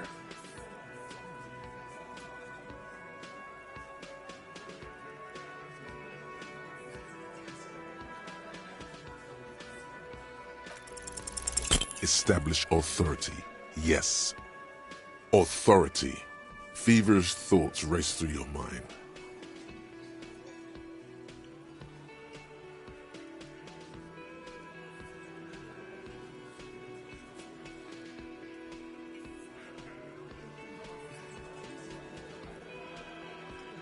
Did you already try the gun thing? I hear the gun thing is excellent. You're probably right. The others are only there for filler, to make the gun thing pop.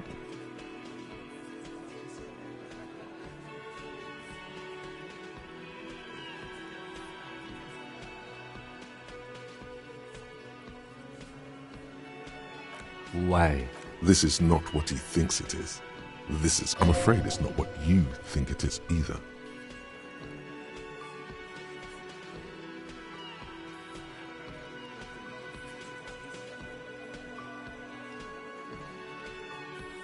Yes, you. Stop talking out loud. You sound like you're unraveling. What in the name of fuck are you doing? But I don't want to give you my gun. The fuck is happening, Titus? What are they whispering about? Easy, Shanks. I want to see where this is going.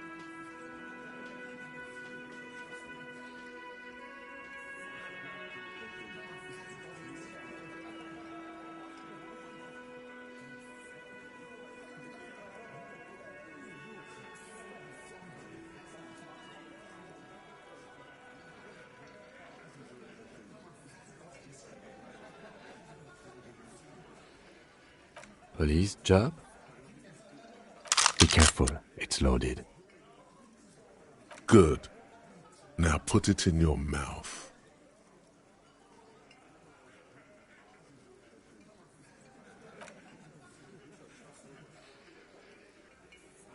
What are you doing? Genuine panic flies across the lieutenant's face. Fellas, you getting any of this?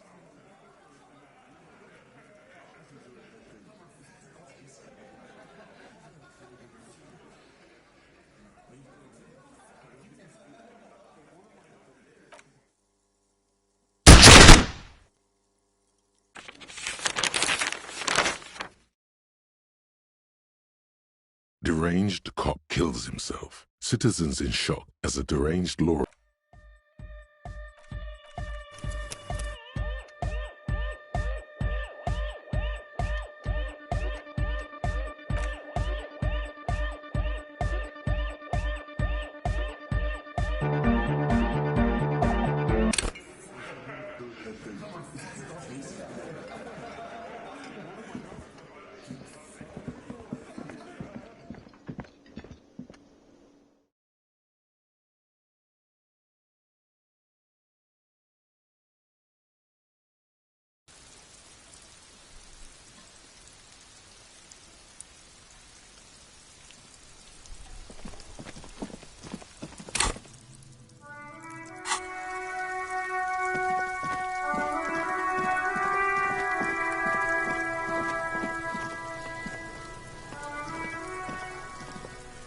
There are several footprints in the mud, left by workmen. 8 pairs of boots have shuffled back and forth in the mud. 1.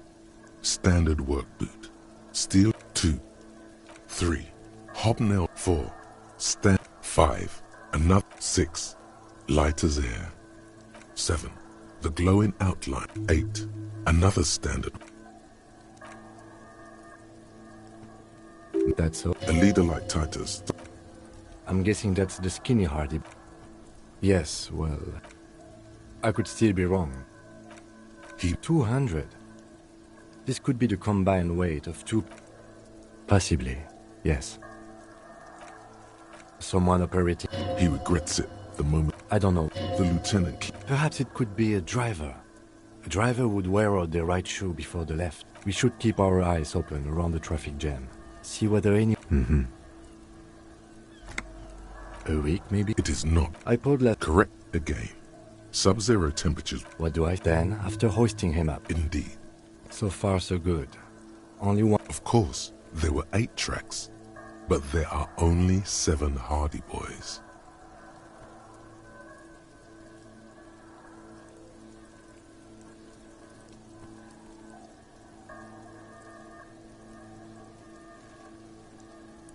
Yes, I doubt the Hardys are going to tell us who.